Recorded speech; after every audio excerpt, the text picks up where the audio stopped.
Szanowni Państwo, zaczynamy już trzeci dzień w ramach Forum Obywatelskiego.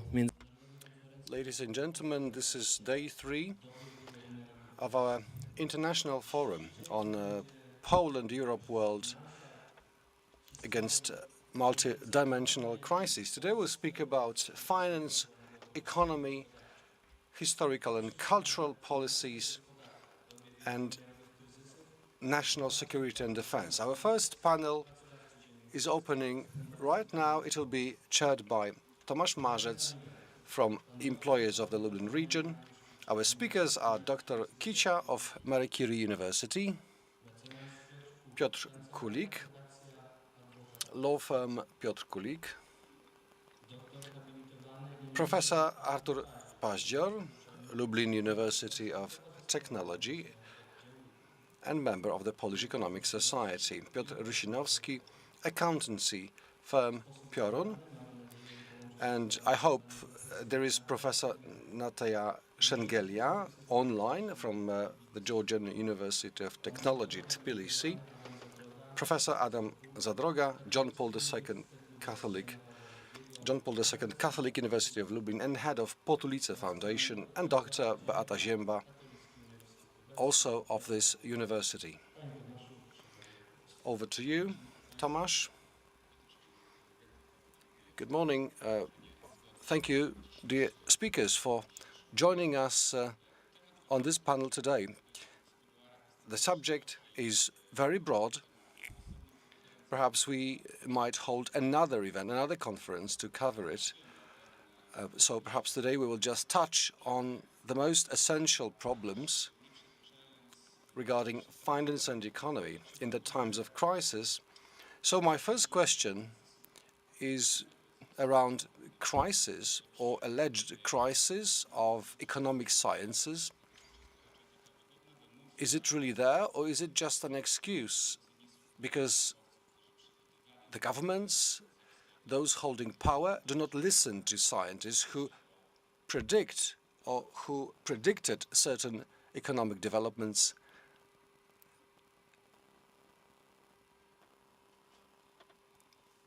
Can I have Mariusz Kicia to take the floor first, please?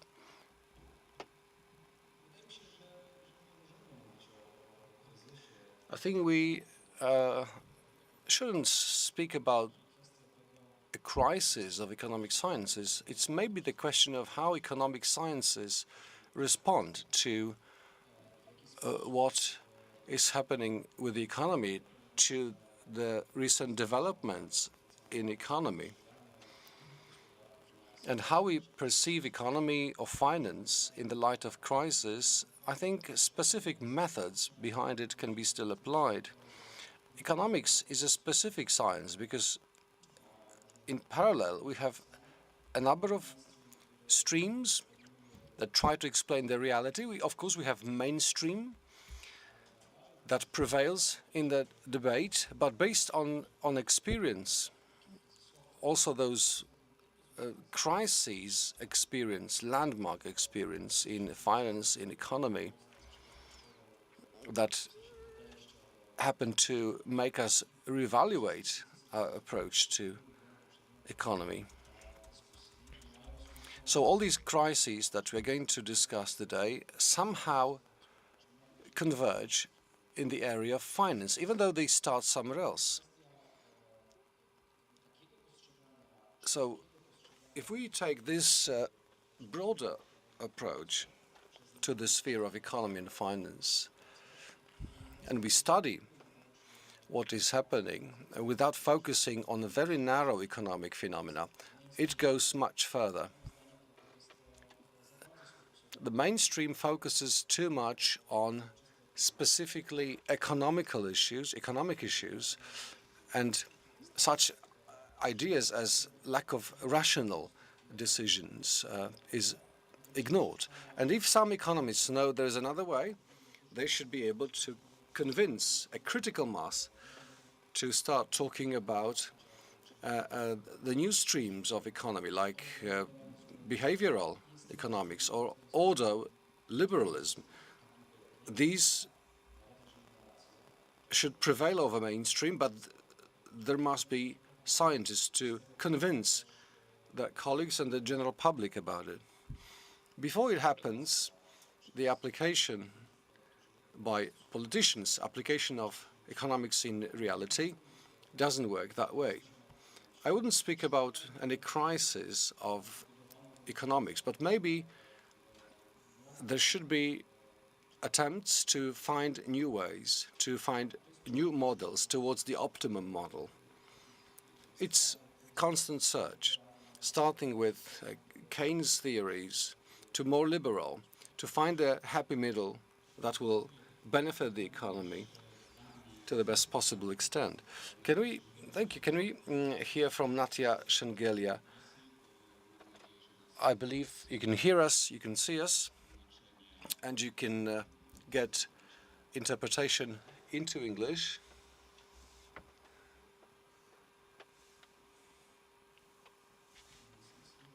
I'm not sure if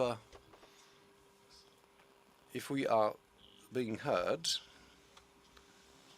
Perhaps Professor should activate her interpretation channel. Ale my nie słyszymy pani profesor. I'm afraid we cannot hear you. Okay, well, yes, I got your translation. It's a really great respect for me to attend your international conference. And thank you for you giving this opportunity. Yes. I tutaj będzie pytanie właśnie do pani.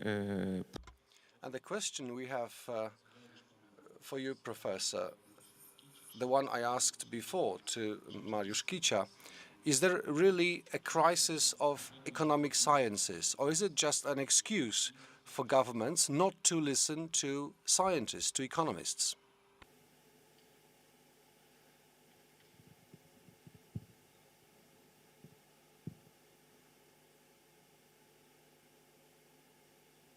Yes.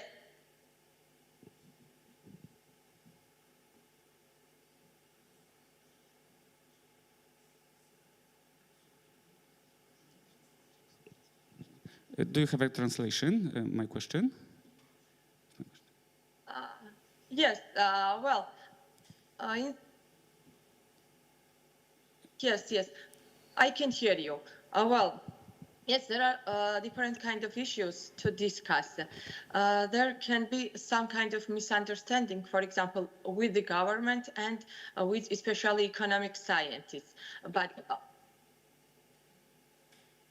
yes, I understood, yes. And so there should be some practical issues also to be considered. And in my opinion, yes,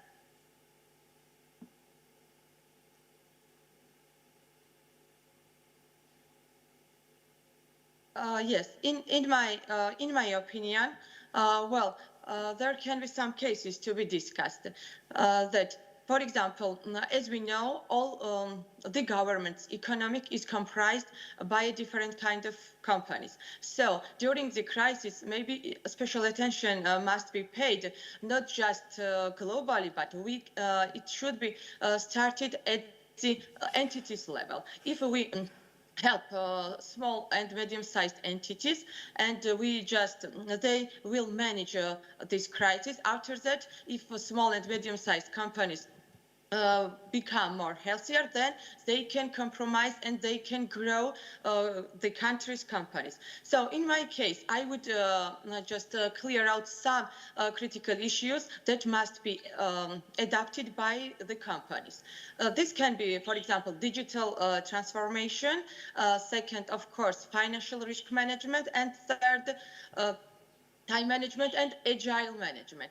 In my opinion, if companies adhere this policy and they can manage this crisis, and afterwards all these companies compromise and grow the economic more effectively. Of course, economic scientists must play a crucial role in this situation.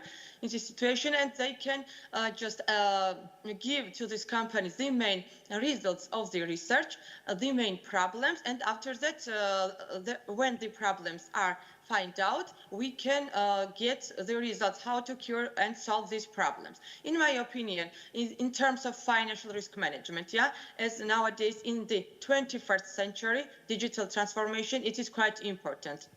So especially this, why is this important? And also agile management, because if the companies take this policy and adhere and adapt this policy, after that it will be possible to minimize some kind of costs, expenses, and this will also allow the companies to save some money.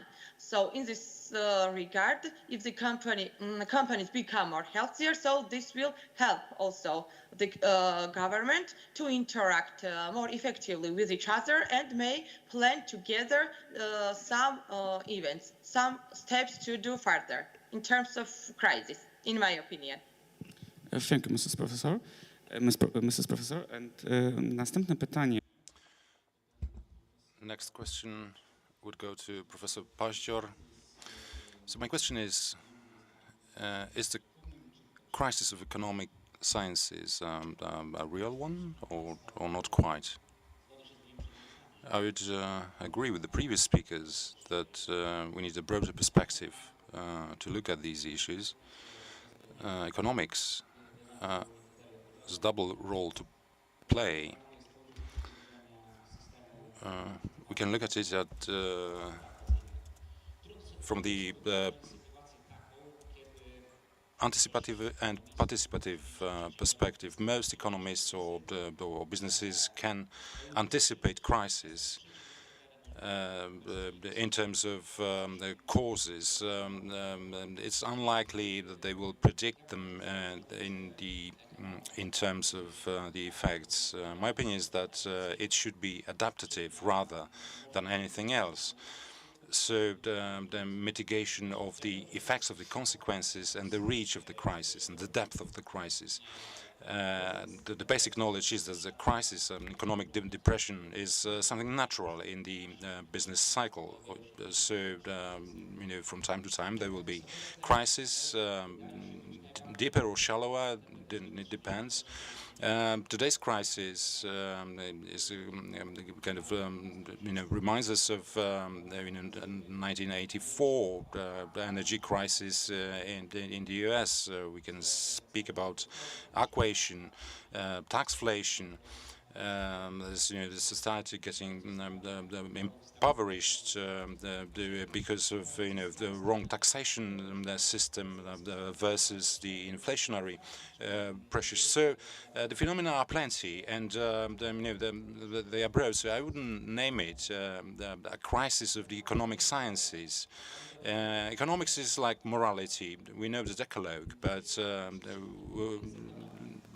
don't always follow it in everyday life. Just like with economists or politicians or businesses, they have different theses about the market phenomena, but will not always follow the Decalogue. So this is the main problem, which cannot be eliminated. But the role of economic sciences is to limit the consequences of the crisis as much as possible, that they are as shallow as possible, and they do not affect the impoverished or disprivileged parts of the society.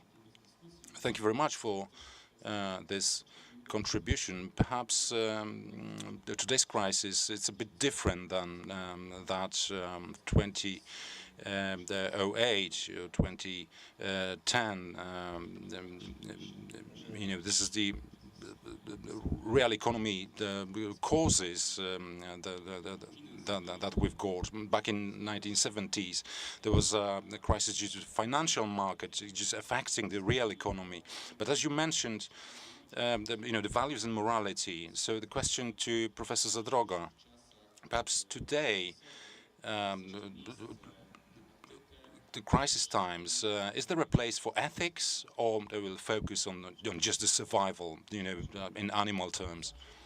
I think that there's always a place for ethics, for morality, because a human being is a Homo ethicus. So if we speak about any human activity, any human behavior, then this perspective, the ethical perspective, should be taken into account. It must be taken into account, regardless of the religion, cultural contexts, and so on.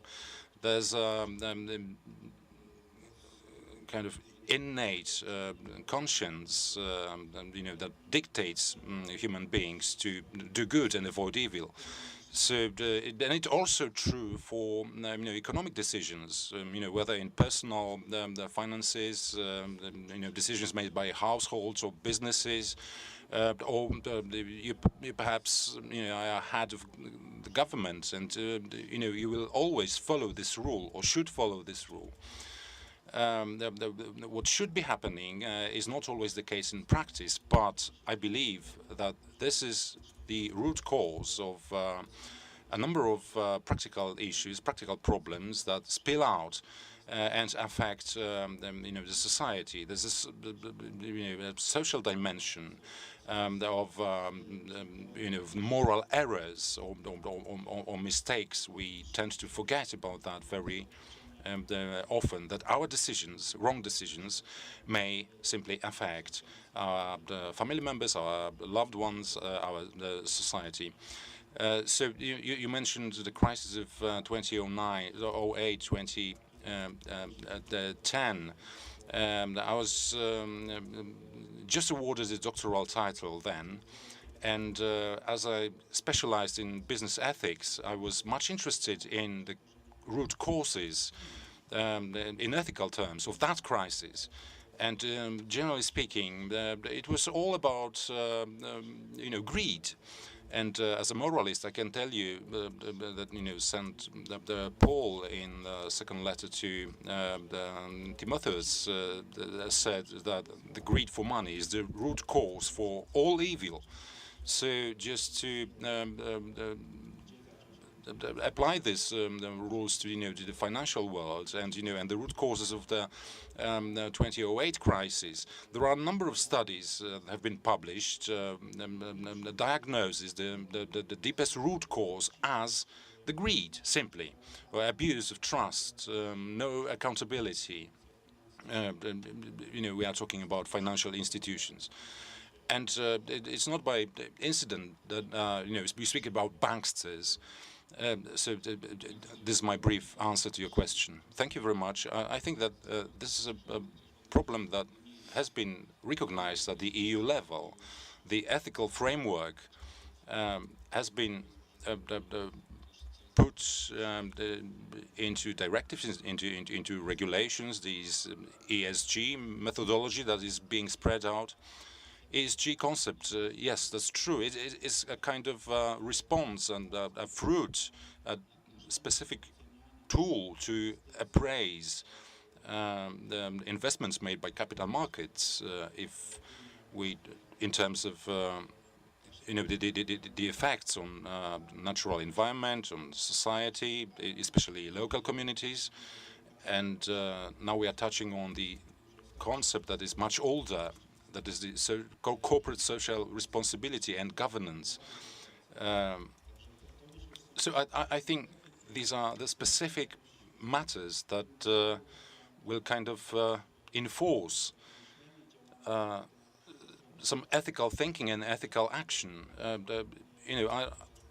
I give business ethics lectures, so I ask my students, what's the difference between the law and the ethics? So there are standards, there are norms in both domains. So perhaps the general perception is that the law is a kind of hard forged norm, and ethics is a bit softer. So it boils down that the law should ensure kind of control from the outside, and the ethics, the control from the inside. So we need to interiorize these norms. Thank you very much. So to summarize, ethics goes more and more into law, into the domain of law, and the lawmakers attempt to formalize somehow the ethical matters, which has some implications to the economic world and the financial world. Yes, that's true, and ethics, is entering the law, or morality should be, the foundation for the legal norms. This should be the proper order, proper sequence. Of course, as far as lawmaking goes, democracy is not always about morality. Let's be honest. We mentioned the role of the state. The state is trying to formalize, some matters. So my question is to Beata Ziemba. This is about the role of the state and whether the public procurement system and state-run investment can even more stimulate the economy and so as to mitigate the consequences of the crisis. Thank you very much. First of all, let me thank you very much for inviting me, for having me among you, distinguished speakers. It's an honor. I represent the public procurement system. I'm a practitioner. I'm a lawyer myself, and Professor Zadroga said that very well. Legal norms can kind of delimit our field of action or room for maneuver. But as a rule, that I would risk to claim that no one has ever managed to put moral norms, ethical norms into legislation, on time, and this is also true for public procurement. So I would say that when we diagnose the needs that the market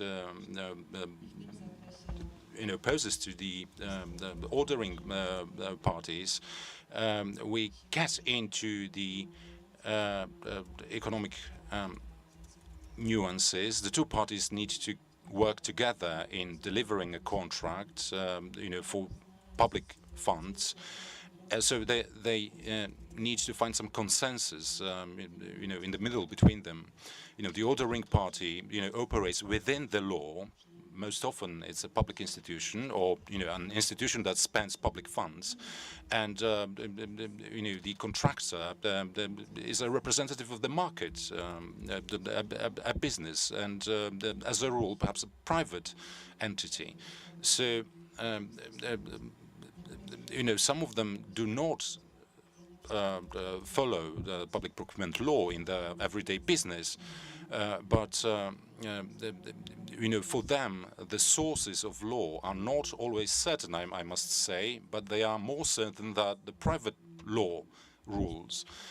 So they need to adapt. You mentioned the rules are very important ones that kind of delimit the path to move, when we talk about the situation that took us by surprise. Within a very short time, we have a accumulation of the pandemic, on the soaring inflation rates, the war in Ukraine and its consequences. Whereas, the public budgets have stayed the same.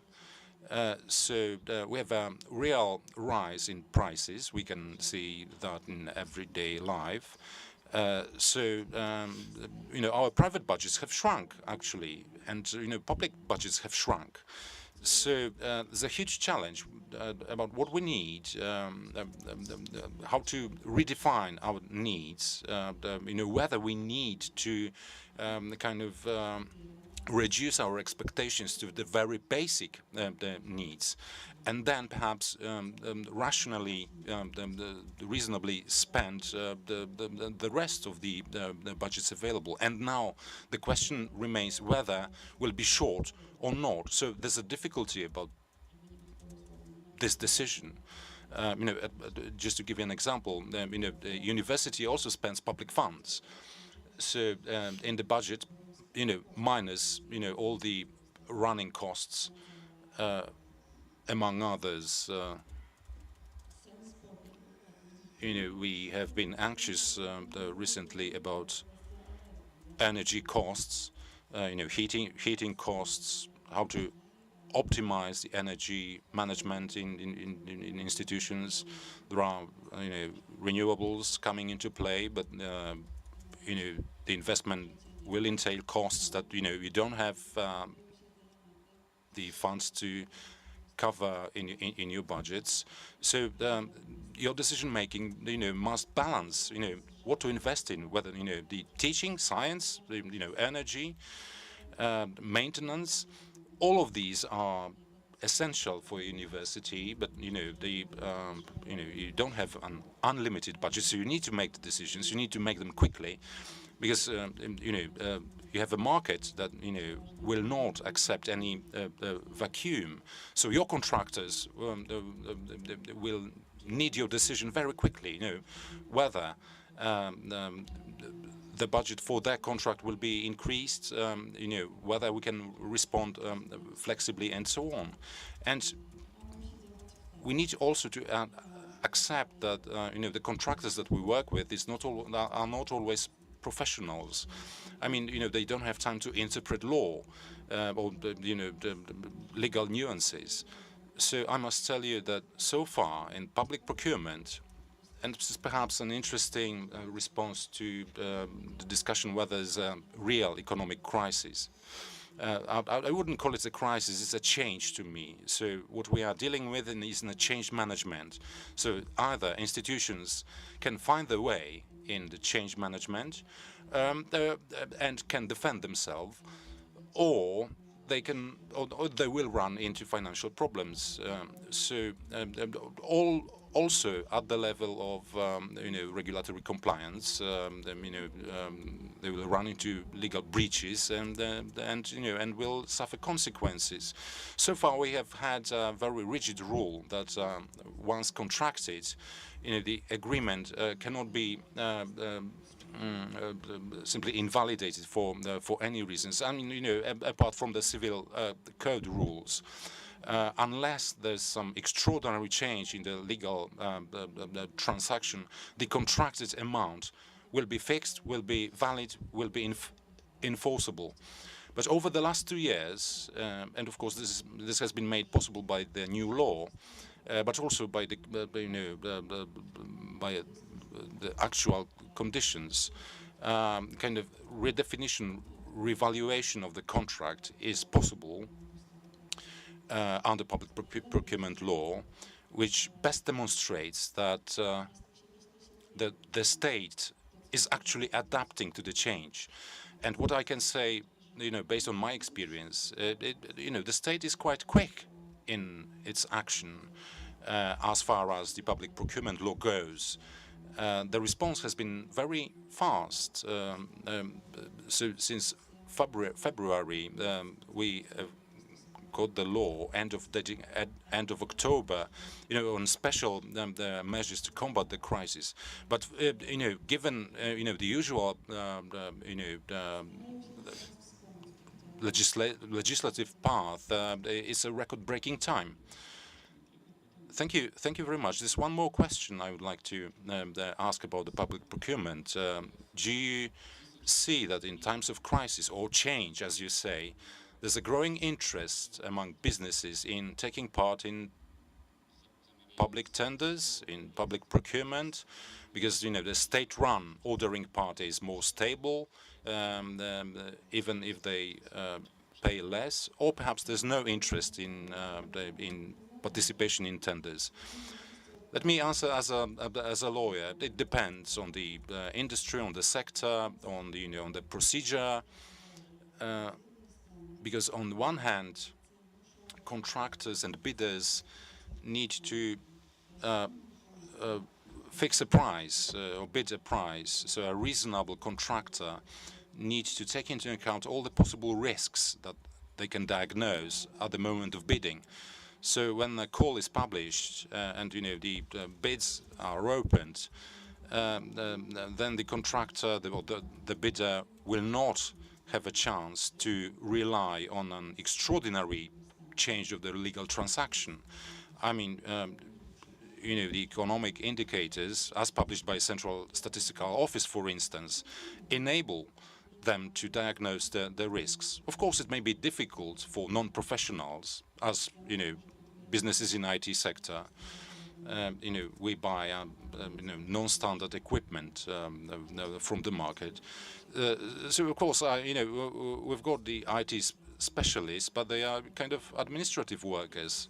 So they will not be able to give a precise definition of the terms of the contract, so that the market can value or fix the price for the contract. So this is where the game begins. What the contractors could diagnose and what they couldn't. So there's one element of the response to your question. Now, but as for more complex procurement, and this is true for the construction markets. It has been a massive phenomenon that the bidders will not enter into a contract. So, after placing the bids, usually it takes a month from the awarding a contract and signing the contract. So within a month, market terms, market conditions can change so much that they decide, a contract like that would be unfavorable to them.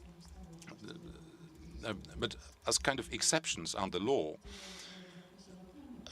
for local businesses, there is a growing interest in public procurement, but this is kind of for standard deliveries like furniture, office supplies, papers, hygienic sets, and so on. So definitely in this area, there's the interest has grown much. But for strategic purchases,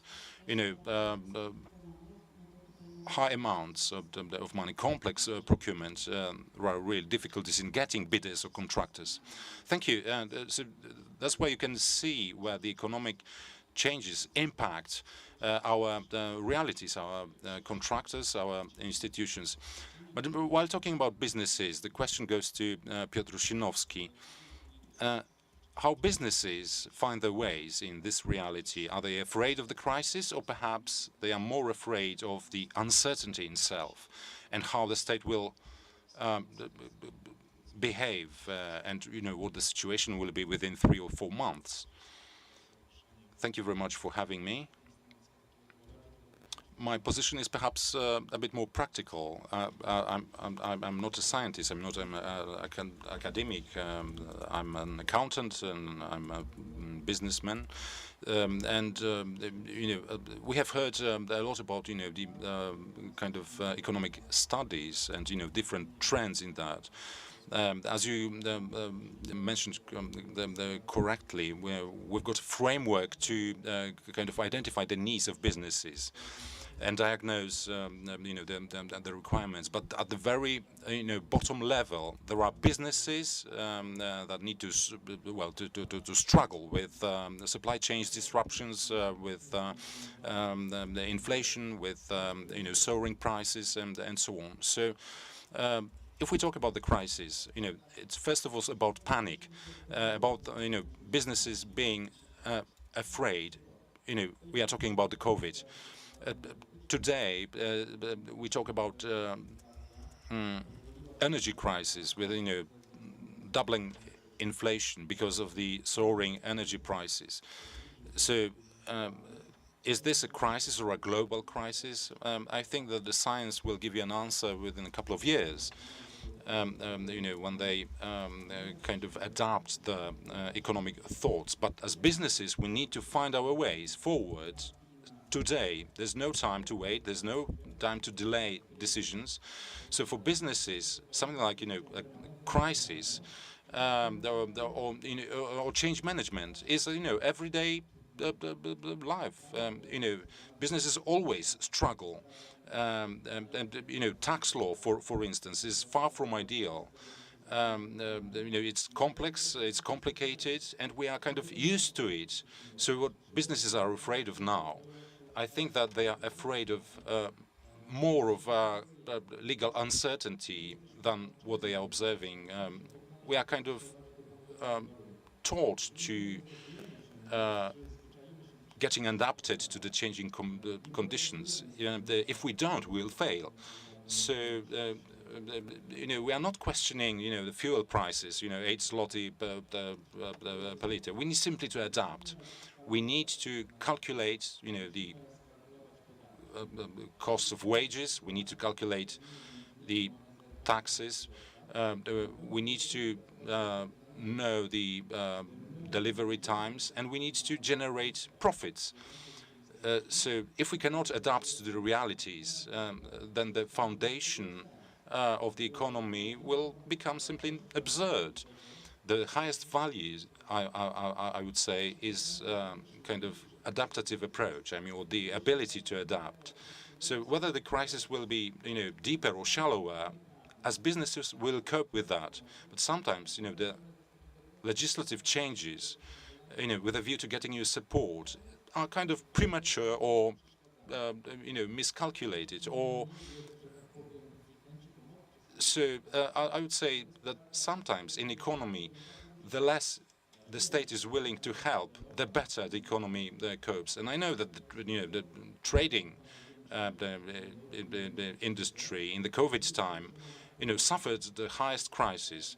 But if we have a look at the e-commerce, there are spectacular, successes, spectacular growths, and so on. So of course, the distribution channels have changed, from the traditional to online. We have the remote work. At the very beginning of at the outset of the crisis was something new and novel. No control over employees. No tools to appraise, the effects of work and so on. But, the adaptation was really, really fast in this area.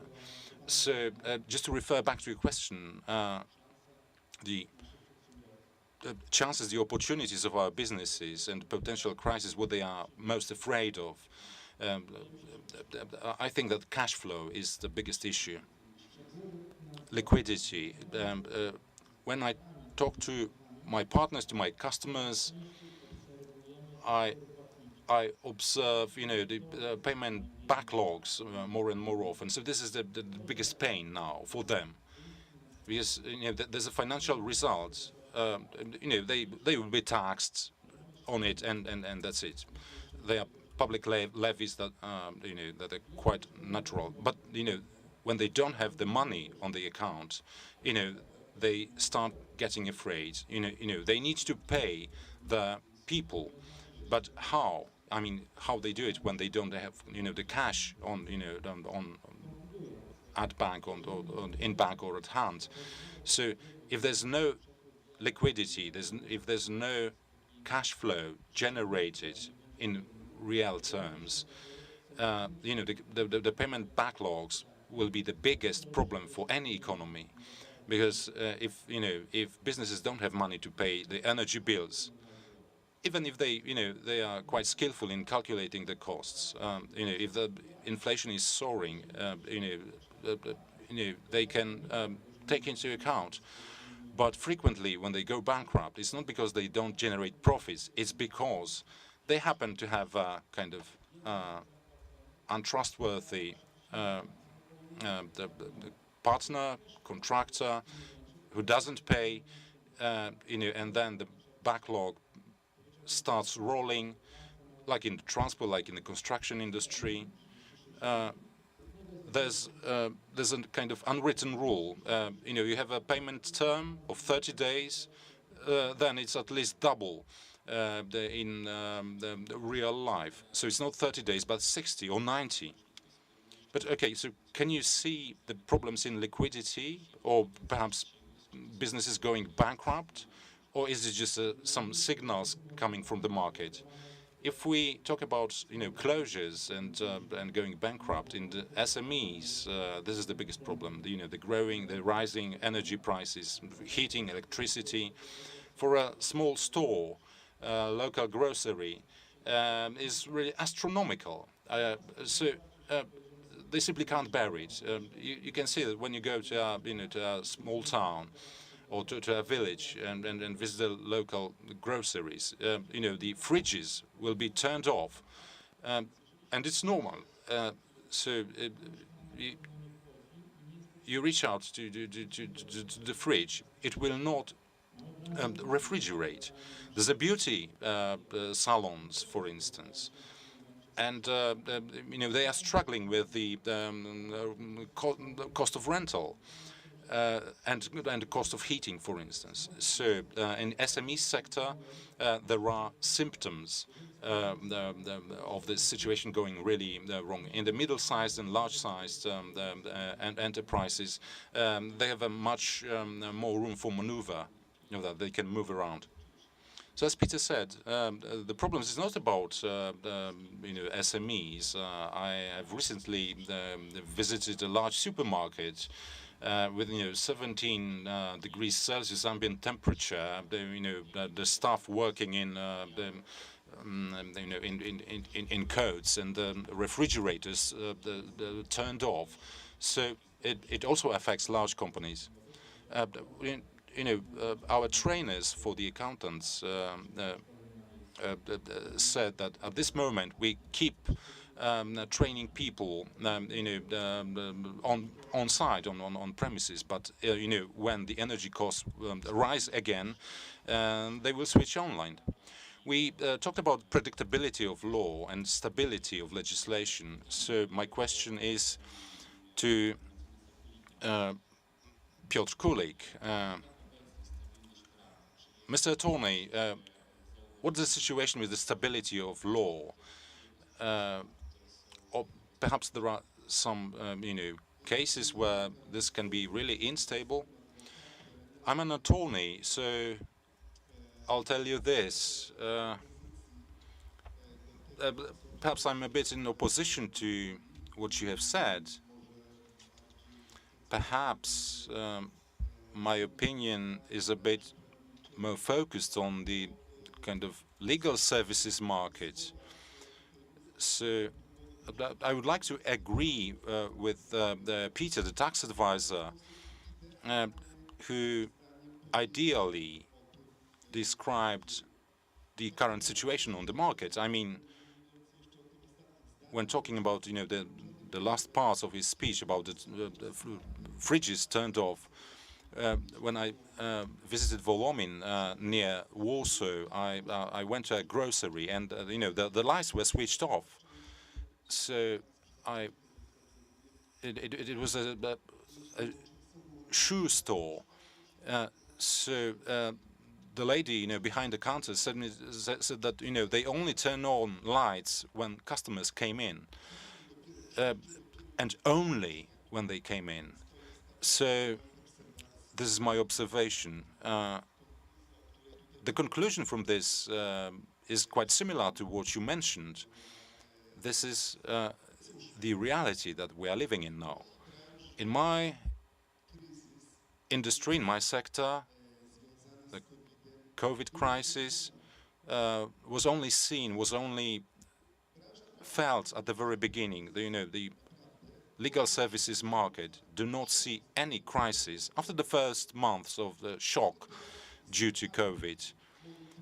And this is the pure practice of my job. I mean, there's war, there's hyperinflation, there are prices soaring, but the market, the legal services business is coping well.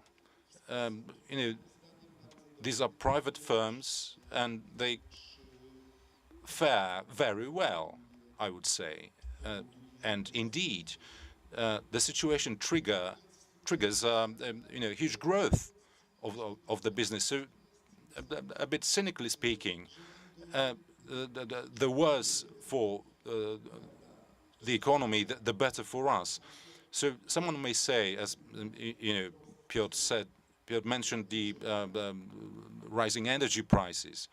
Yes, okay, that's right, but still the legislator has allowed the court trials online, and because of that, a lawyer from Warsaw or Gdańsk or Szczecin with a hearing in Lublin doesn't have to go there physically. The fuel price, well, he doesn't care about that at that moment. He just simply turns on the computer, gets a link, to the session. He's having a coffee and and is defending and his client, before the court. So is it a good situation, for the court, for the defendant, for the complainant, for the respondent? Well, not quite. I mean, there's no replacement for one-to-one or physical presence at courtroom, or some interactions with the judge, with the witnesses, and so on. But this is where we are. We've got online hearings, and that's it. I mean, has the legislator done its utmost with its legislative initiative being, harmful or perhaps, favorable to the business? Well, as legal services business, we don't see any negative impacts there. I mean, the growth of legislation, every year, dozens of legal acts, changes, amendments. This has been a reality for years for us. A couple of days ago, I participated in an online conference here in Lublin. We talked about a big act on the underage. It's a quasi criminal act on the accountability, responsibility of the underage. So are these changes triggered by the crisis? No. I mean, it's a normal course of business for the legislator, so to say. I mean, they are tabling and adopting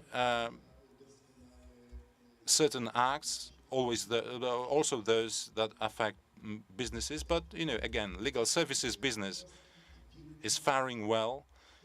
We are thriving in many areas, also because of the crisis, because of the COVID pandemic, because of the legislative initiatives. Let's say, the debt collection, for instance, or administrators of the bankrupt businesses, restructuring and reorganization acts, tax proceedings, criminal proceedings for a number of aspects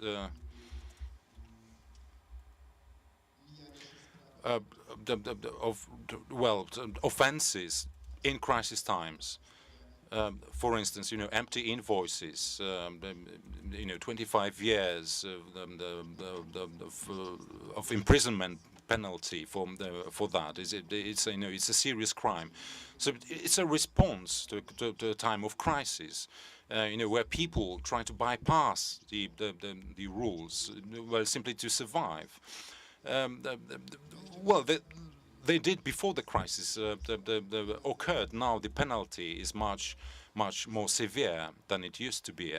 So don't issue empty invoices. That's my advice. And now let me pass the microphone. Thank you very much for your attention. So, Professor Zadroga, just to respond, just briefly, let me add, as not only as an academic, but as a chairman of the Potulicka Foundation, that is running business and agribusiness. We often have discussions on the legislative changes and amendments. So the conclusion that I would like to share with you is that, from the point of view of a business, the most important thing is that legal rule is stable, is certain. It can be stupid, but if we, get used to it, it needs to be stable. The worst thing is, the constant changes, never-ending amendments. So the change is the worst thing, and we can get used to a status quo. Let me add something. For businesses, the economic crisis is one thing, but the crisis of the quality of legislation and the pace of legislation is more of a barrier, perhaps not one to be overcome. The problem is in bureaucracy,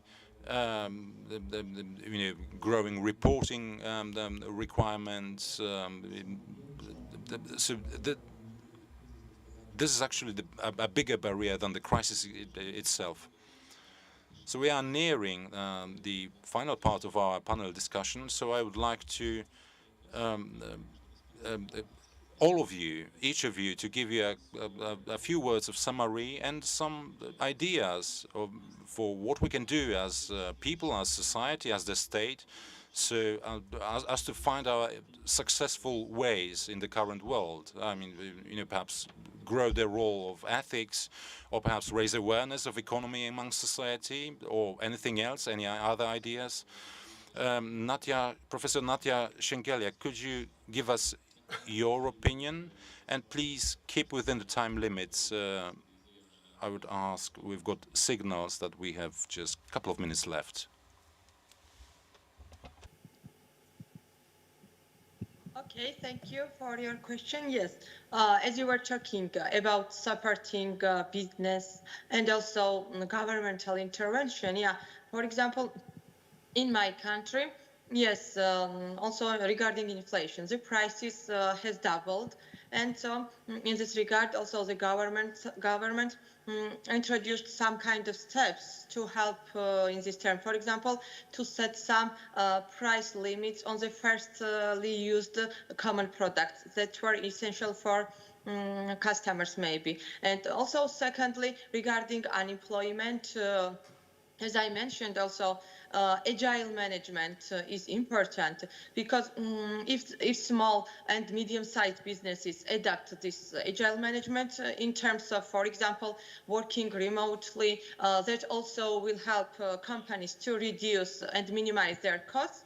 Also, this will be some cost-effective policy for the companies. And also, another issue from the governmental side, how to help these businesses in terms of crisis. For example, when during the COVID-19, also the government has introduced some kind of policy in terms of tax reliefs for touristic companies, for example, that helped also touristic companies to overcome these challenges of the crisis. And so, in my opinion, on the first side, we must support small and medium-sized companies that afterwards will grow in big companies. And from the second side, the government must also introduce some kind of strategies to help business to overcome this crisis. Thank you. I proszę o zabranie głosu pana profesora. Thank you, Professor. Now, can we ask another panelist in here? Professor, over to you. Well, first, we shouldn't speak about hyperinflation. We shouldn't overdo with that. We have to be clear about a certain economic notions. If we have 20% inflation a month, then we can speak about hyperinflation, but it's not the case. And we also overuse the word crisis because it's a very popular, very media word. And I remember 2008 and that crisis, and in Poland it was relatively calm, but the local mass media made crisis front page news. They started to talk about crisis being just around the corner. So in economic terms, we are still ahead of the crisis. We'll see next year lack of liquidity, or maybe there will be an avalanche of problems. But the same thing was in 2008 and 9. We have to get stronger to weather this crisis, to go through it. But mind you, in crisis conditions, we're getting stronger, and we are ready to adapt to these uncomfortable conditions, because economy is not something that is dehumanized. It is very human, and from the scientific point of view, there are three pillars here. So what we research, how we do it, and how we apply the results. So first, we have to focus on individuals that make business, make economy, individuals, businesses, behaviors. Second step is methods.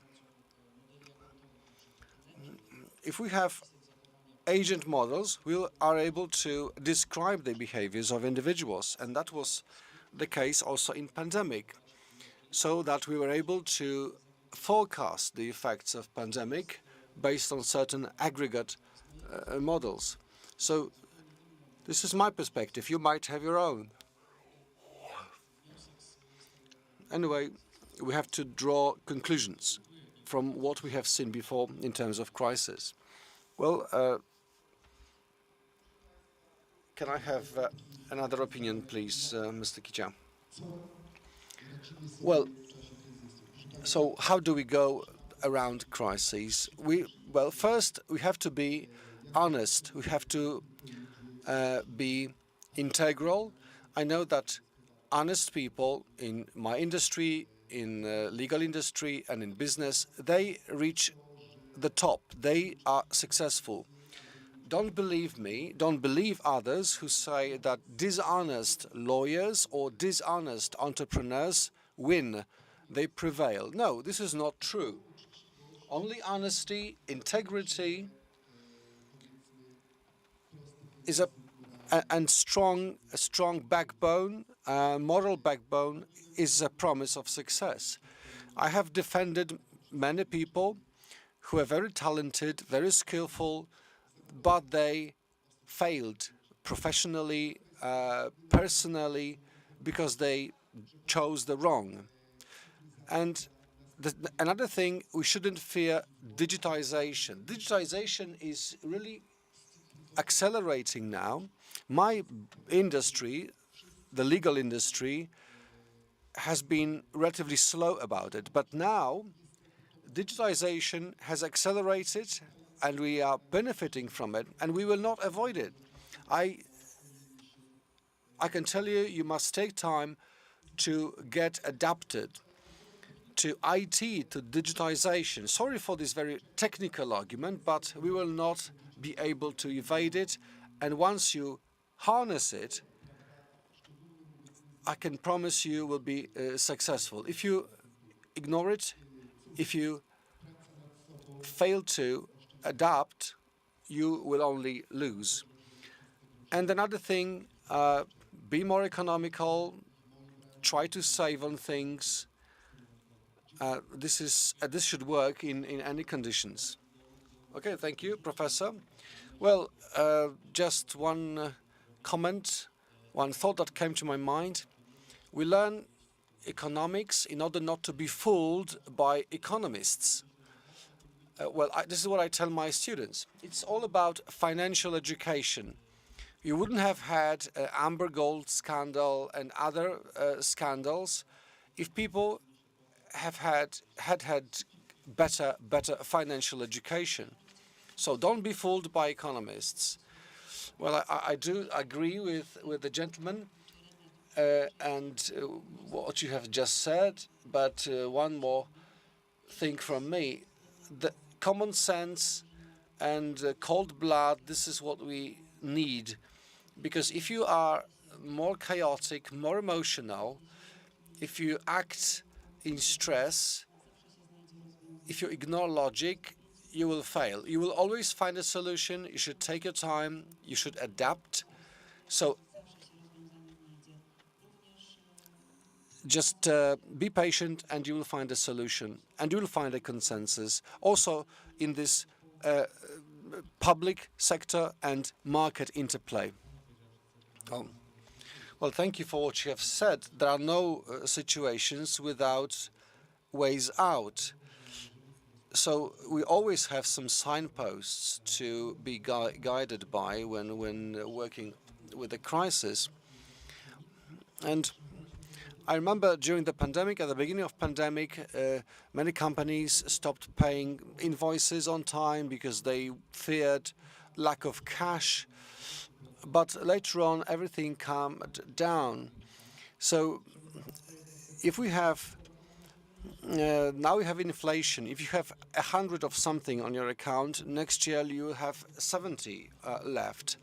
So businesses should continue investing really to be saved from inflation. They should save cash they have now because it will be worth less next year.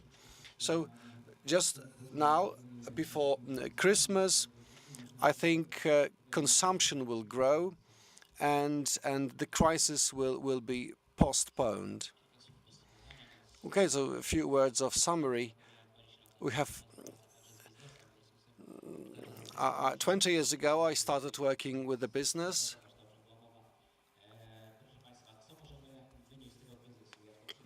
So I have some experience to share. What can we learn from this crisis?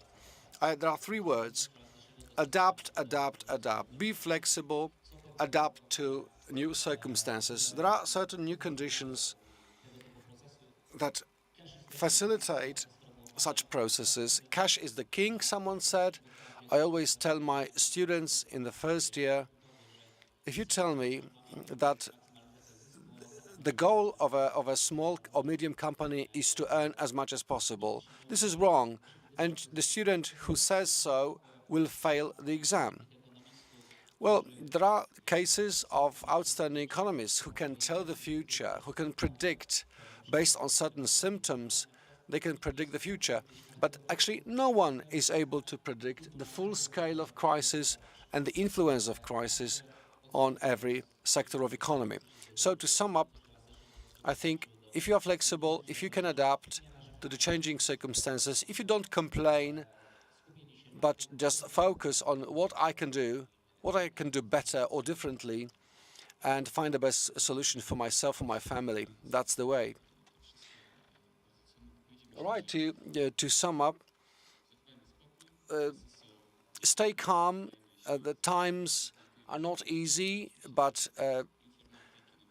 work ethically, learn new technologies, learn economics, so that you should be able to find your way in these volatile conditions. Well, the time for this panel is up. So we'll have no time for Q&A from the audience. I believe there are some, but we have to leave this discussion till later. So thank you, ladies, thank you, gentlemen, for your contribution to this panel. And please, the audience, stay with us for the next panel. Well, I hope in consecutive editions of the conference there'll be more time to talk. Thank you, Mr. Marzec, for chairing this panel. Let's move on now to talk about historical and cultural policies of states, dilemmas, perspectives, challenges. Dr. Wojciech Kruszewski of the Catholic University of Lublin will chair this panel and will moderate the discussion. And the speakers are Dr. Andrzej Demczuk of Marii Curie Skłodowska University and Fulbright Ambassador for Lubelskie. Professor Bogdan Hud, Ivan Franko Lviv National University and Warsaw University. Dr. Sebastian Piotrowski, John Paul II Catholic University of Lublin. Kacper Sakowicz, head of the political cabinet of the Minister of Culture and National Heritage. Professor Mirosław Szumiło, Marii Curie Skłodowska University and the Polish Institute of National Remembrance, and Professor Cezary Taracha of this university.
Dzień dobry, nazywam się Wojciech Kruszewski. Poproszono mnie, żebym...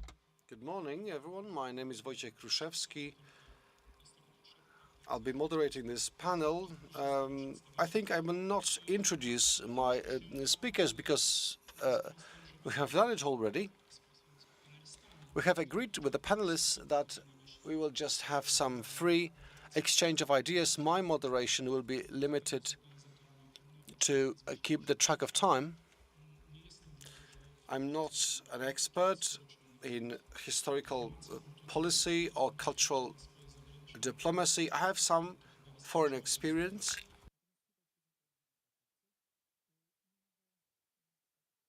But we do have experts here in the room. So we will start alphabetically, but adopting the reverse order. So when getting ready for this meeting, I tried to recollect what I know or what I have learned about this area. And historical policy, or the policy of memory, as they say, is a sphere marked by emotions.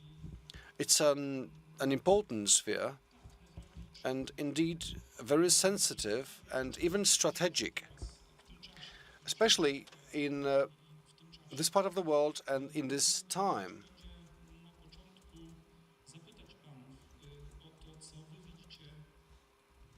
So I wanted to ask you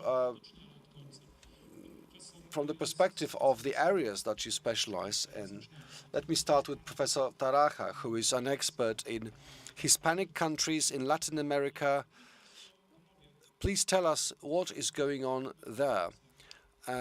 Well, if you would like to just take the floor right away and respond to your pre-speaker, just do it. Just tell me and do it.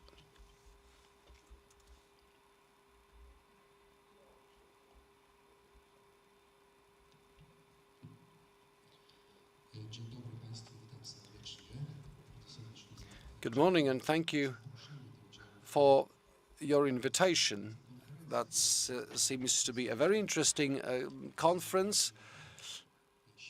I'm happy to be among many experts on stage.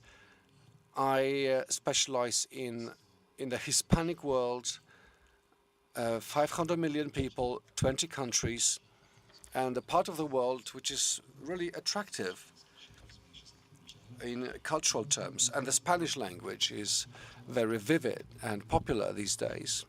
I'd like to refer to the word you used, Latin America. It has some references to historical policy in the global sense.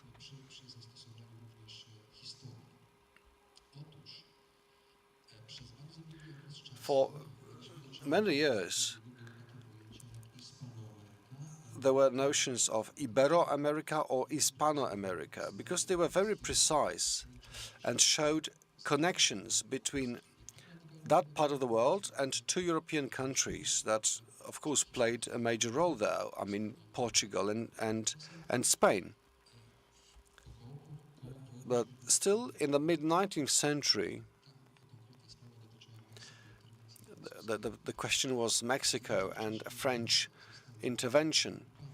You know that before that, the Spanish Empire had fallen, and some fights, some hostilities were going on between France, Britain, and Spain. Spain, they tried to remove Spain from that area, also in the symbolic or cultural sense. So this is when the contemporary mass media adopted the term America Latina, Latin America. So this term, that is very popular today, that term actually supplanted Ibano and Hispanic America from the general language. That was a very, very clever of the opponents of Spain, and in fact, that in a sense slightly blurred the image of that part of the world. And for example, the contribution of France to discovering or exploring that part of the world, I mean South America, was close to none. So this was very clever of France and its allies in fighting Spain to introduce this new term of Latin America. In Hispanic countries, I chose two countries for the sake of this discussion: Spain, that's obvious, and Venezuela. You might remember, or you maybe have seen in the media, there were two very symbolic events that led to a change of orientation of the Spanish historical policy and that of Venezuela. I mean, it was 2004 when in Caracas, the capital of Venezuela, the monument of Christopher Columbus was demolished. Similarly, other Columbus's monuments were removed in many countries of that part of the world. But that was a landmark event. And also, the remains of Francisco Franco from the Valley of the Fallen and its transfer to Madrid. It was very emotional, and that was conditioned by the political struggle and ideological concerns and attempts to redefine historical policy in those two countries at the beginning of the 20th century, because those changes started more or less at the same time in the two countries. Can I go on, or should I stop here? So that would be it on my side. Would you like to respond to it, or just make your statement? Dr. Demchuk, you specialize in also American issues.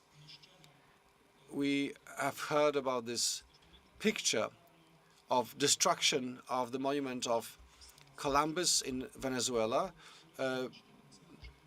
Recently, we have seen certain unrest in North America as well, attempting to redefine American identity, perhaps. You visited the United States not so long ago. Can you tell us what you saw?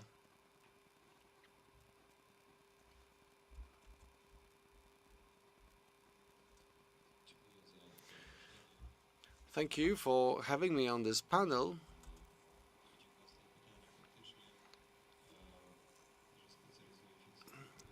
Well, I maybe not specialize in the United States, but indeed I spent many years in the USA, first in Seattle in 1990s, and recently as a Fulbright fellow in Washington. And during the pandemic, I worked on my PhD paper on leadership,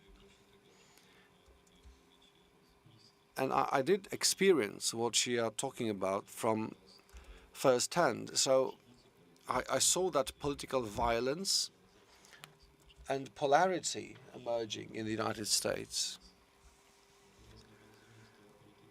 Now, talking about historical policy, if we define it as reaching to the past, but present or future-oriented, where the actors are not only states, but other social entities, including individuals,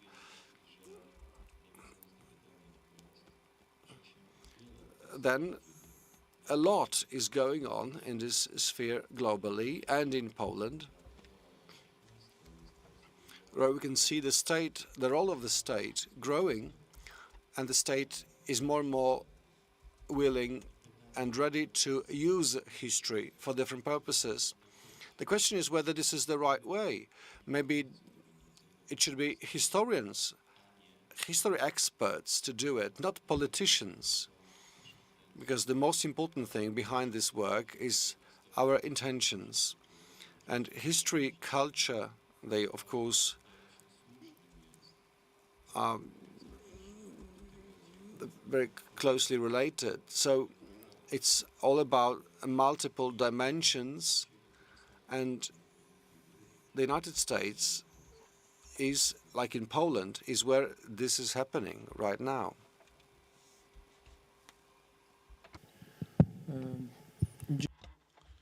Hello and welcome.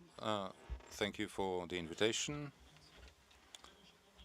Let me just refer to what the previous speaker said. I think that historical and cultural policy are always shaped in kind of two dimensions. France is perhaps the best example. On the one side, the state is taking care of a range of things about culture and history, but on the other, a lot of activities are decentralized, carried out by private institutions or by local government units.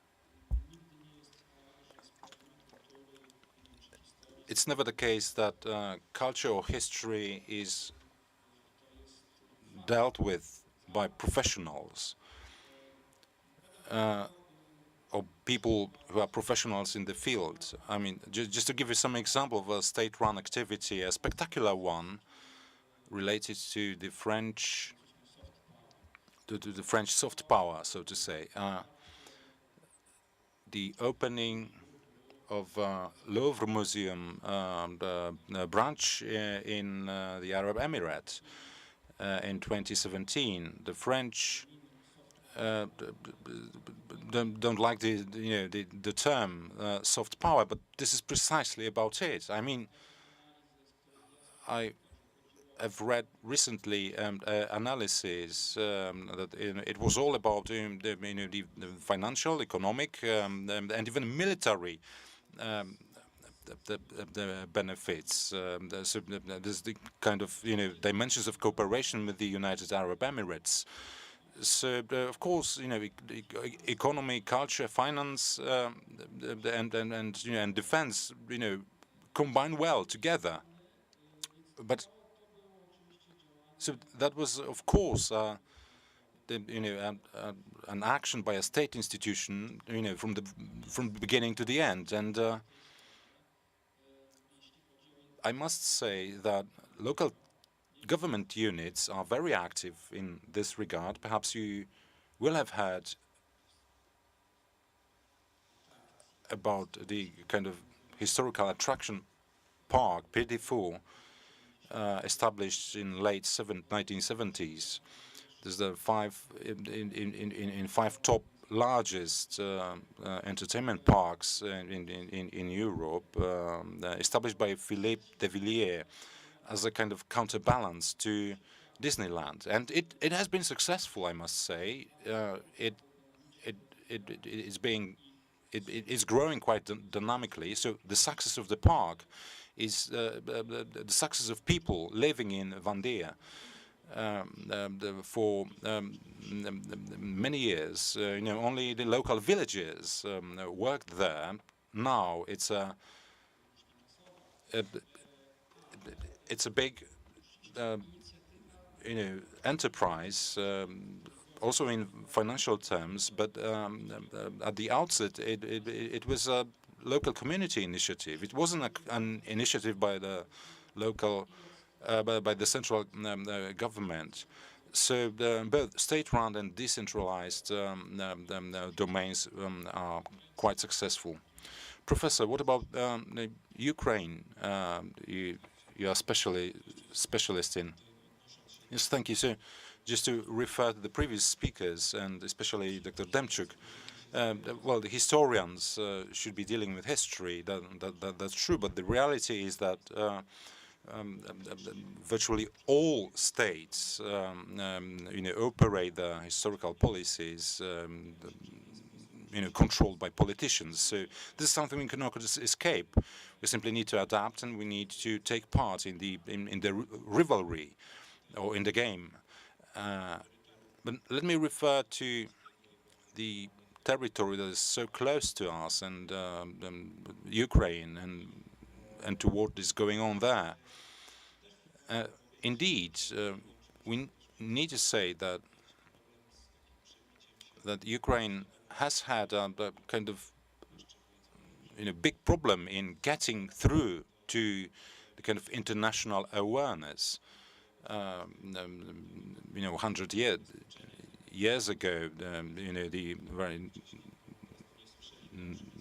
national awareness of Ukrainians and the struggle for independence was a kind of shock. I mean, everyone thought it was part of Russia simply. And after the war, the wide emigration from Russia was widespread in Europe and perpetuated the Russian point of view.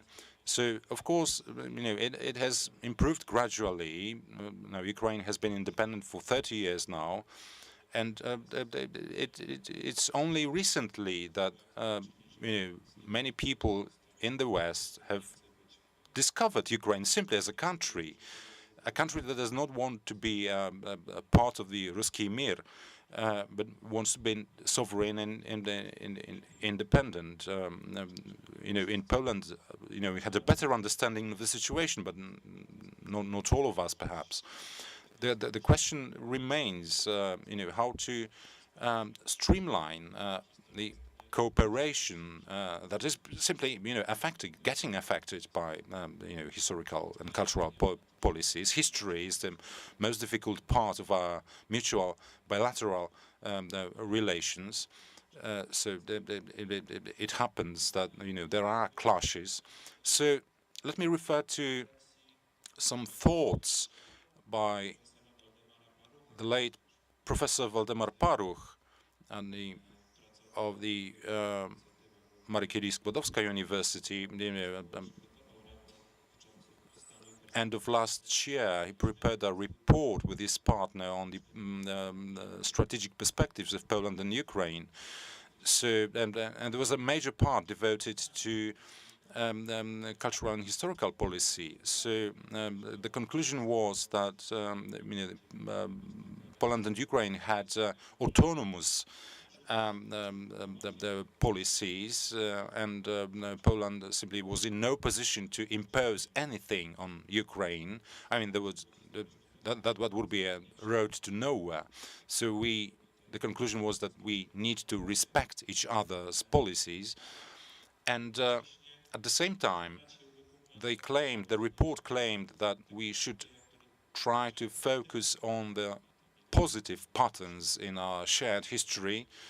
I mean, simply we mustn't focus on the negative parts only, as some do. And the example was 2020 and the Polish-Ukrainian, 1920 Polish-Ukrainian alliance between Piłsudski and Petlura, and the common armed effort against the Bolshevik Russia. With unfortunately the failed intervention of the Polish army in Ukraine. So the history repeats itself today, perhaps in a kind of changed format. But there's another aspect, the change of the educational policies in Ukraine. With being de-Russified, and a change look at the Polish Commonwealth, a state that was not only about gentry, noblemen, but also about the peasants, local people, common country, commonwealth, precisely. And the common good, and without Poland, Ukraine had no chance to kind of distinguish itself culturally from Russia. I mean, being under influence of the West in cultural terms. despite the influences of the Russian Orthodox Church starting from the 17th century. So a number of issues to consider here.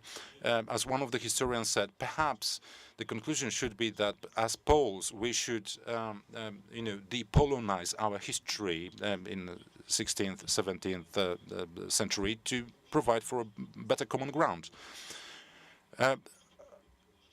Okay, I would agree that perhaps depolonize history or historical policy would be a first a good step. I'm a historian, and I simply I despise historical policy. So, and I always, get into arguments and into rows actually with those who pursue history politics. I believe it's really detrimental. It's harmful to those in charge and to the recipients as well. And we have known each other with Yaroslav for a long time. We have taken part in the Polish-Ukrainian historian forums on a number of occasions, and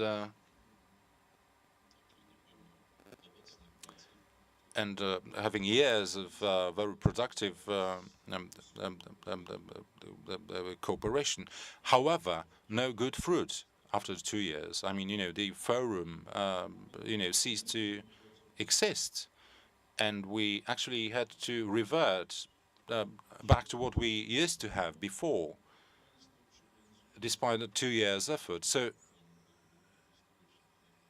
some of you seem to attach great importance to the historical policy. Let me quote some data. Before the war, the Ukrainian Institute of Remembrance, National Remembrance, the budget was approximately 20 million hryvnia, whereas the Polish Institute of National Remember was 2 billion hryvnia. So, as you understand, there's different capabilities and different scale of impact.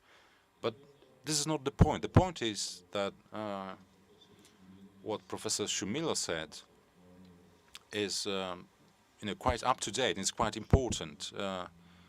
The depolonizing the ancient history and bringing it to a moment at an area where it would actually unite and not divide our nations. I've got a book here with 3 essays about the Polish-Ukrainian history. These were the first steps to actually, depolonize the Union of Lublin and the first Commonwealth, the first Polish Republic. So, in this book, I tried to actually claim that the Union of Lublin was actually an effort also by the Ukrainian noblemen, as a very important step to provide for the common good. Within a year, the Tsar actually demonstrated the nature, the essence of the Muscovy, and its states, and it showed us, what consequences, what benefits the Union of Lublin could bring to the Ukrainian nation. Social scientists have studied electoral choices and sympathies of Ukrainians over the last decade. So, democratic presidential candidates were favored by residents of the oblasts, actually neighboring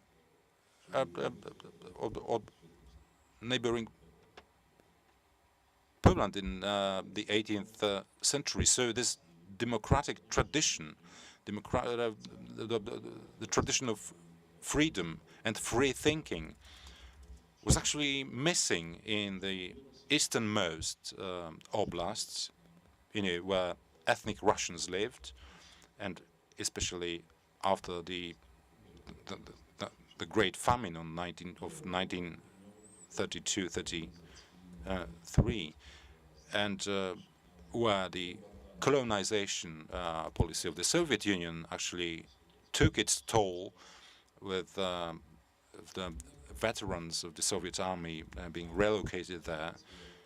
And the tradition of the Commonwealth, the Polish Commonwealth, surprisingly, has been preserved, virtually unchanged. So this is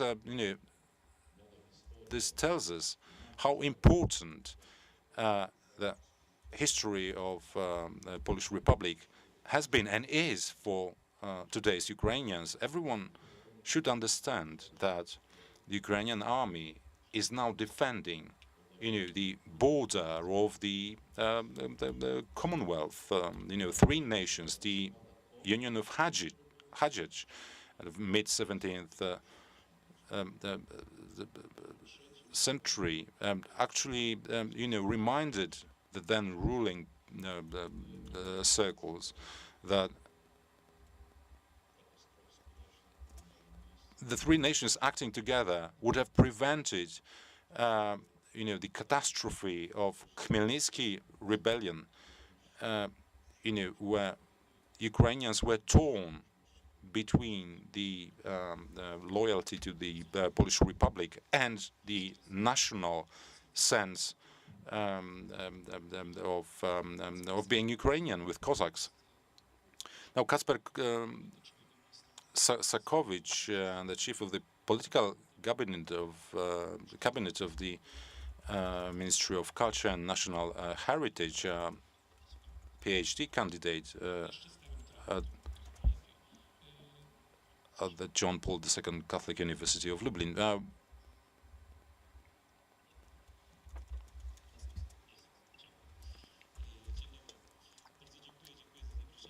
Thank you for having me. At this panel discussion, it's a great pleasure to be here. At our alma mater as a speaker. I'm really satisfied that that you professors, that you doctor, presented kind of an introduction to our the debate, that kind of outline a room for discussion. So perhaps there will be debatable points between us, and in this kind of dissenting opinions would provide for a very interesting discussion. So the very title of this panel opens up a range of issues, potential misunderstandings, perhaps. Of course, first of all, there's a question: what are we talking about? I mean, what the historical and cultural policy is? What do we understand by that? What are the implications specifically? This is just a buzzword, often heard, in public debate. But as you rightly mentioned, there are specific risks and threats associated. First of all, with the distinction that needs to be made between history as science, taught at universities, from the historical policy or the posterior policy of history that we understand as a kind of instrumentalized or ideologized vehicle. I mean, simply, we must say that the historical policy is simply very often not true to the facts, and that's the point. Okay, so in this sense, the historical policy simply is undefendable. But as Professor Shumilo rightly mentioned, at the same time, nearly all states simply run a kind of historical policy. So to abdicate, to withdraw for the state from historical policy means that someone else will tell our narratives instead of us. It will be someone else to present their point of view and not ours. Whether we are Poles or other nationalities. So there are two things that we need to be aware of. On the one hand, there's something that is omnipresent in world history. So the attempts to instrumentally use history to achieve political goals. You will know best as historians, the critical analysis of historical the sources tell us that the ancient chronicles are kind of tainted with some author's perspective or the contexts, political contexts at the date of the writing and so on. So of course the role of scientists is to distill the essence, the truth. So in Poland, I think that we are quite comfortable. I mean, there doesn't have to be a kind of clash between the Polish historical policy understood as kind of making cultural use of our history. It's one thing to study history. That is a kind of the basic activity of a historian, but it's another thing to have a cultural narrative and influence of historical events. Of course, historical studies will yield, valuable publications. They will yield, interesting conferences. But history has a much broader impact. It's university, but it's also the general public, and it's through a vehicle of the cultural use. I mean, there's culture, there's art, where these historical motives are present and they affect our lives. So culture, makes one more step. I mean, one step ahead. Historians will shy from kind of too deep an interpretation or too far-reaching conclusions from historical events. This is kind of precautions taken by a scientist, but for cultural use, historical events can have much broader application, with influence on on art, on our poetry, on paintings. It's through the perspective of the arts, literature, and culture that we perceive our history. Of course, scientists will have the task to distinguish between the two, but we need to be able to tell narratives about how all these aspects actually operate in our lives, especially those events that we can be proud of as Poles. It's not to impose, the areas of study or areas of interest to scientists. It's simply about some focus on the moments of our history that we can be proud of, that that send kind of universal message that this is something that we can showcase to our international partners. So before I pass on the mic to the next speaker, to Dr. Demchuk, let me use this microphone now. Let me say this. I mean, we must not abdicate, and we must not, admit policies into that place. Let me refer to my private experience. I was taught the communist curriculum, and I simply, didn't. The Volhynia murder was not mentioned at all. We talked about Soviets, Germans, and so on, but I didn't know about the Volhynia murder until I came to the university, and I was confronted with the emotions of people who actually lived there, and that was the histories of of their own, of their parents, of their siblings. So it's also for this reason there's a place for historical the policy, if only to inspire the reliable and fair historical research. Simply, don't let's forget that there is a place in historical policy for all these activities that you mentioned, but we simply need to be careful. It's not about interference in in historical studies, as it may lead to destruction of monuments, historical monuments. For instance, it's also about the teaching curricula and so on. We can see the risks entailed in the United States now.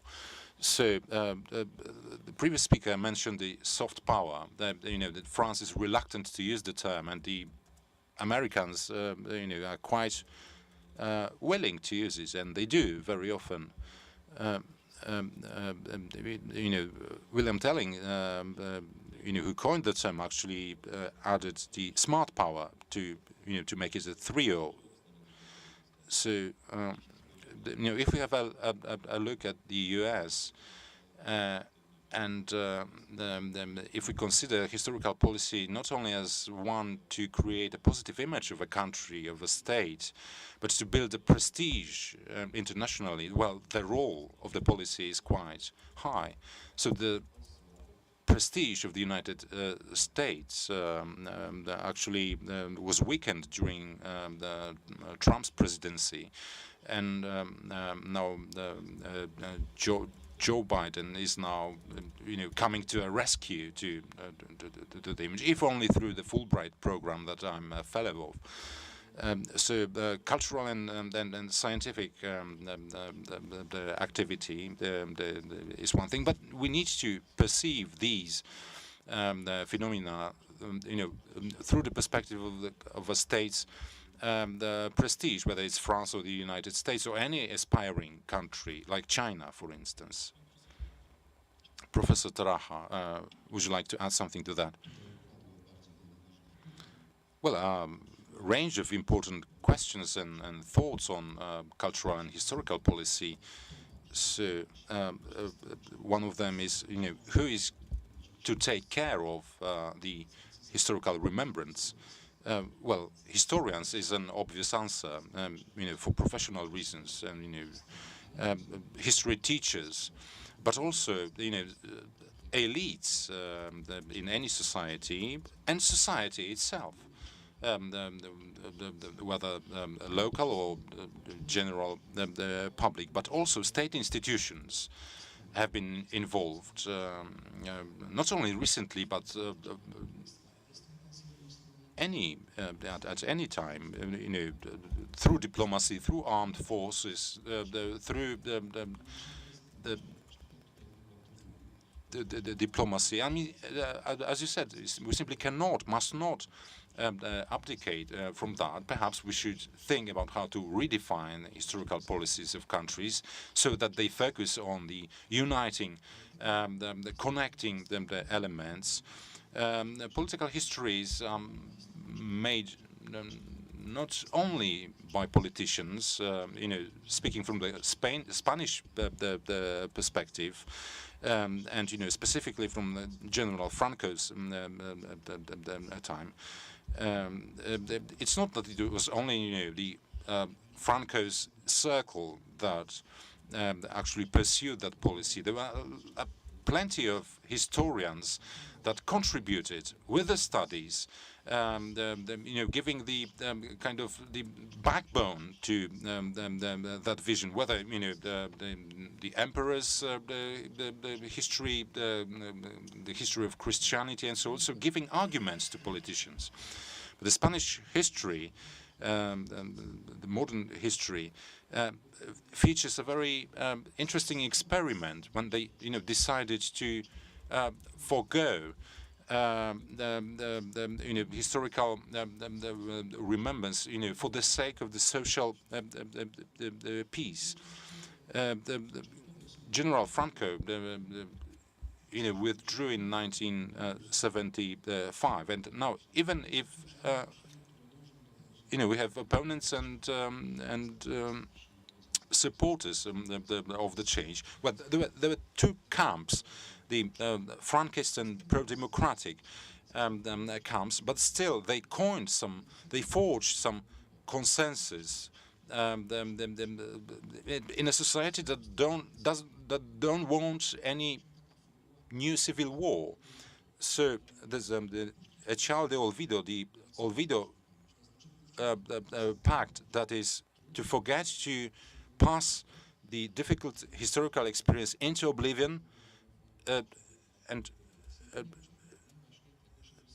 for the sake of building kind of peaceful coexistence, a peaceful social contract, democratic Spain.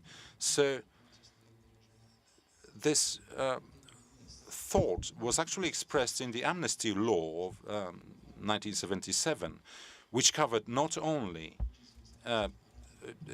people who had worked in the repression the forces, but also the ETA or Grabo members, that is terrorist organizations that had obviously harmed not only Franco's state but Spain as such. So all those people actually were covered by the amnesty. Decision was made to forget any civil war events, in the then current the policy. So that was a pragmatic approach, I would say. The path was closed for, some legal claims. There were a number of victims, for instance. So if it was kind of this consensus has been there for nearly 3 decades in Spain. The transformation, then the first socialist government of Felipe González. It was only in the first decade of the 21st century that the consensus was actually broken. Professor Shumilo wanted to contribute, but in European, the Spanish experiment, and perhaps the fiasco of the kind of policy of oblivion, does it mean that there's no alternative? It's either, historical policy or remembrance policy or nothing? Or is there any alternative to the historical policy after the Spanish experience? So, we cannot resign from the historical policy, from remembrance policy. I mean, there are, valid arguments in favor of historical policy for states. What Spain did was withdraw from a certain component of the remembrance policy, the component that was the most difficult to live through for the Spanish society. In the early 21st century, the consensus was broken, as I mentioned, for ideological reasons. 2006 and the National Remembrance Act and its consequences. That is the Democratic Remembrance Act, and now being discussed and processed at courtesies, the Spanish Parliament. But that was initiated by the far left in Spain for ideological reasons that broke down the consensus. There are plenty of reasons, plenty of changes in nowadays Spain that can be responsible for that. I'm not a specialist in the newest history of Spain, but it's quite obvious that the consensus, simply, had to be broken. I mean, you can't impose by decree a policy of oblivion. But let me get back to the discussion. We talked about the historical policy, remembrance policy, and and the historians and their studies. We touched on the local government units operating such initiatives. There are also, private and business activities that may influence the kind of historical awareness of society. So my question is, how to approach them, how to treat them. Let me mention the Gerek the film, first in cinemas, then in a Netflix channel, and then in the Polsat TV news. So it's an absurd. I mean, it's ridiculous. It's a caricature of real history, but we need to respond or react to that. Otherwise, the society may simply think this is true, forming false perceptions. So, Gerek is one thing, but Pokłosie, the movie, again with a caricature picturing of the Polish sentiment towards Jews, or Orlęta Grodno 39, with children fighters back then. So should the state react or not? What should we do about that? I mean, school curricula cover these matters in a kind of balanced way, but there's pop culture. There are products like movies that are quite that falsify the history. How to react about that? Now, there's another component: the cultural policy, cultural diplomacy. But anyone who would like to add anything to the remembrance policies? Professor Shumilo mentioned the movies here, so let me just signal that, in my experience, and the question is to you whether it's a historical policy. When I was in Helsinki, a student exchange program between philosophy departments, just out of curiosity, I checked what the Polish diplomacy, the diplomatic outposts in Helsinki, what they were doing, and there was a kind of a film festival organized by Polish embassy. So I checked the bill, and Pokłosie, the film that you mentioned, was at the top of it. So it's an anti-historical policy or anti-remembrance policy that they were operating. So we are we have never left our starting point, or the point of departure. So first of all, to kind of demythologize the Polish history, to make historians' voice, clearly heard, and to kind of make prominent those historical events that are kind of valuable, that can be shared, that can be showcased to the world. So if the state doesn't take care of it, no one will. Because as for cultural policy, as a rule, after 1989, unfortunately, the basic error was that it was delegated to local governments only, and the state, on the central level, largely withdrew from that area, from sponsoring this area. It was only after years that we succeeded in getting approximately 1% GDP spending reserved for culture, for building institutions, where also historians will have the opportunity to present the studies. Gentlemen, let's remember that there's no museum of the history of Poland which would be operating. It's in progress. It's being built now, on the initiative of Minister Gliński. There's hope that it will be ready and opened within a short time. But this shows you the scale of negligence. But for the state effort, there won't be any institutions with the scale, with the gravitas to show everything that we would like to share. You mentioned the Volhynia murder. We are in Lublin now, and quite recently the Ministry of Culture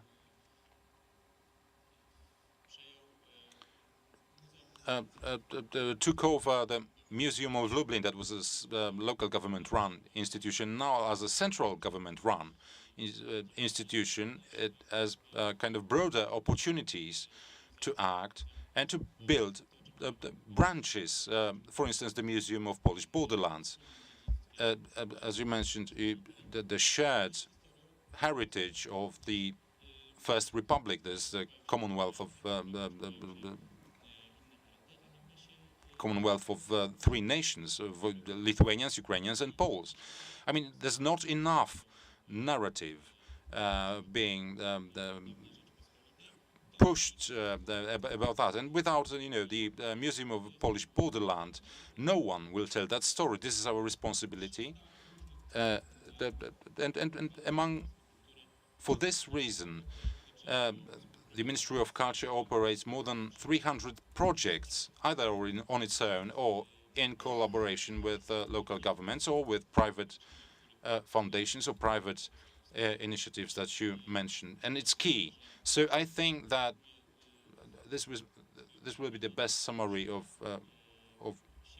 my thought. I mean, a network of advanced museums is one aspect that is definitely a priority for the Polish government in terms of the remembrance or historical policy. The same thing is with institutions to be set up abroad. It's really difficult, but possible, as the Pilecki Institute in Berlin shows you.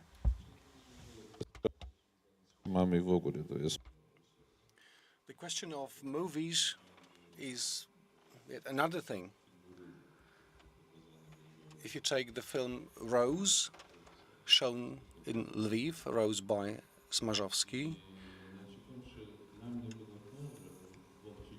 the most important thing, that the rapist, the Soviet troops, in this film, they sing Ukrainian folk songs. So I would have doubts about the intentions of the director, and they do it twice. So this, in a sense, alludes to the ethnic origin of those rapists. And another Smarzowski's film, Volyn,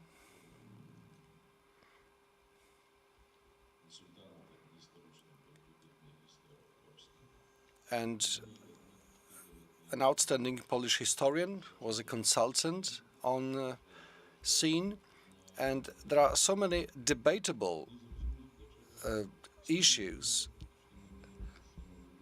And in fact, the Ukrainian party, the Ukrainian side, wasn't consulted or wasn't allowed to voice their doubts.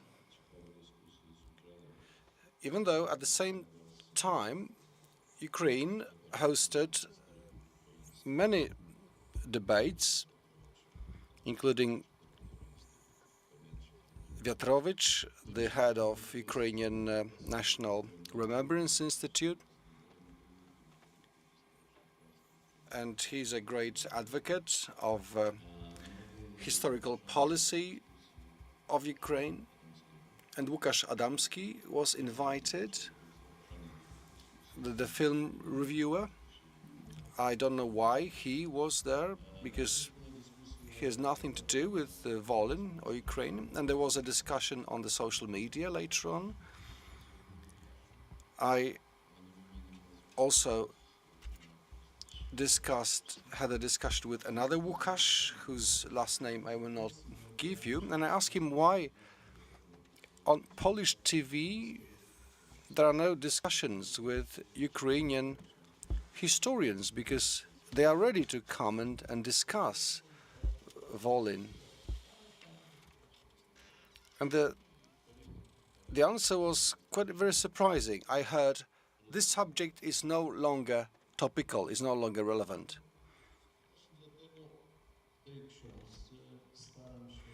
So therefore, in this book, I'm trying to show that besides Wiatrowicz's stance and Grzegorz Motyka's stance, there are different views of what happened in Volyn and who was the main driving force of what we call Volyn genocide. So please remember that from the division of the Republic, the First Republic, up to 1945, it was Bolsheviks and Russia who had the greatest influence in Ukraine. So I always ask people, 1943, there were several thousand of Soviet guerrillas. What were they doing there? Some Polish historians said they were themselves scared of what was going on in Ukraine, which is hard to believe, given that what they had done to Poles and Ukrainians before, and what they have done recently in Bucha. So why were they scared, or what they were anxious about? Probably about the fact that so many Poles were still left there. But if we could go back to the question of whether the state should interfere with historical policy, well, this is kind of sensitive. You can intervene or you can sponsor research. But this is soft power, not directives, not orders, but lack of funding can determine whether we study something or not. Well, of course, funding is relevant, and it's an active way, an active tool that the state uses to support or not to support certain research initiatives. And indeed, the state will not produce, or the minister will not produce scientific articles, but of course they can decide to support what they believe is the most relevant to showcase Polish history. Well, thank you. Because of the time regime, we have no time actually to discuss the cultural issues, cultural regime. I think much depends on how we understand politics, not necessarily history, but politics. If we understand it in the classical way, as a conscious care, attention to common good, then what we do makes sense. Our attempts make sense. But if we understand it as an art of shifting costs to others, well, if we understand politics like this, it will be used, historical policy will be used as an instrument of having things done or not done. So we will be left with emotions, with points of view that will not translate into reconciliation or amicable coexistence. And that's the point, maybe, for the ruling elite to understand politics the proper way, the classical way. Then we will know where we are, and things will certainly clear up.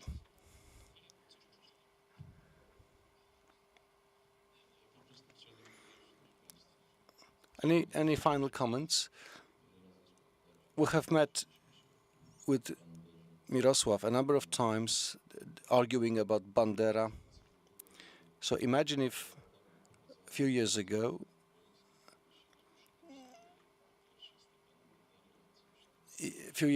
if the TV had shown a Ukrainian commander next to Bandera's bust.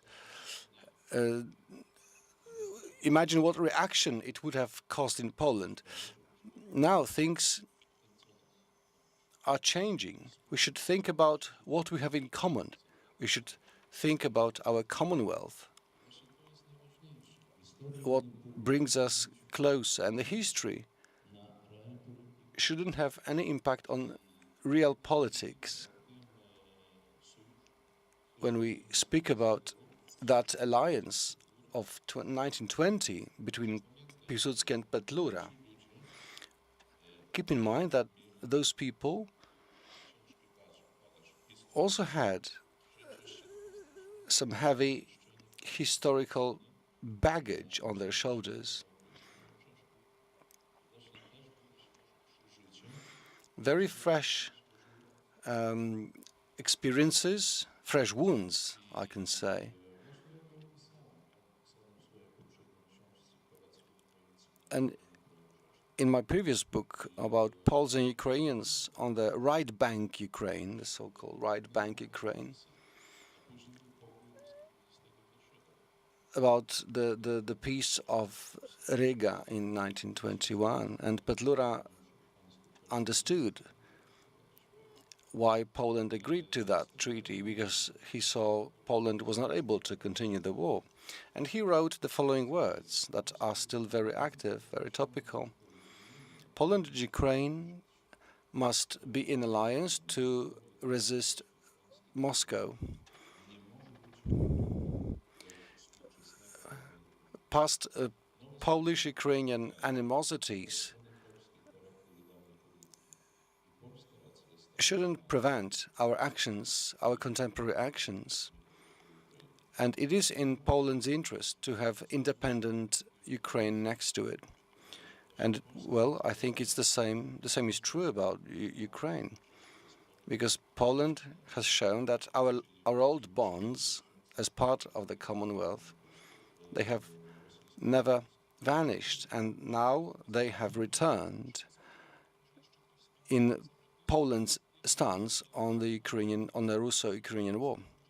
So thank you very much for this meeting, gentlemen. Thank you, organizers, for giving us the floor to talk, to discuss. Thank you for being with us on this panel. Thank you.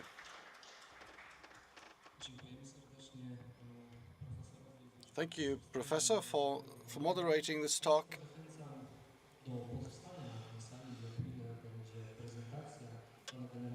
Please stay with us in the room. In a moment, we will hear from General Janowski about the defense policy and national security.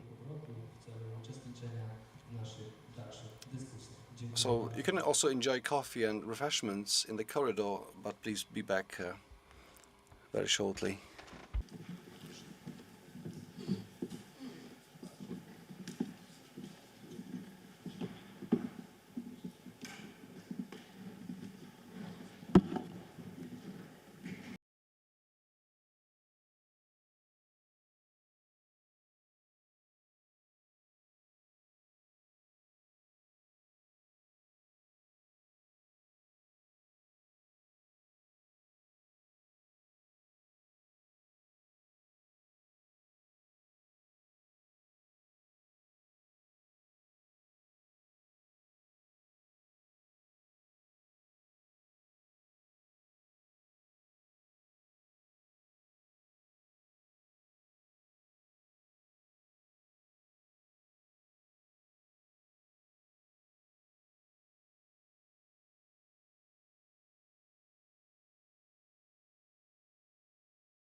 this conflict, that is time and sufficiency of the state. Response time, because in the past 4 or 5 minutes were enough to respond with fire. Now it's below 2 minutes. So if your artillery stays 2 minutes in the same location from which you fired, you will be erased by the enemy fire. So two determinants for us. Time, it's for the technology and military, and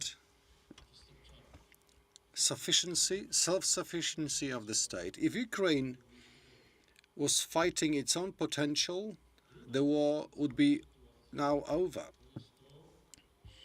Another thing is, when the conflict grows longer, Russia strips its allies of ammunition and weapons. So, in other words, our potential adversaries and their potential is being reduced the longer the conflict is.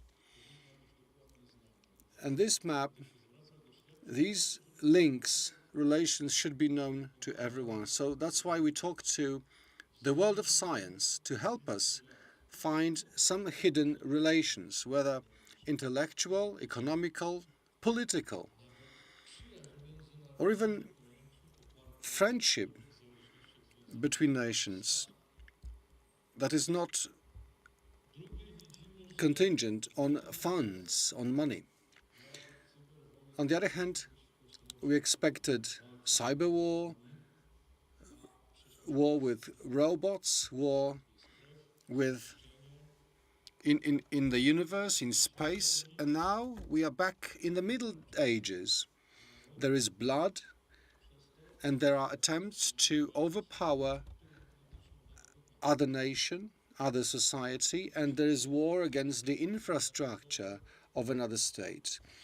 And the rocket attacks in Ukraine, especially before winter,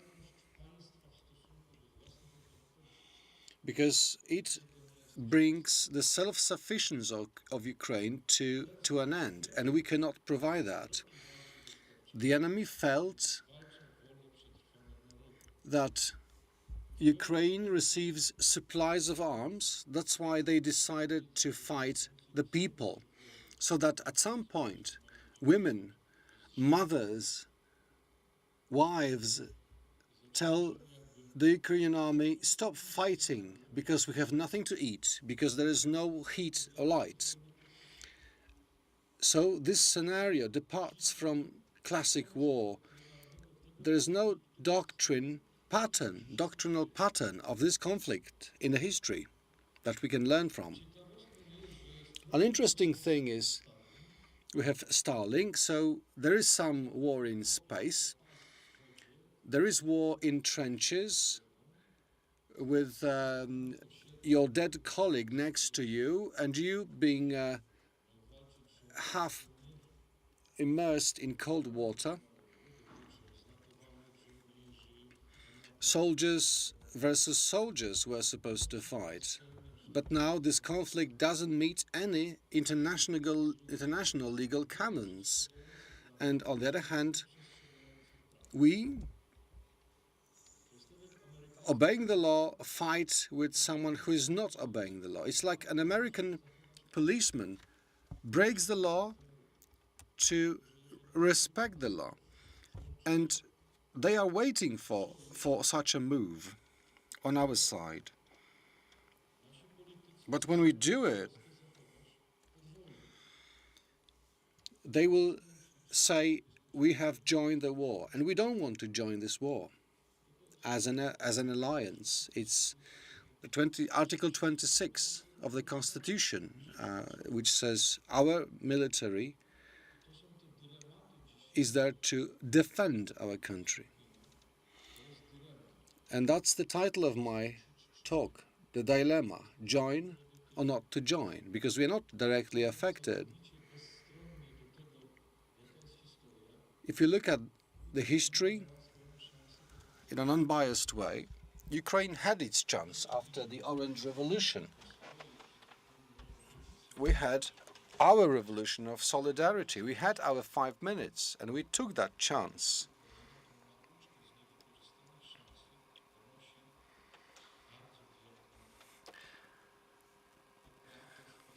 And Ukraine pays a lot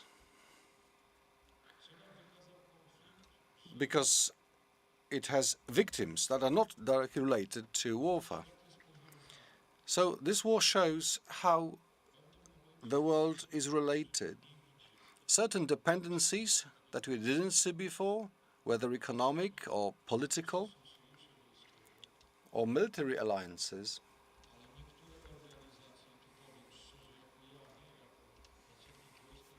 and some organizations, and I'm telling it not as a military, but as a citizen, organizations like the UNO have failed to fulfill its role because it's so designed that Russia is a judge in its own case. And you cannot vote for anything because Russia will not or will never vote that they are guilty, that they are to blame. So it's now too late to reform solutions that maybe proved effective in the past. Now,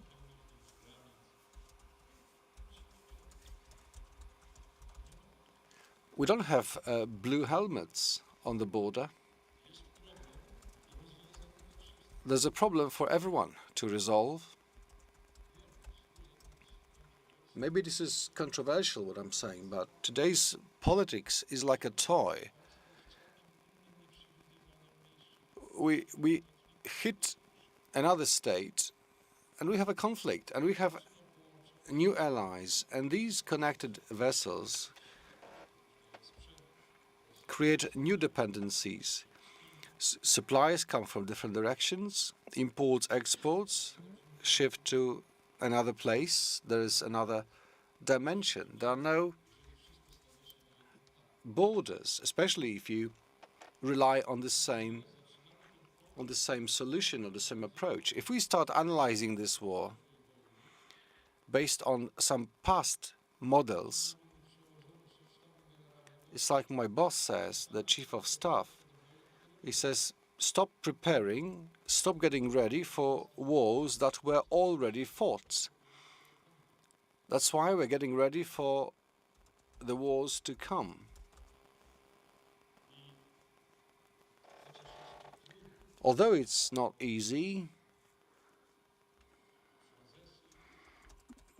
because we hear words, statements, especially from the adversaries,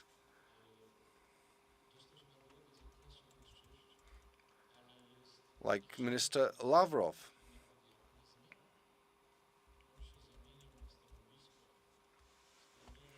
He should be given a special reward for his oratory skills. And he's been the guru of foreign policy for so many years. He can explain the worst things, and he's very skillful in relying on some past cases, like in former Yugoslavia, where the conflict started without legitimate basis. So we can see this area is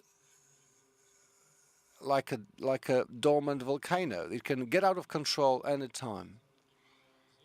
Going back to the UNO will not be back to its role.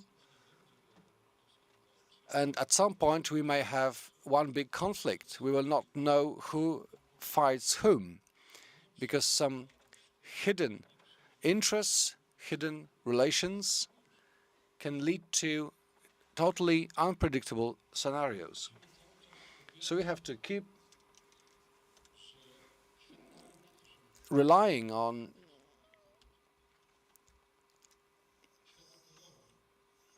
on the world of science, economics, the military force, state institutions, making sure that we have security inner and outer. They should rely on the same database, on the same system of communication.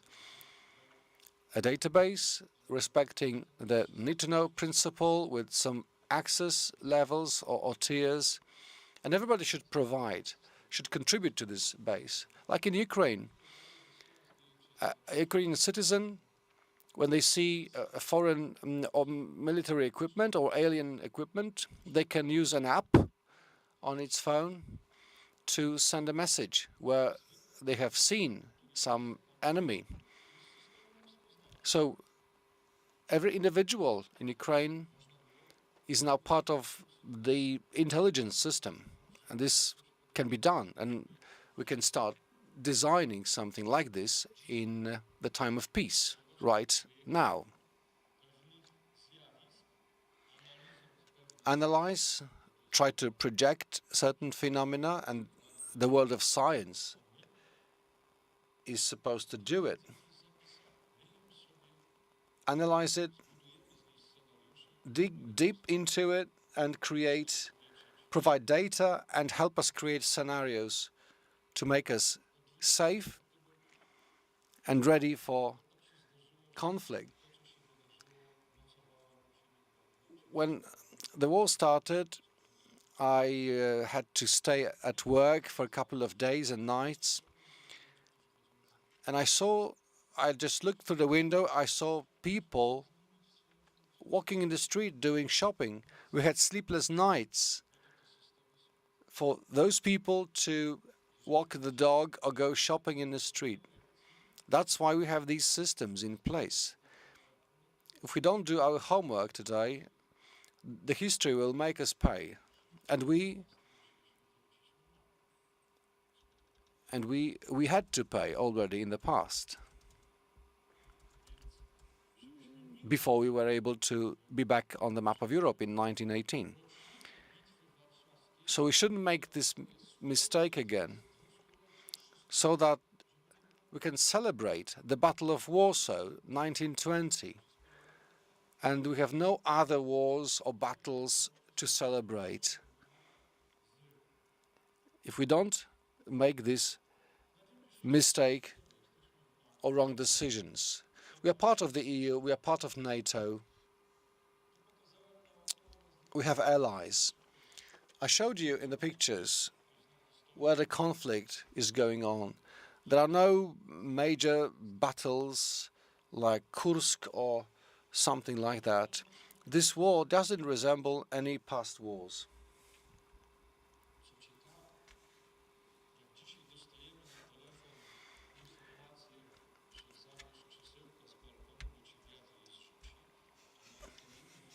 And when we get messages on our mobile phone warning against strong wind, Ukrainians get messages, road number 10, 5 Russian tanks, and the guys go there with a javelin to destroy them.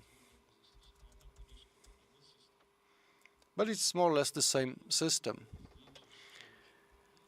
Someone takes a picture with Russian equipment, sends the picture somewhere, someone else will process it and make a decision and be able to direct fire against the enemy. I like to make controversial statements because we keep hearing that we are the eastern flank of NATO. This is more or less the picture of this eastern flank. And what about Article 26 of the Constitution? Well, let's leave it to politicians. We are the eastern border of NATO, of the EU. It's a wall that should not be surmountable. The eastern flank, well, the Germans had their eastern flank on the Odra River. Now it is here. not on Vistula, on the Odra River.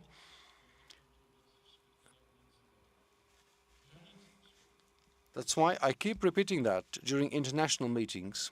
This is the eastern border of NATO.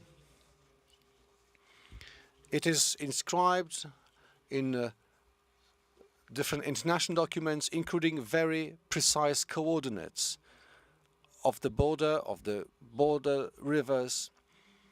And as Stolberg said, we will not give away an inch of NATO's land. So we actually start here. Our flank starts here, because the other borders here is when we decide to give something away. I designed this diagram to show you that we have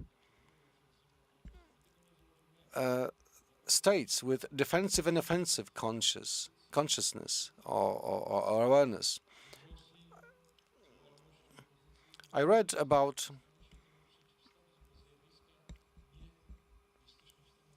the opposition in Russia, and sometimes we wonder why it doesn't work. Well, this is beyond imagination how Russian propaganda works in Russia.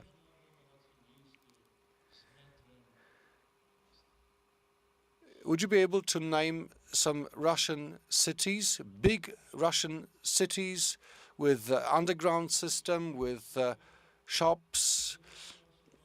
Well, I think you won't be able, because majority of Russian society lives in the rural areas. They are underinformed. They are kept in the total or constant state of indoctrination and brainwashing. Like in the Tsarist Russia, when you were born as a peasant, as a subject, this is where you die. In the history, they would always suffer from Tsar, from Bolsheviks, from someone else, so they have nowhere to return to. And those who rule are not so smart, because the smartest one have already left Russia. The only left are not so smart.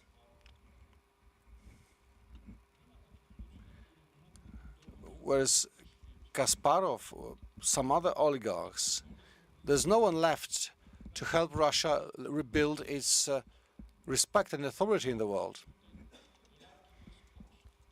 So these dollars here is cost. It's the cheapest to kill people, to kill the enemy. This is for us to keep people alive, and we will pay any cost to keep people alive. For Russians, life doesn't matter. They apply a different scale. As long as we do not break the law, we lose, because they know we will not break the law. Therefore, my nephew, who served in the police force, he worked in a drug department. He had to break the law. He had to break the law to get information. Otherwise, he would be shown the images of his wife and children in front of the kindergarten to make him stop asking questions. That's why he left. He left the service. So we respect the law, and on the other side we have anarchists, we have lawbreakers. That's why I'm not happy about a ban on possessing arms, because 90% of burglars know there will be no guns at home that they are breaking in, unlike in the United States. That's the difference. And the question that some people asked after Russia took the Crimea in 2014, because this question remains unanswered. And our problem locally is to find a proper definition.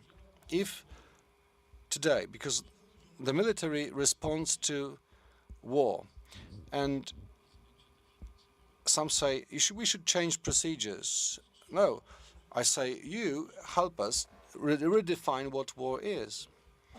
If imagine we have only green lights in the entire city, ambulances drive here and there is bloodshed, cash machines don't work, there's no light. Is it war already? Banks don't work, shops don't work. Is it war? So perhaps we should redefine war. So it should say, if I cannot withdraw money from an ATM for a week, then the military is ready to go. And we are ready to defend the country. And we should, of course, be ready, and we are ready to support the society in defense. That's the problem of definition, what war is today.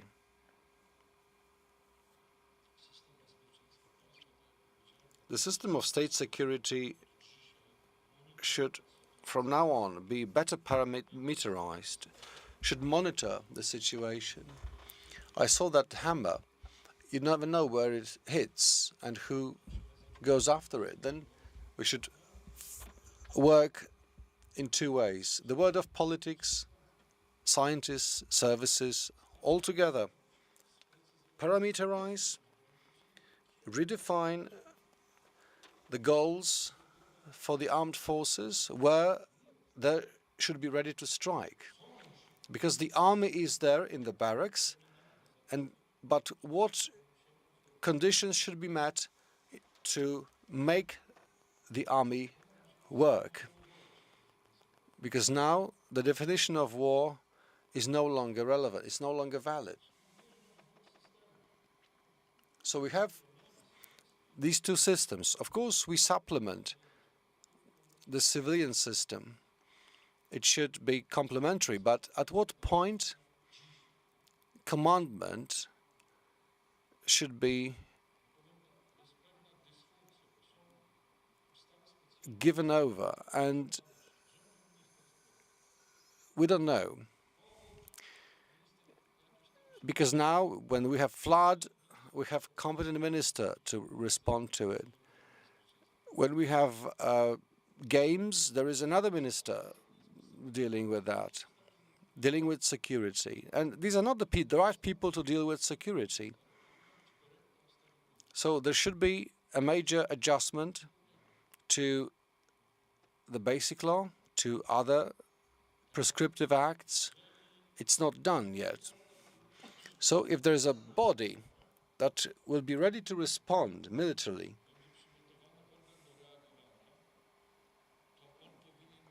this body should have deputies for all possible matters, issues that come up in conflict, in problem times.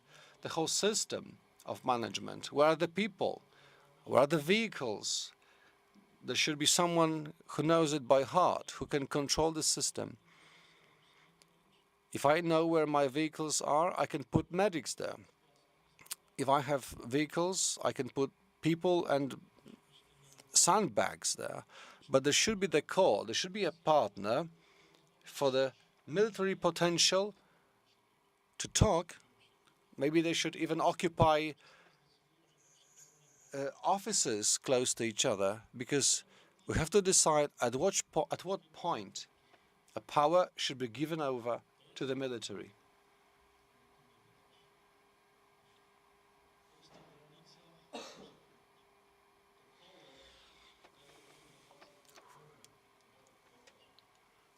Like in economics, supply and demand, this is the field where the lines meet.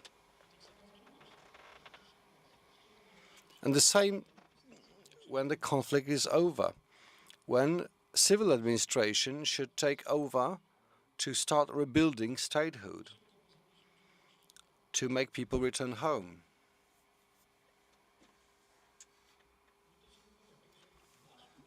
So what we were taught, that you don't fight in cities, you pass by cities. And in this war, it's completely different.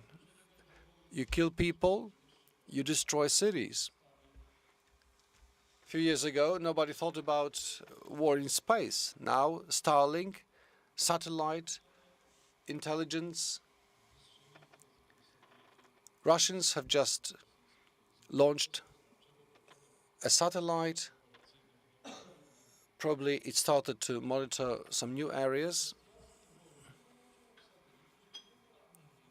So they use satellites to know where civilians are.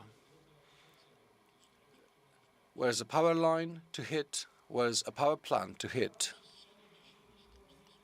So open spaces today are not to fight. These are places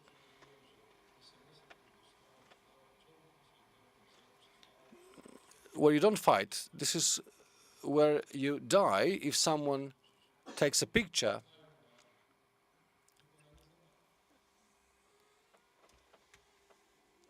and the troops are hit in the middle of the field. So there have been many theories, and the question is, where are we now in this algorithm?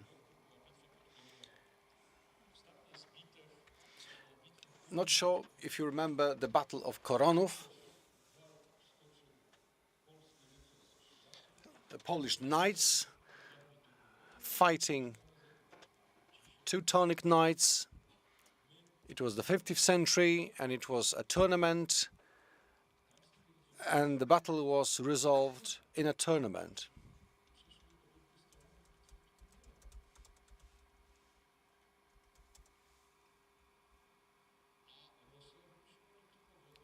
And Russia returned to violent and bloody way to resolve conflicts. Therefore, this gentleman created the basis for dialogue, and he created MIT,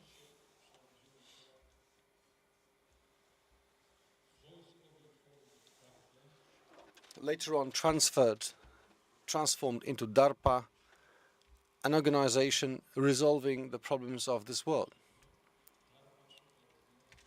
DARPA is looking for solutions to conclusions to data that it collects.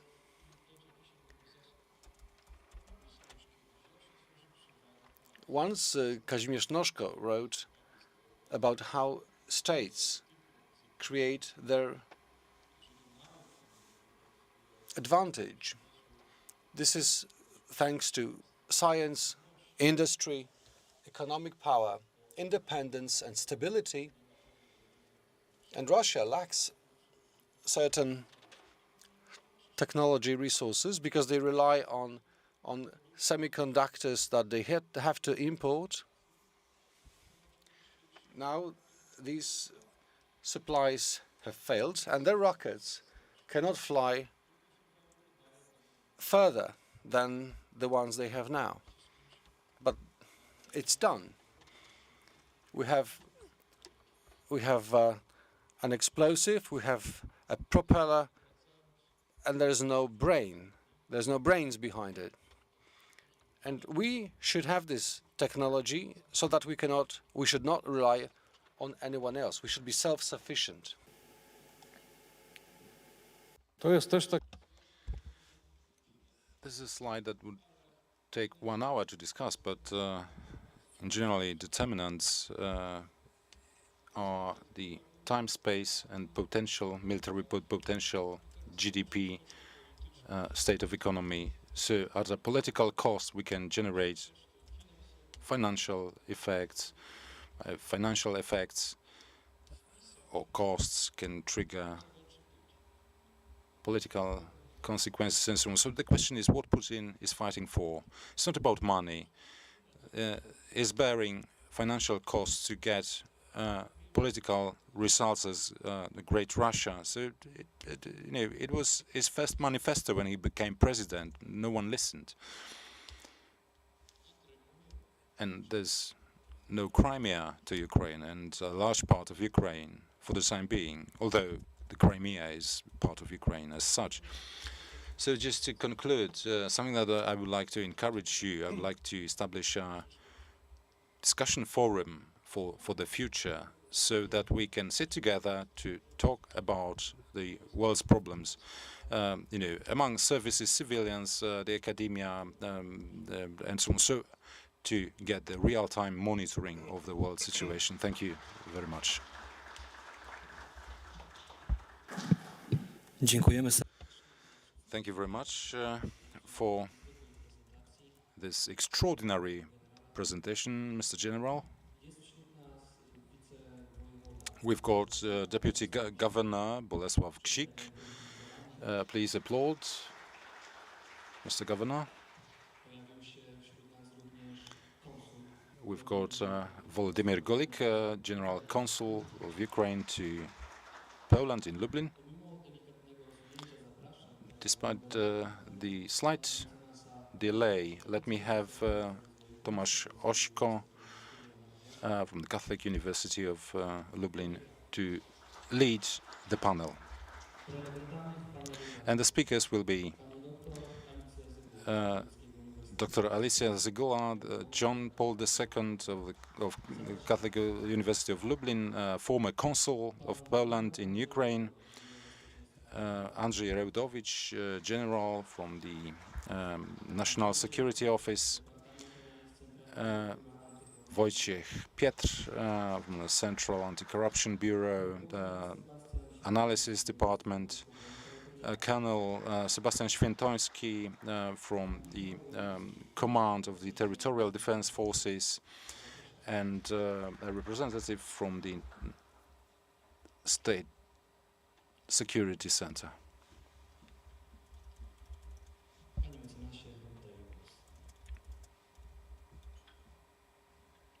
The floor is yours.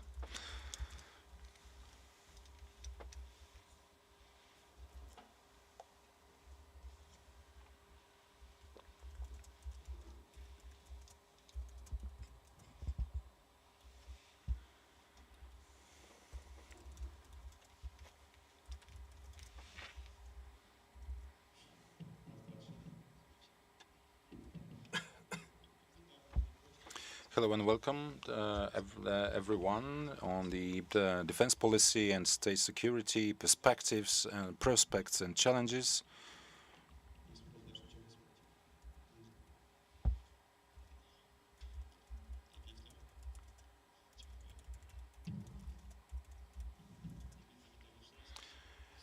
Let me say this to start the panel discussion.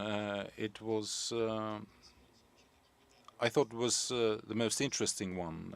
I thought, but now I'm convinced it is. So, as an introduction, I prepared, some paper I can show you. But I would like to talk about the perceptions of security. Mr. General gave us a presentation that I didn't know. I'll be speaking just spontaneously, but I'm absolutely shocked. Words fail me. I mean, to describe all I feel after the very basic presentation, to address the general audience, it's hugely impressive, in positive and negative terms. So these are my feelings, but I would like to encourage all the speakers to share their thoughts about that. The security, the sense of security, to us as citizens, non-professionals, non-service members, non-analysts, not professionally involved in military or security services. To us, the sense of predictability and security, that there is someone that is taking care of us, is absolutely key, because it touches on the basic need of security. on the need of safety. It's essential from the individual point of view, but also from the social point of view. So it's a truism, but this is as it is. And we have gone through a series of crises, with the pandemic, with all the bans, lockdowns, vaccines, and so on. A lot of public debate, a lot of controversy in the society, knocking us off comfortable life, and so on. And these questions have remained unanswered. Number of other questions appeared. The borderline crisis, the war. We have all seen what was happening the Polish-Belarusian border, Polish-Ukrainian border, the border of humanity, as someone said. On the one hand, we are bombarded with pictures in the media of people trying to cross the border. We saw the response from the security the services and law enforcement agencies. They all took us by heart, and it was massively impressive on us. We observed the building of the fence at the border, and on the other hand, it was confronted with the questions about the human rights, about humanitarianism, about human dignity, and so on. So, and again, these questions have remained unanswered. The debate has just started, had just started, while another crisis emerged. Something unprecedented, with media reports on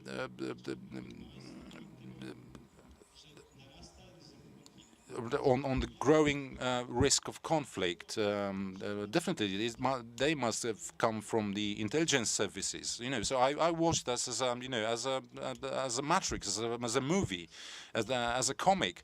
I had this sense that I was safe. I was living in a secure country, and any war would be far away, distant, and from me. I wouldn't have believed that in a neighboring country a war would break out, and then the tension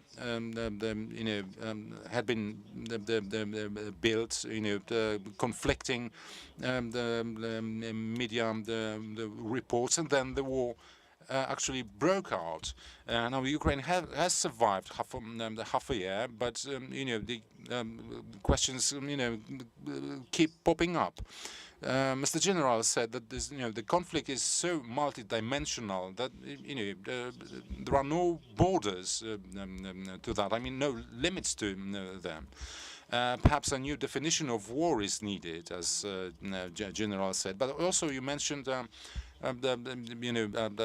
story. You sitting in the office, looking through the window, watching people going to do groceries, so, and that you served countries for them, for their people, to feel safe, to live their everyday life. Now, as a Pole, I wouldn't like to be in the streets and being aware at the same time of the risk, of the threat. So, as you said, a war is not romantic. Only movies are maybe romantic.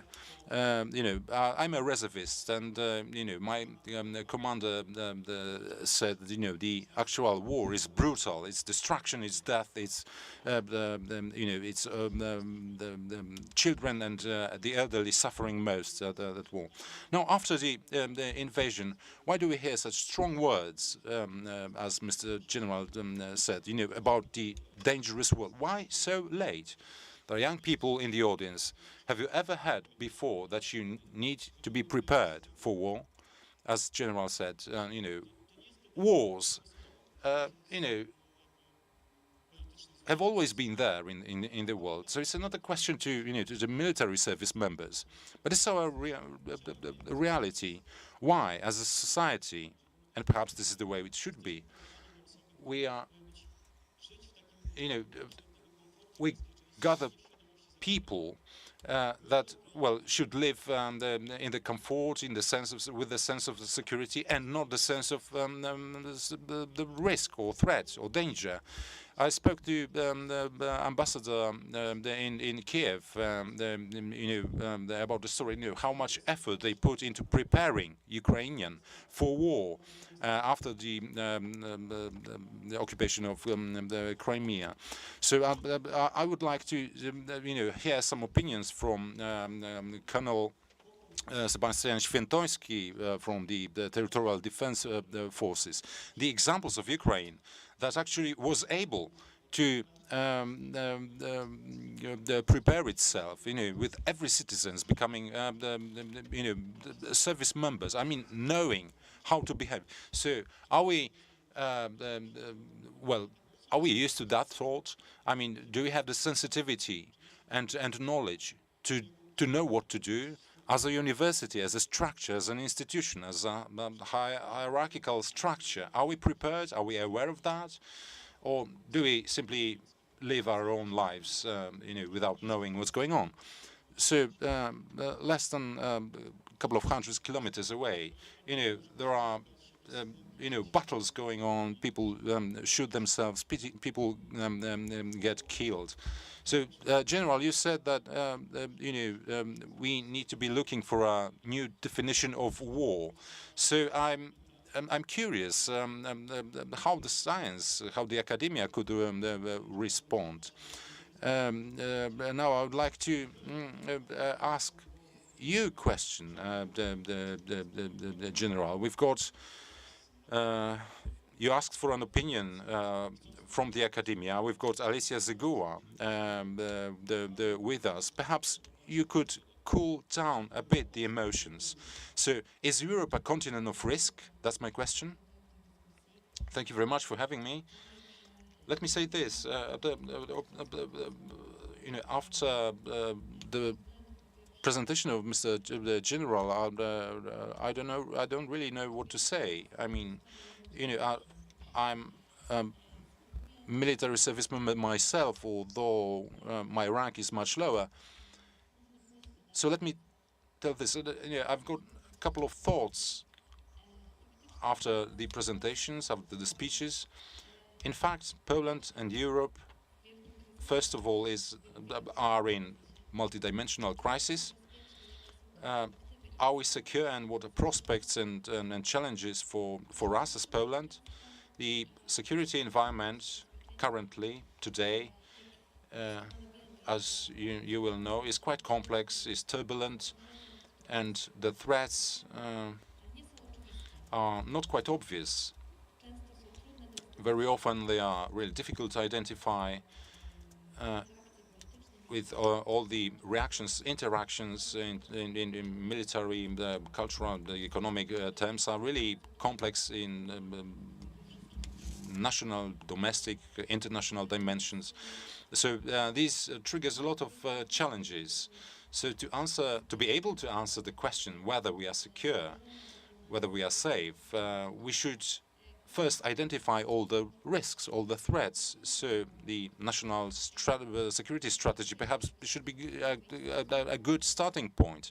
It identifies defines the security the environment, putting the neo-imperial Russian policy as the top priority. But we should know that the late President Lech Kaczynski was the first, actually, who warned back in 2009 of this neo-imperial Russian policy. Saying first Russia, first Georgia, then Ukraine. So this is the threat to us all. Back in 2009, Russia tested responses of the West. In 2014, it opted for an all-out confrontation with the West by occupying and taking Crimea and the easternmost oblast of Ukraine. And since February, we've been living through the full-scale aggression, which is also a risk to a threat to us. Let's remember the war has been going on since 2014, it's a hybrid war, not quite obvious, combining elements of military aggression with some hidden tools and instruments of warfare, and it can also be directed against us, just to just to sow this discouragement, dissent, social conflicts, and so on, as Mr. General said. So perhaps it was also a test to our response, a test to our readiness to respond, and our ability to counteract. Thank you.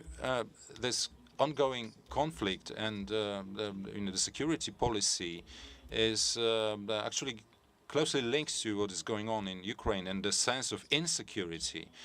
But this is in terms of the signs or symptoms, let's say. But there are also causes. There must be some causes. The causes may be economic or the social, but also there may be some values. People.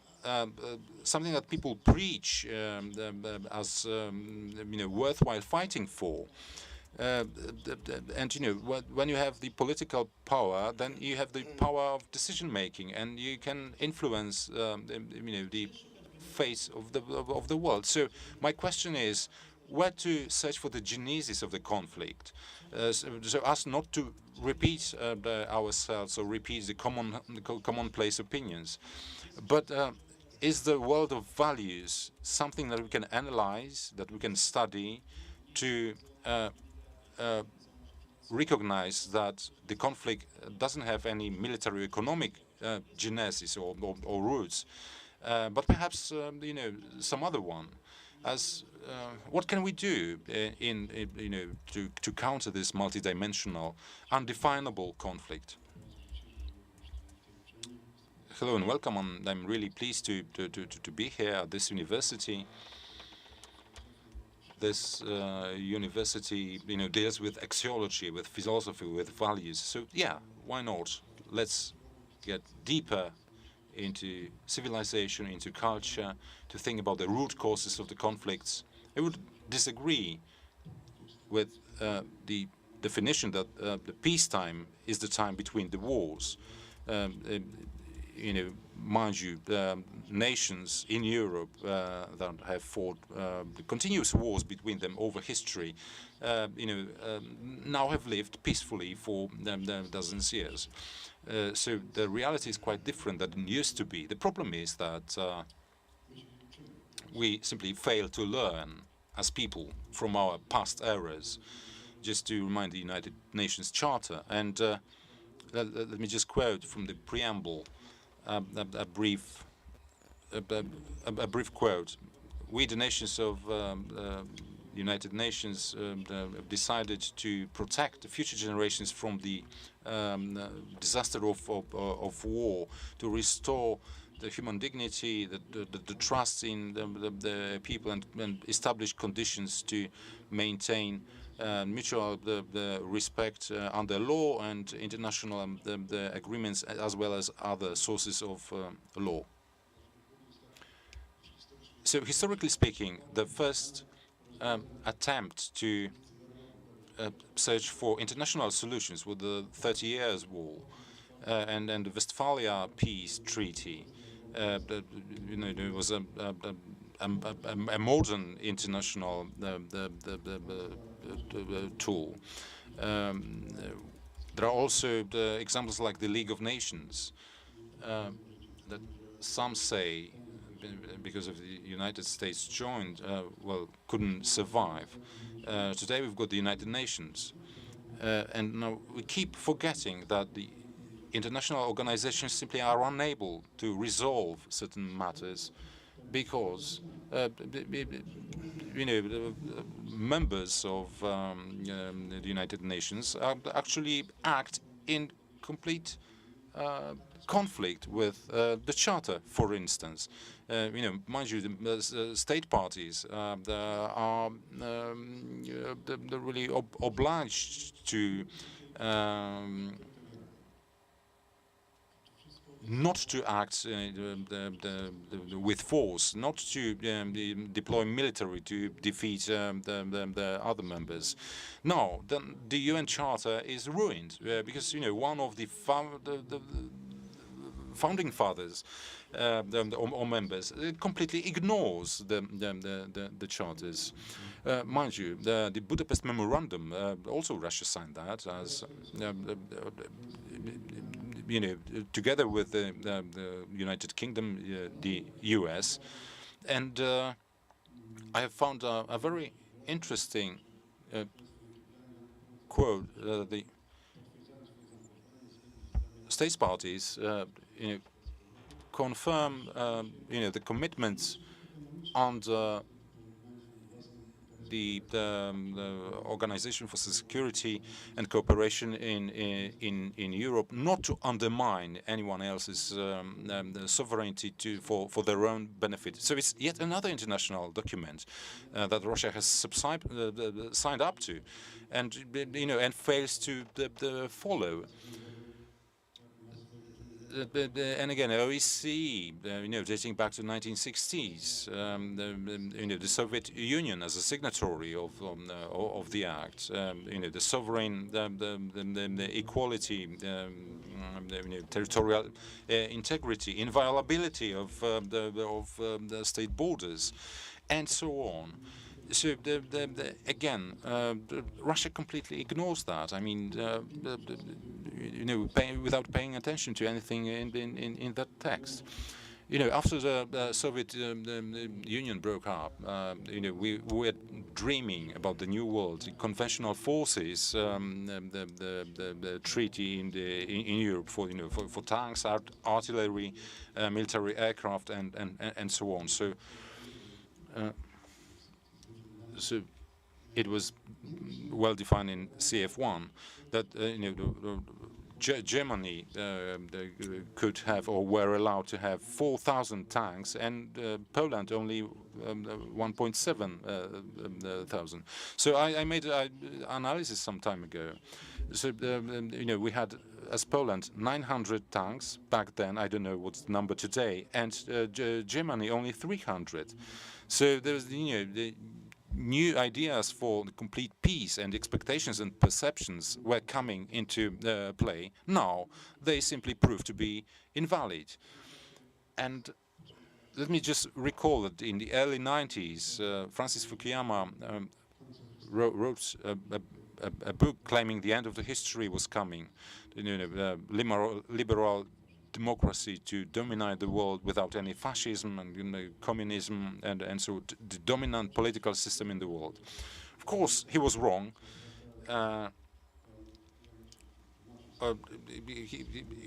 He tried to explain, his claims in another book, Identity, in 2014. He didn't simply consider identity. The human soul has its dark and bright sides. That various nations, grow in their own countries, cultures, or civilizations. When I mentioned civilization, then again let me recall Samuel Huntington, the Clash of Civilizations. He wrote about religious matters rather than anything else. But I think that what we see in Ukraine today, there's a clash of civilization of the West and civilization of the East, the Turan civilization. Huntington does not distinguish between the Turanian and the civilization, but Felix Konechny does single out the Turanian civilization. He gave the full characteristics of that. So I just made some excerpt from an academic paper.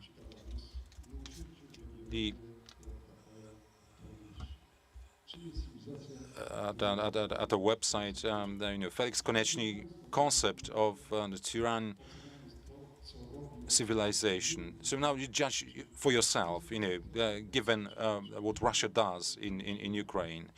So is it the real roots of Russia in that? Konechny says that Turanian civilization derives the whole public life system from the concentration camp philosophy, and it concentrates on the around the ruler, that is the master of life and death. The decrees replace the law. The ruler is the owner of the state itself, everything in it, and the others are serfs and slaves. Some forms of private property may be allowed, but also until revoked. So these are just a handful of the features of that Turanian civilizations. During the war, what prevails is the basic aboriginal struggle for survival, which is manifested in an absolute military aggression. The Turanians obey the orders, but cannot act together. They follow only the basic vital rules. The ruler is the source of law, and only who can kill the ruler can replace him or her. It's very interesting. I won't be quoting this at length, but I'm in no doubt this is precisely Turanian the civilization of Mongolian and Tatar, the roots and origin. So, mind you, Ukraine is now quite successful in fighting against the Russian myth. As the heirs of the Ruthenian Kiev. So Ukrainians claim Russia should be named Muscovites. They have nothing to do with Ruthenians. They are akin to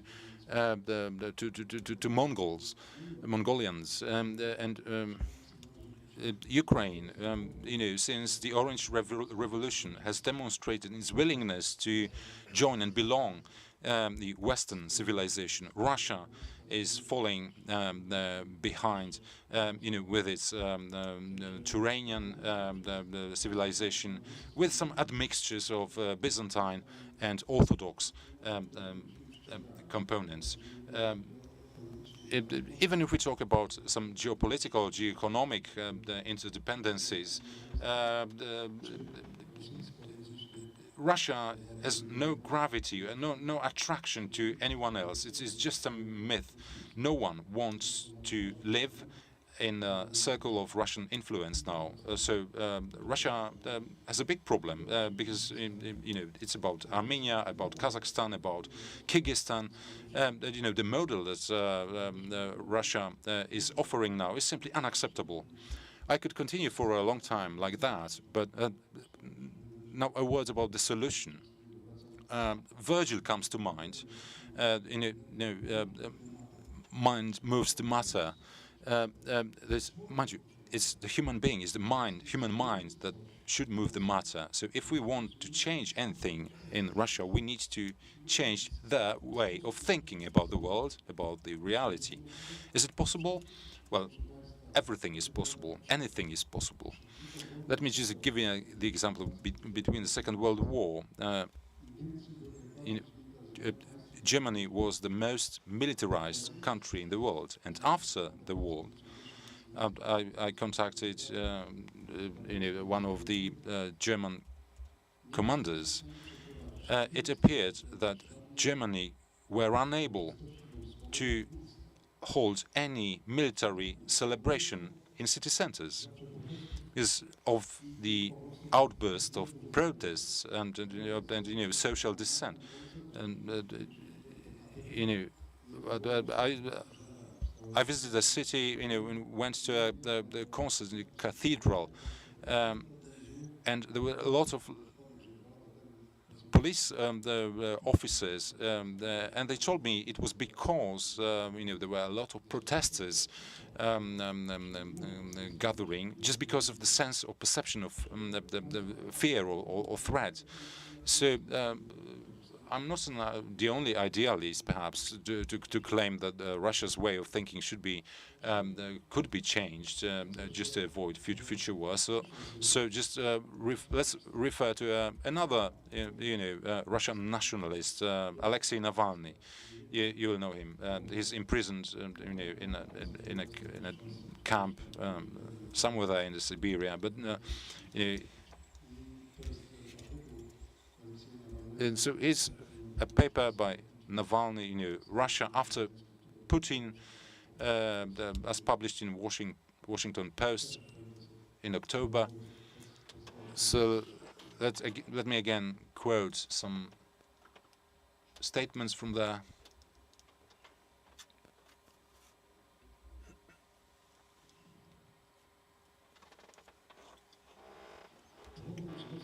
The problem with the current tactic of the West is that it ignores the basic question: what Russia should look like after this tactical success. What's the guarantee that the world will face even a more aggressive regime? We can't achieve any long-term goals without a clear plan to extinguish the root cause of the problem. Russia is the source, is the root for aggression and instability, and to change that means to achieve the success. So the post-Soviet authoritarian regime is characterized by envy for Ukraine's democratic ambition. So aggression as a solution is not only the philosophy preached by Putin's circle, but it's a way of Russian life. So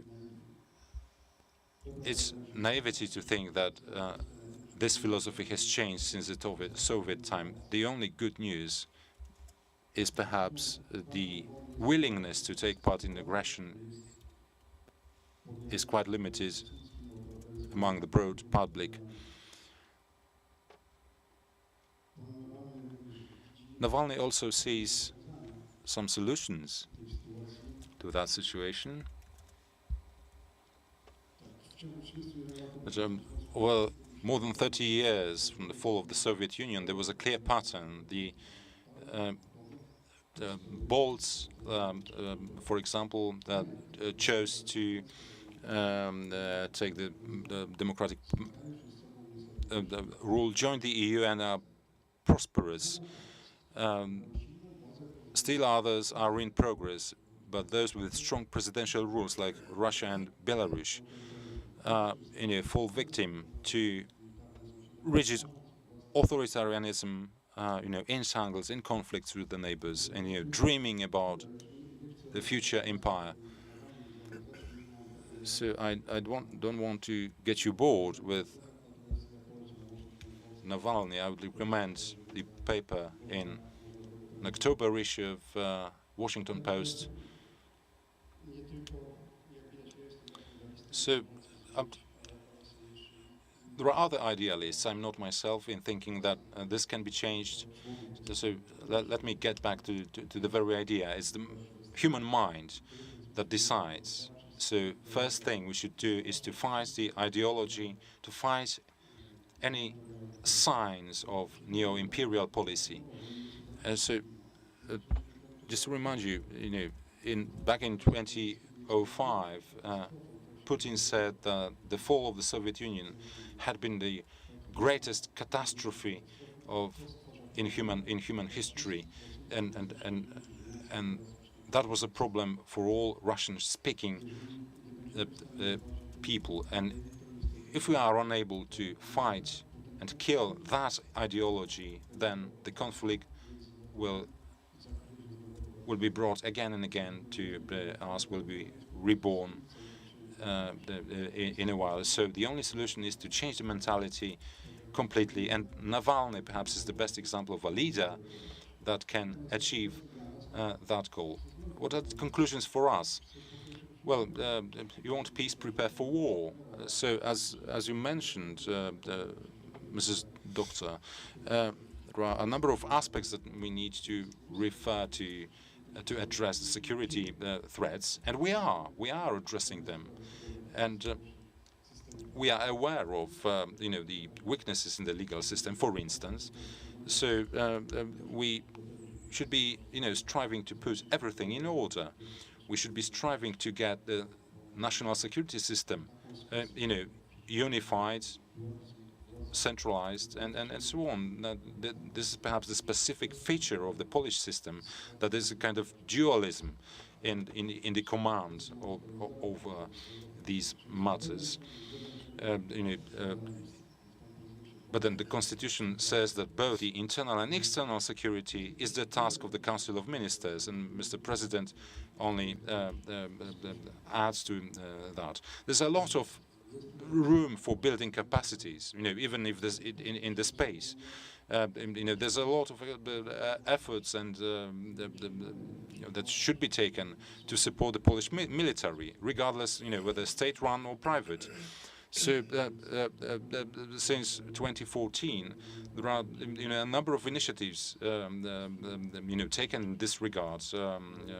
Like I'll give you an example of the optoelectronics, a Polish business that has been hugely successful, producing drones for for instance, the unmanned aerial vehicles for our army. So let's get down to work. Let's handle. Let's tackle what we have to tackle. And again, mind you, the newspaper headlines, tell us about,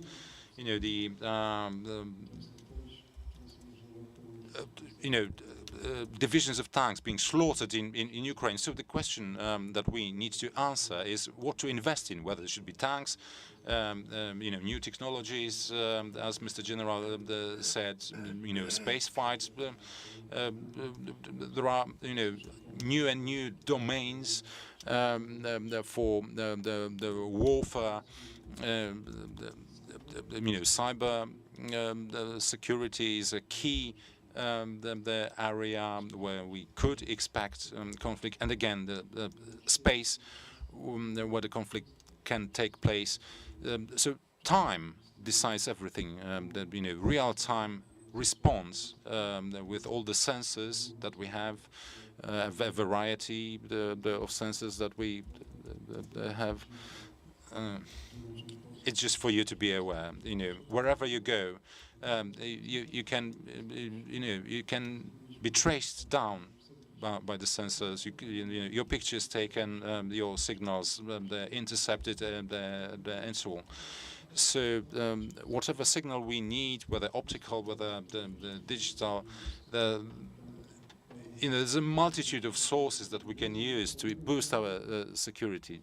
So, in the land warfare the domain, we just open up a map, with all the terrain, all forests, rivers, and so on. So the answers are simple.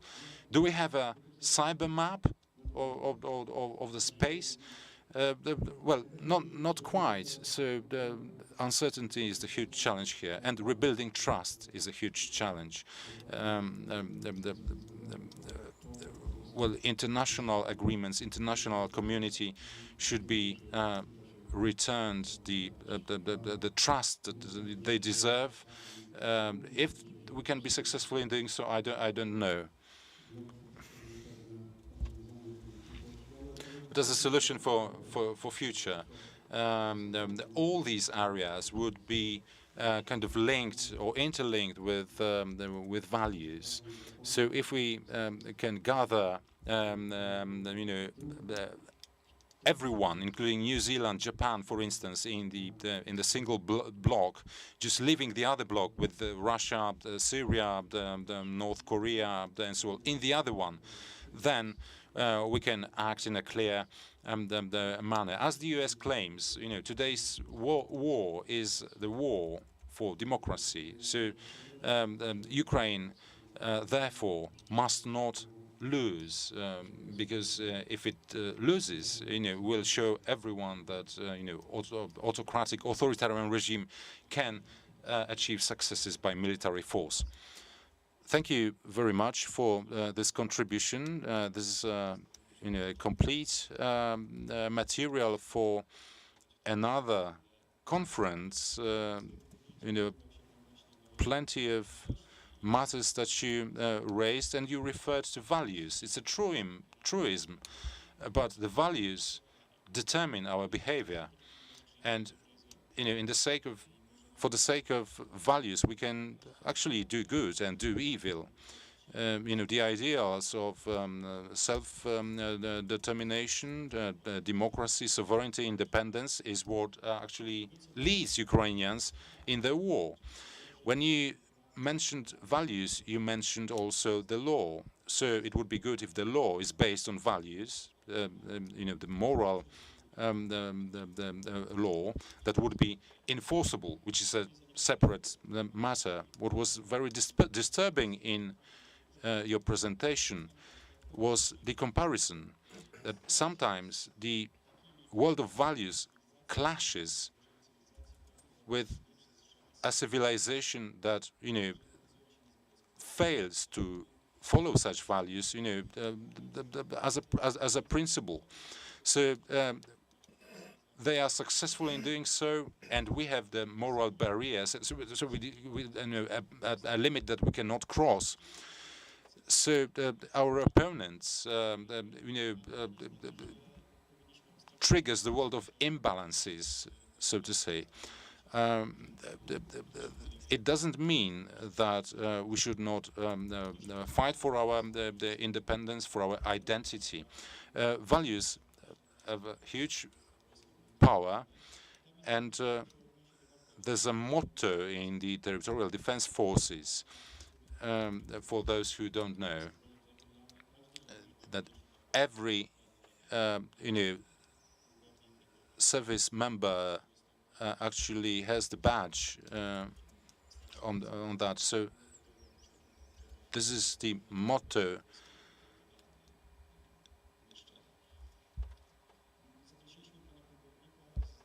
So we have Colonel Sebastian Świętoński of the commandment of the territorial defense forces that actually relies on the heritage of the Home Army and the values that it followed, also as the force that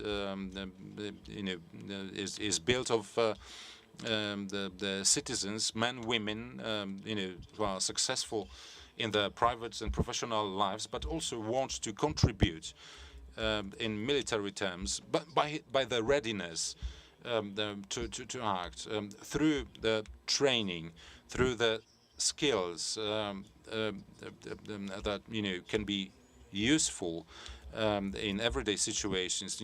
By being aware of how the military structures work, and on how to carry out the commands and orders, how to use weapons and arms, for instance.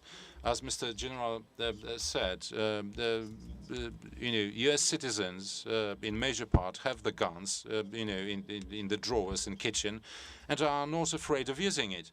In Poland, it's a bit abstract. I mean, no one, would go for an open debate on that. Arms are there for being used. I mean, the point is about using them for the good cause. So it's another matter for a separate discussion, perhaps.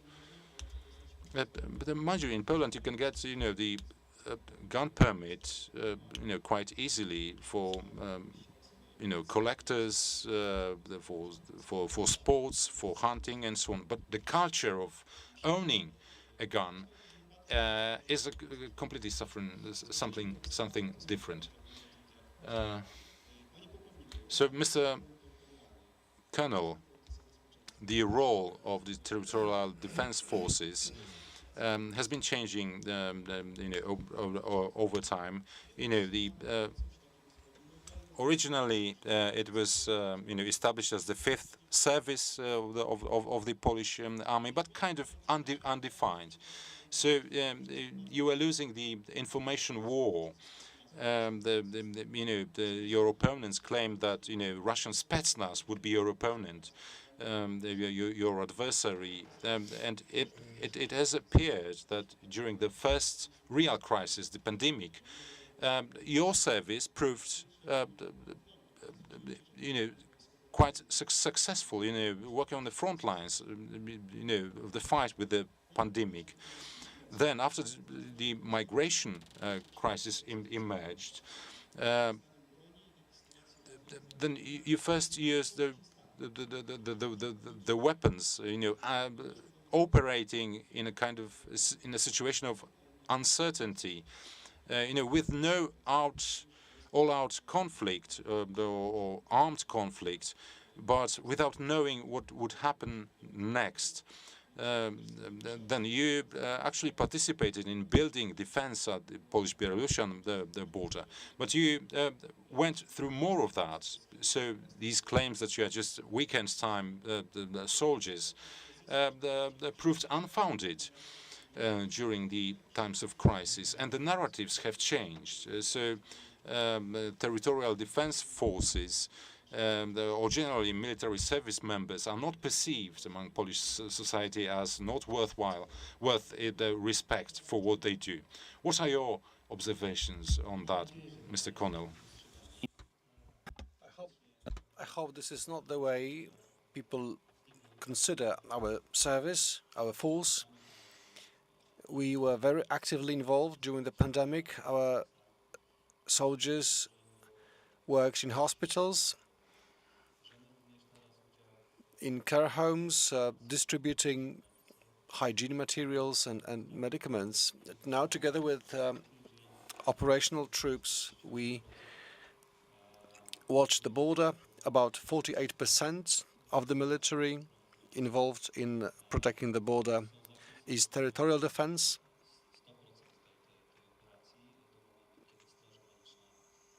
There are ideas to get involved even more before the border guards can fully watch the border and control the situation. So why the Territorial Defense Force was established? After voluntary conscription stopped, the army started to lose people. Politicians realized that, and the Minister of Defense, Macierewicz, and at some point we were even called Macierewicz's army. At the end of 2015, he realized that. So in 2016, the first office of territorial defense was established.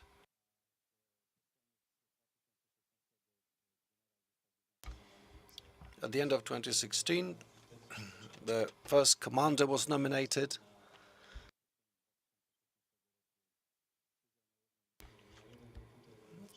The general, the commander, had one computer, one chair, and one deputy. It was like 10 officers at the beginning. I was among them, establishing the service. It was the end of 2016. Last year, we had 35,000 troops in active service. So 6 years, over these 6 years, we also trained an extra 10,000 people. Some of them joined operational forces.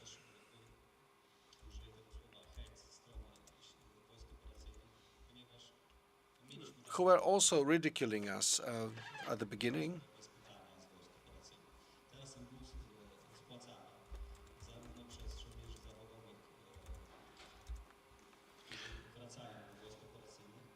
So in fact, there is an interchange between us and operational forces who join the ranks of one or the other force.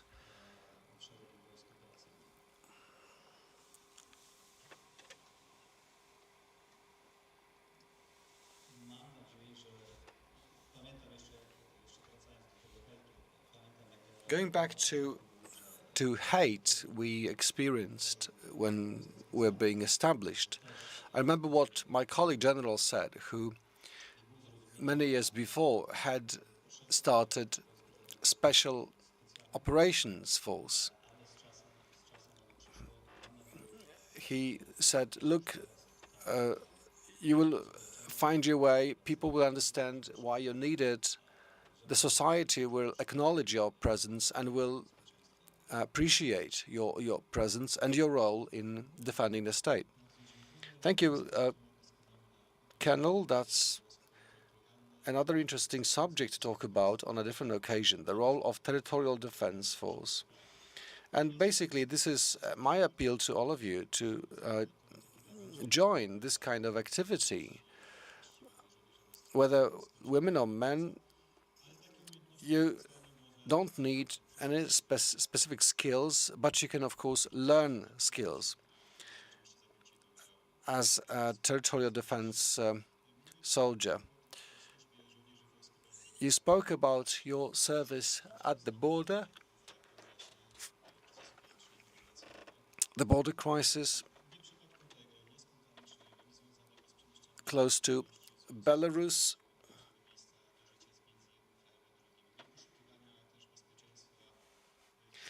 We know, of course, the entire context of that situation.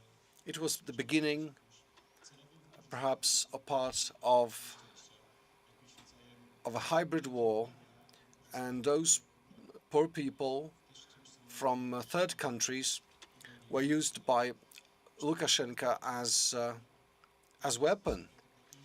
So we saw this engineered manipulation and use of migratory movements to counter another state, to undermine or debilitate the defense force of another state.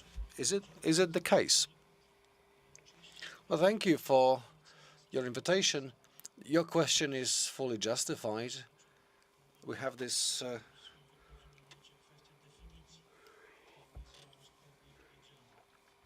question of how we define certain activities. Of course, it was no border crisis at all. It was conscious and planned aggression of the Belarusian regime supported by Russia. In the Russian military science, back in 2012, if you consider publicly available articles, there is a term called the engineering of forced migration. Engineering as a social technique. There was a Russian general, Alexander Vladimirov, who is in charge of military training, of cadets, and according to the Russian military science, this engineering of forced migration is a process of purposeful and conscious inspiration, encouragement, or use of migratory streams to exert pressure on another state in order to destabilize the state or force the state to agree to different concessions. This is not a new situation. Maybe there's a new naming convention here. And that was the first example of this technique was 1980, when Cuba flooded the eastern states of America with migrants. That operation was prepared by Cuban Secret Service and KGB. And we just saw that last year on the Polish-Belarusian border. And this has not finished. There's no media coverage. But these people still flow in. And last year, airlines were used to carry migrants. They were also brought by sea. And in those times, 1980, the Cuban and Soviet Secret Service, they used the radio to communicate to Cuban migrants that the United States is ready to accept migrants. So Castro released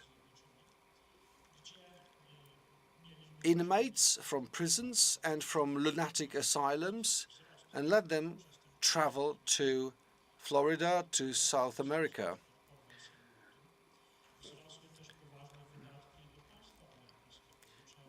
The United States was exposed to this situation. They had to spend a lot of money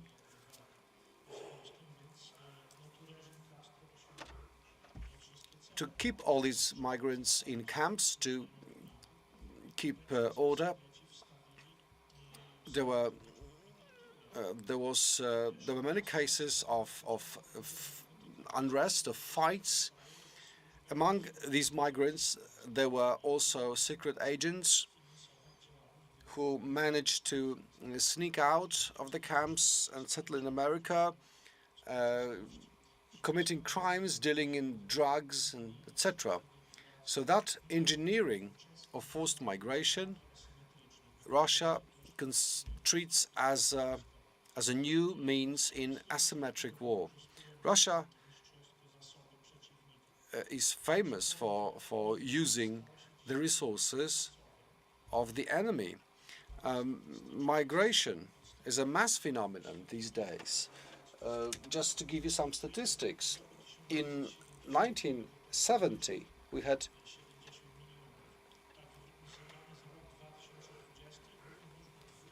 70 million. In 2020 we had 470 million migrants all over the world. So why Russia needs it? Why does Russia do it? By sending migrants to other countries, you lead to the development of ethnic conflicts, and that operation on the Polish-Belarusian border was first to destabilize the border and the borderland area, but a more important thing was the information component. So it was to trigger dissent and conflict within Poland, within the Polish society and the political elite. And it wasn't Lukashenko's idea, mind you, it was fully controlled by Russia. The Russian Federation, in all the countries of the Commonwealth of Independent States, they have their own FSB operational force, including border force. They watch Kremlin's interest on the borders. They had a group like this in Grodno, based in Grodno, to coordinate this action. The information dimension was really extraordinary. Kelly Greenhill, an American scientist, who described this phenomenon of engineering of forced migration, issued monograph work entitled Militarization of Migration, and she pointed out that this kind of aggression is particularly targeted at liberal democracy states. She mentioned something like the capital of hypocrisy that should be exploited. Russians and Belarusians, they build on this capital because imagine you are a government, whatever party rules. A simple thing, like in a Greek tragedy, if we let migrants in, we start having internal problem. If we don't let them in, we get criticized by international organizations, NGOs that work, of course, or are driven by different purposes. And whichever solution you take, this is bad for your information policy. It is bad for your image, international image, and credibility, because on the one hand you enter into international agreements, instruments, like Russia did it, but they're not going to be aligned with that. So this form of narrative about those poor people, migrants, they are, in a way, they have been manipulated. They have been the pawns in this game. But this informational aspect has been used to pound into our state, to criticize our state. And many Western media were very susceptible to this kind of manipulation. And the negative image of our country was spread across Western countries, and that was the point behind Russian and Belarusian action. And when this instrument is effective, when you use the Western propensity to show sympathy to poor migrants, as a result, create or cause problems, internal problems to your country after you let them in. So, for this kind of engineering of forced migration, you need three factors to work at the same time. You need to cause or need to lead to a certain situation in a country where to push these migrants out. That was the case in Syria. This now may be the case with Ukraine, because Russia destroying infrastructure, on the one hand, reduces Ukraine's capacity to continue as a state, and on the other, push migrants out of the country, make Ukrainians move, and there must be certain areas or bridges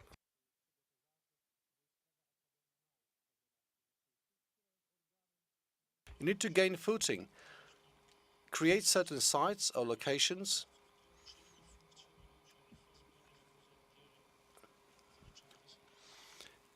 so that you can start working from them.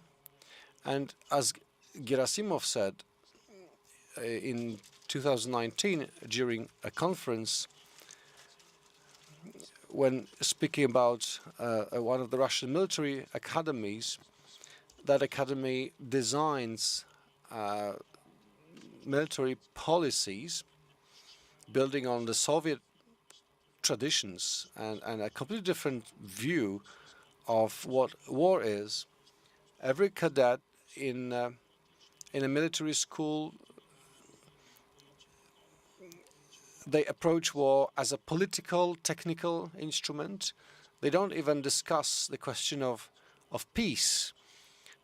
So this idea of engineering forced migration, in the opinion of Belarusian or Russian military people, it's a substitute to warfare, and even sometimes more effective, because that American scientist, Greenfield, she says 50% of such cases that she managed to identify were successful. 75% were partly successful. Of course, this research is debatable, but it shows how effective such non-conventional initiatives, how effective they can be, and can really target the sensitive structures of states, of societies. Well, this engineering, this forced migration is particularly interesting. And the question is now to us, to NATO countries, do we have countermeasures?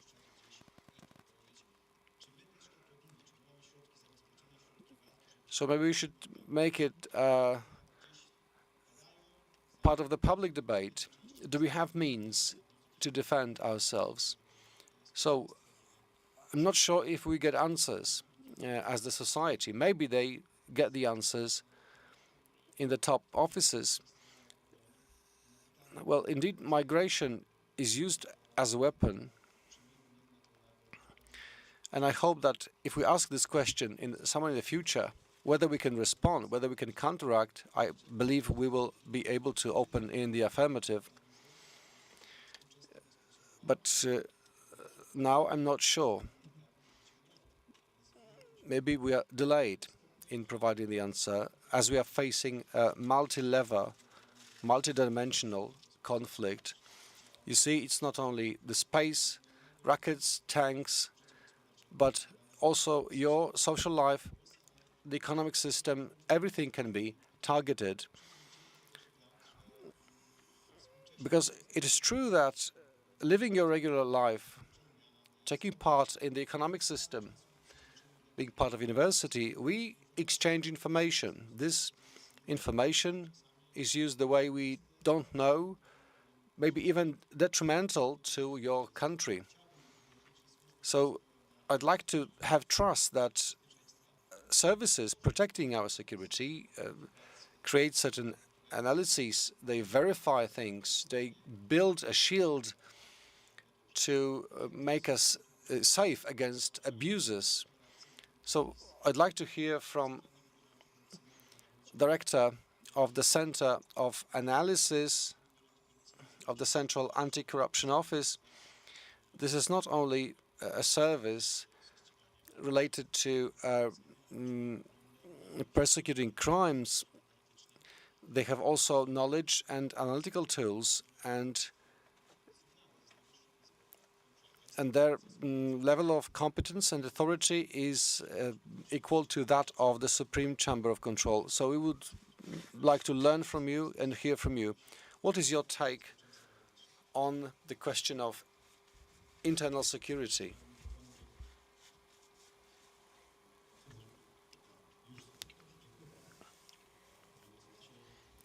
Thank you. Thank you for having me on this debate.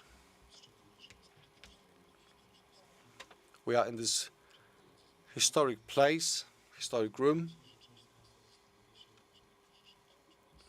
Probably you are wondering why somebody from Central Anti-Corruption Bureau is here and wants to talk about defense and the military and security in the general sense. Well, I'd like to try to convince you that our office always has a role to play as regards the security of the Republic of Poland. Speaking of General Janowski and his opinion, well, there are two determinants as regards defense and military conflicts. He said time and self-sufficiency of the state. My service, Central Anti-Corruption Bureau, but also counterintelligence and other services,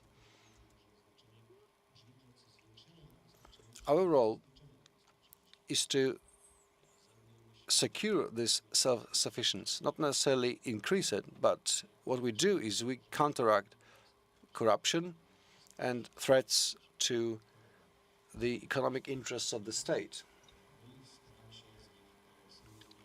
And we try to do our best to do what we are expected to do. You know that corruption, white-collar crimes, working to the detriment of the state makes the state weaker, make its systems weaker. This is what we try to prevent. Just to give you some examples,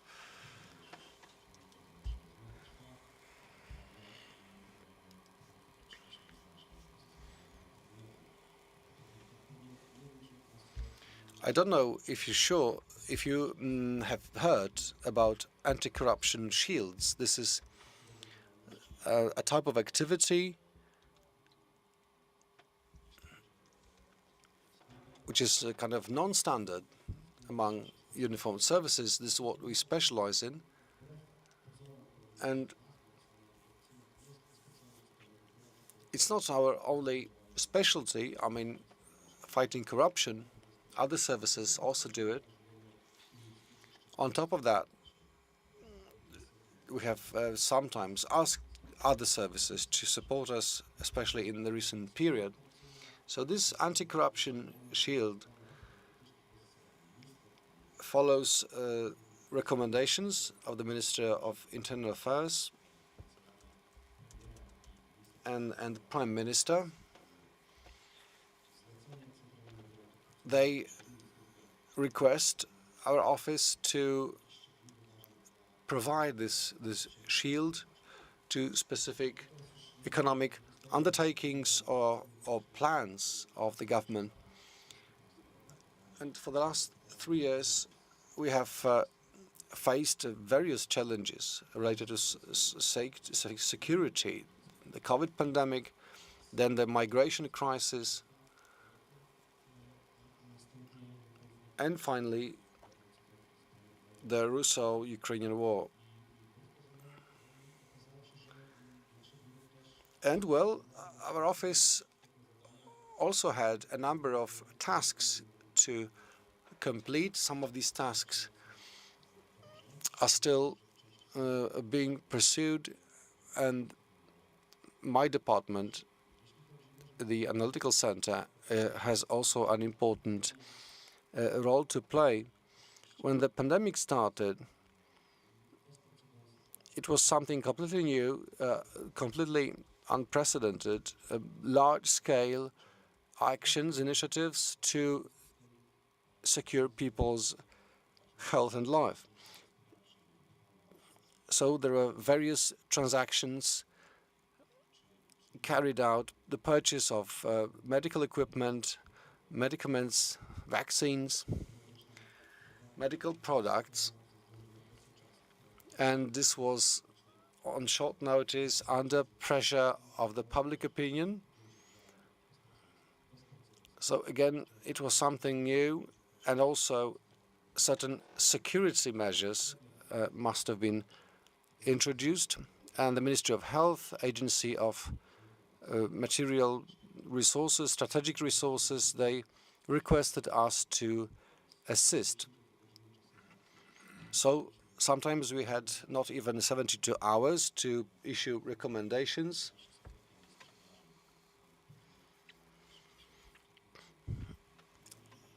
To monitor the situation, and we served with our recommendations, with our assistance, with our advice to protect different institutions against dishonest, unreliable contractors.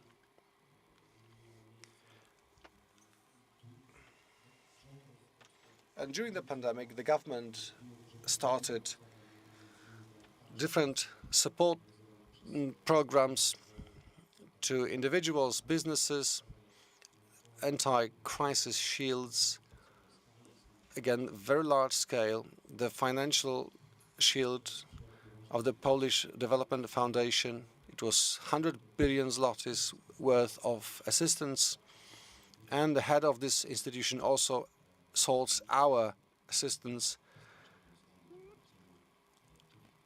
to provide anti-corruption shield.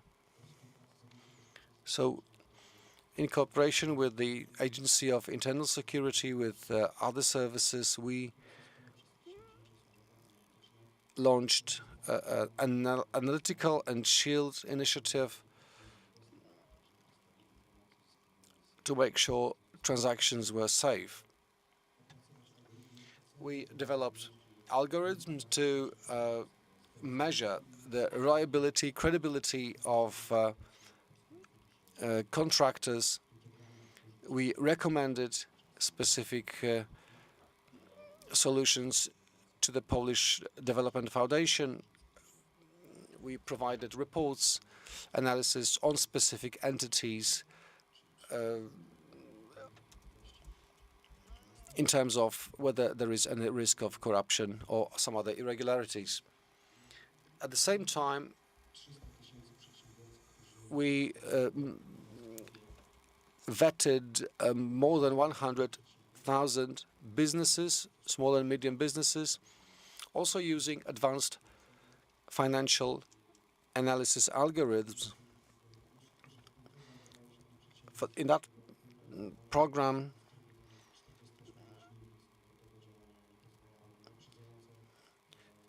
we took 48 hours to perform the analysis, so we were not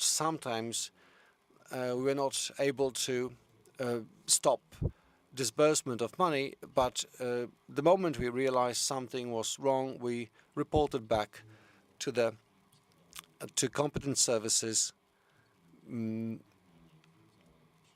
to get this money back. Now, there are several dozen such cases in courts, in prosecutor's office, and in my office, and in the police force. Now, speaking about the border crisis, migration crisis, we also provided some protection. We supported border guards by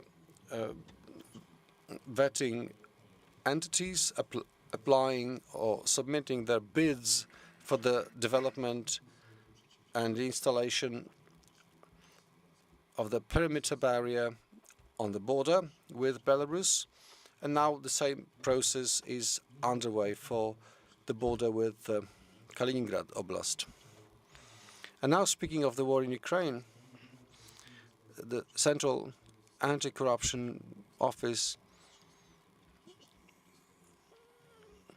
were empowered under the law of April 2022 to apply to the Prime Minister for consent to impose sanctions on specific entities that are likely to support the Russian Federation,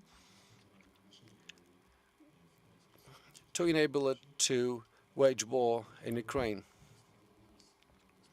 So far, based on economic, financial analyses that we have completed, we have identified several dozen such entities, out of which 17 were listed as sanctioned entities.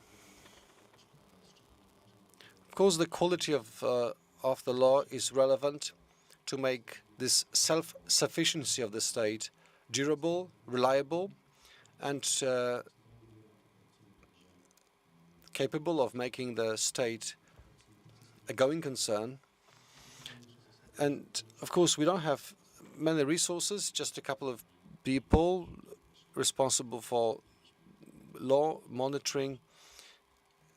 We've had 5 projects related to this area so far.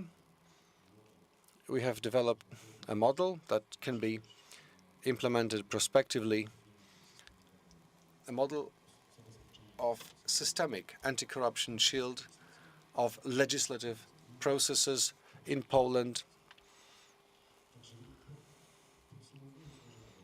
So to sum up,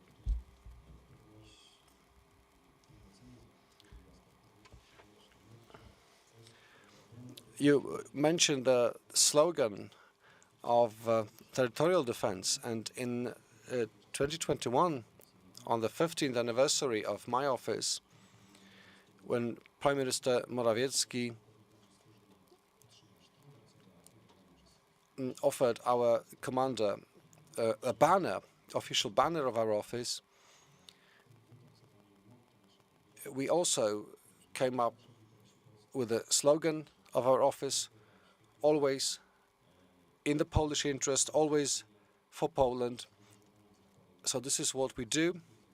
So thank you for giving me the opportunity to share with you.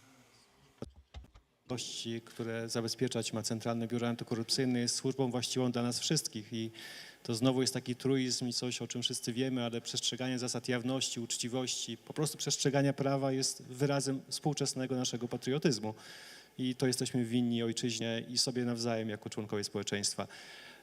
Bardzo wszystkim dziękuję, ale zanim będzie słowo końcowe, i to od razu przyznam, że nie będzie moje, bo miałem coś przygotowanego, ale to nie ma najmniejszego sensu. Zaczęliśmy od wypowiedzi pana generała, prezentacji Janowskiego i wielu z nas w swoich wypowiedziach nawiązywało, zaczepiało pana generała, starało się to jakoś sprowokować, czy odnieść się do tego wystąpienia.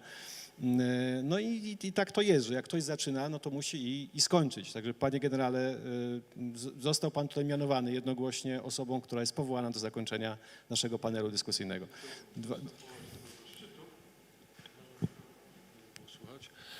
Chodzi mi o jedno, że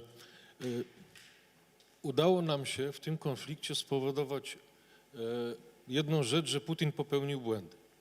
Jednym z głównych błędów to jest, że Ukraina uzyskała poczucie mentalne społeczności. To jest naród, który zjednoczył. Prezydent nie opuścił stolicy, co wszystko by wszyscy liczyli, że ucieknie i nie będzie państwowości. Per analogia można patrzeć na 39, czy nam wola walki nie upadła z chwilą opuszczenia rządu przez RP.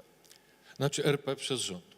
Nie wiem, ale tutaj zachowała się wola walki. WOT ukraiński wzorem naszego WOT-u, bo ciężko byłoby stworzyć służby elitarne, wojsko szkolić.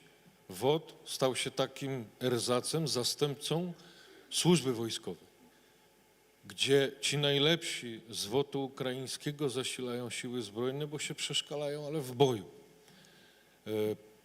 Więc na dzień dzisiejszy mamy ukonstytuowaną w pełni popieraną władzę na Ukrainie, co było od 2014 bardzo rozchwiane.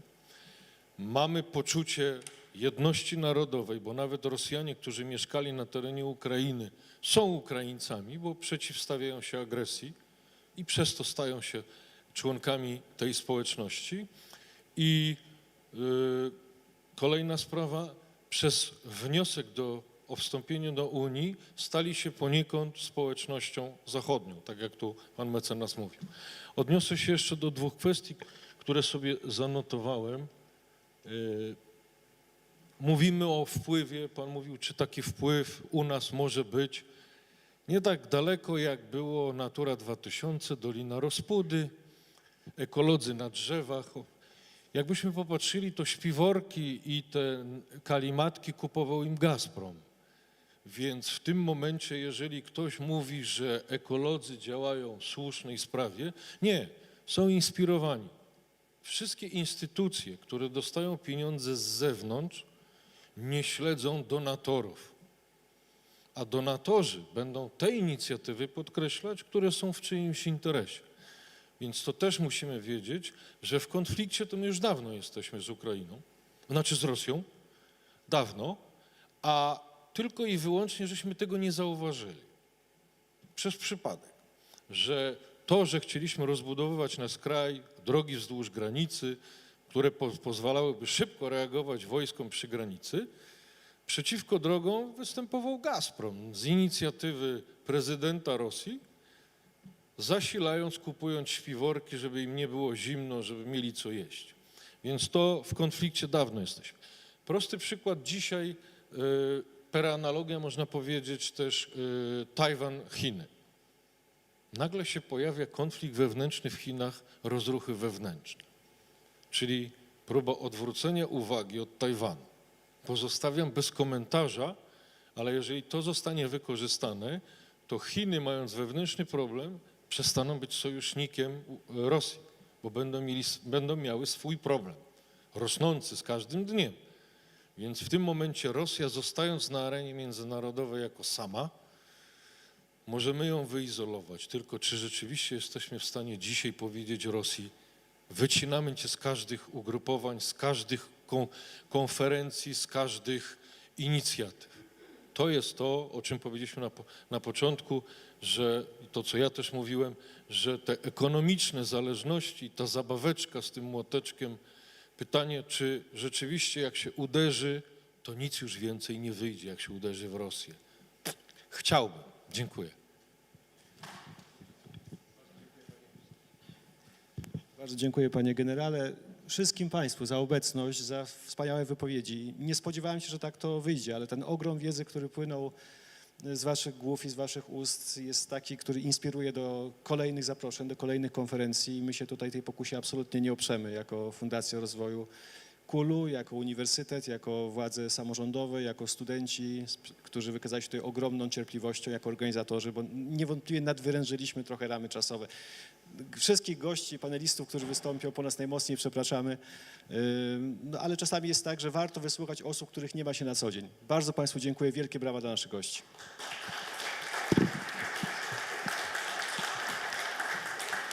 Serdecznie dziękujemy. Niewątpliwie będziemy chcieli stworzyć okazję do kontynuowania tej rozmowy. Sam No doubt we'll provide another occasion to continue this talk. Thank you for moderating the discussion and thank you for thank you all the speakers. There's the defense policy and prospects and challenges. We'll now start the panel discussion. Poland in the face of contemporary geopolitical and economic challenges, which will be led by Robert Szwed, with the speakers Sylwester Bogacki,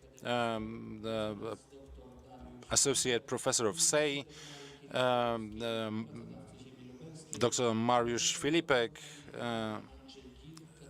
Professor Andrzej Gill, Dr. Ryszard Pankiewicz, Professor Marcin Szewczak, from the Institute of Development of the Local Government of Lubelskie, and Robert Zapotoczny, Chairman of PFR Portal PKK Limited.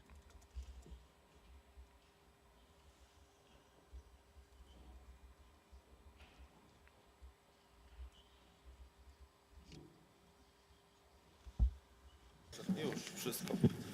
Dawaj, zabieraj.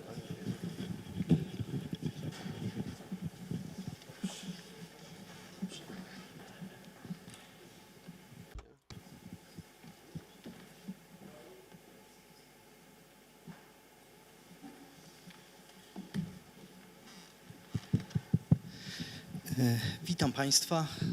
Hello and welcome, everyone. We are really sorry about the delay. Indeed, a very interesting debate.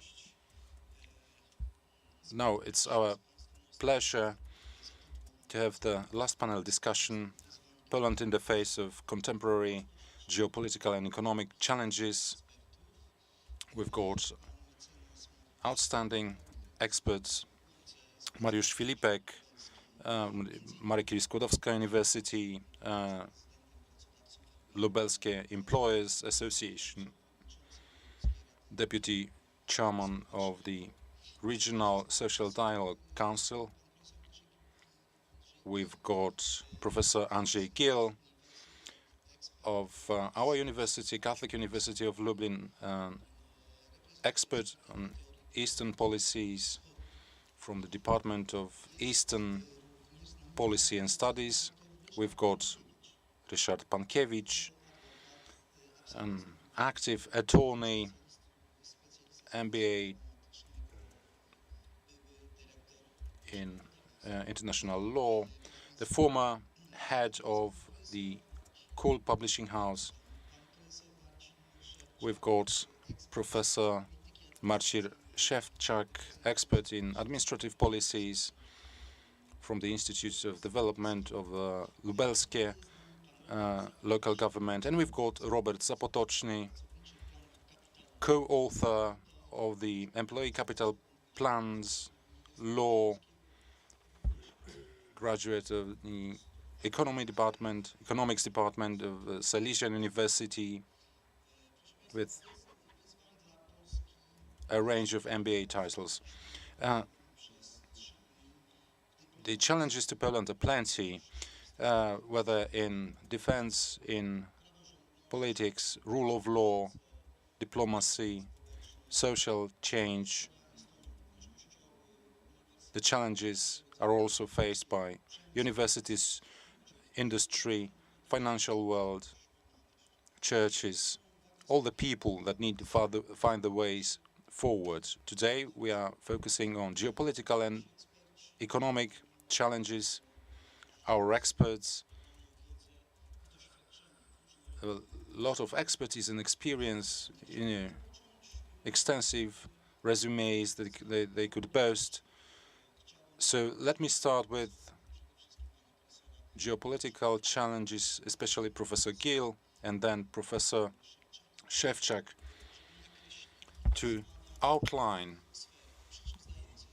the challenges that we face in these areas. We are aware that without any stable political systemic framework, it's really difficult for us to respond to any challenges, especially the real-time challenges. So, Professor, why don't you give us a brief outline for geopolitical and economic challenges? Thank you very much.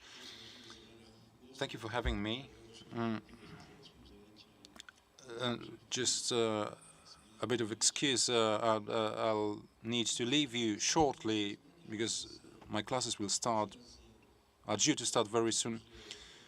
Now, media people and media celebrities try to convince us that we live in a time of transition that is, coming from a certain order to a future, yet unknown order.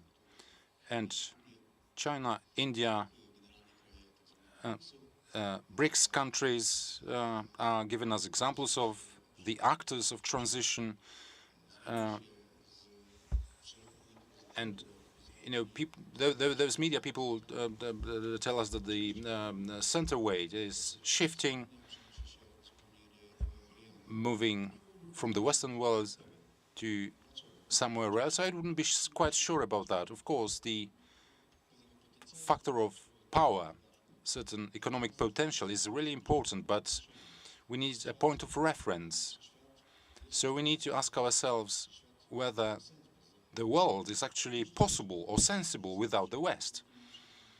And those who strongly oppose the West today, as we could see if only in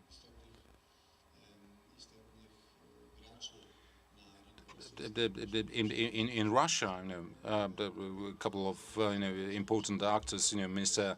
Lavrov,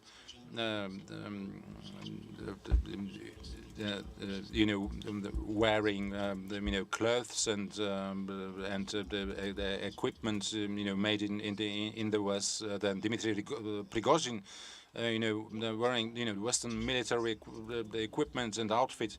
So the question is, if the world can afford to continue to exist, but without the West. So the answer would be, and many authors claim that it would be nonsensical then. So there's no geopolitical challenge that the US could lose the current the conflict, the clash. If it did, what would happen with the world? Of course, the world is changing. But let me say one thing. We need, as an imperative, given the new challenges, we need to be positioned and be aware how important our tradition, our culture, our potential is within the Western civilization, on the Western world. So the global order without the West is hardly imaginable, because any scenario you can think of without the Western component, would be simply nonsensical. The West has a lot to offer to the rest of the world, and of course there is a problem. But I'd rather stay calm about that. I wouldn't get excited about the new challenges. I would rather go into thinking about our current position, of what we can preserve of the old world order, of the old world, and what we can kind of transfer to the new order, and whether the center weight will be the East Pacific or somewhere else. So let's look for any fashionable claims or challenges that seem to be attractive, but it's only superficial, I believe. So let's stick to who we are, where we are, to our existing partners. The US, continues to exist as it is. So it's not that bad, and it's not going to be that bad. I would add the two transatlantic alliances, as NATO and the European Union. An interesting question for another conference would be whether we can imagine the world without the West or the Western civilization. We are part of it, and we are not ready to withdraw from it, from the role. The question, provocative one, would be whether the world would be possible or imaginable without Russia. It's not only a challenge to Poland that needs to find its position, to strengthen its position in the structures we are present in, like in NATO. This is how I understand your statement, without looking around for any other novel solutions, because any novel solutions like that would push us to the peripheries of really strong alliances, strong associations, strong unions, and then we would be exposed. We would fall. We would be susceptible to fall prey to to the strong actors. To continue, Professor's statement, I would like to focus on the alliances that emerge, that exist, that we would like to participate and perpetuate. Current geopolitical situation, has caused certain unification of the CE countries, not only those that have worked together in the trimarium format, but with the participation of the Nordics. This shows you the opportunities that Poland has. It's just one aspect of our discussion. Opportunities to establish a bloc of countries to cooperate with each other in various domains. Geography is simply inevitable, is something imminent, and the threat from the east could even grow. If Putin succeeds in annexing Belarus, our reality will change very soon. But this shows you the macro-regional dimension. I believe this is really a good point in time for our region, for our voivodeship, which, geographically speaking, has a lot of opportunities, especially to grow economically, to grow in terms of transport corridors, solidarity transports, the corridors with Ukraine are key. So this is the future, and also the challenges of the region that we've been facing, together with our partners of the 3 initiatives. Much of these countries, our role on the eastern flank of NATO, so they share a lot of the challenges, a lot of problems that affect their citizens. So I believe that the new order, the new deal that definitely is coming, will let us pursue certain opportunities, certain the possibilities. Mind you, after the end of the war, the role of the region of our voivodeship in rebuilding Ukraine will be key. So I believe this is a direction that should be taken on, should be analyzed by politicians, whether on the local or central level. Our Eastern policy must not necessarily continue as it used to be. I mean, we may go the new directions. Mind you, so far we has been a bit neglected as a region. Now we are becoming a kind of a window to the east, to Ukraine, for Europe and for the world. Thank you, Professor. Indeed, the position of our region, given the proximity to Ukraine and the borderline there, it's quite special. We have taken part in a number of conferences since the war broke out. We actually discussed, how unprepared we were, in terms of response by the state, in terms of, the throughput of our border crossings and so on. Today, we are moving in the face of geopolitical and the geopolitical challenges. We need to move to economic challenges. Well, as of 2022, we had the pandemic, we had borderline conflict, we had disrupted supply chains, we have distrust between the government and businesses, we have no confidence of the business world that the government will respond in a way that would support them. We have a public debate on the resilience and recovery plan funds availability. We have a lot of uncertainties. Now, you have a lot of experience from discussions in different circles. You are attorneys, lawyers, activists, and representatives of associations, institutions in charge of various programs, social programs, economic programs. So, just as you see it in this order, let me ask Mr. Pankiewicz first.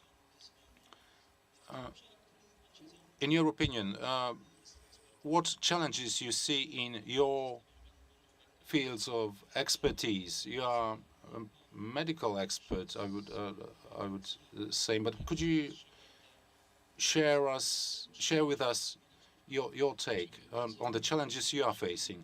Thank you very much. Thank you for having me and this discussion. Let me refer to the previous speakers as well. If there's to be a discussion here,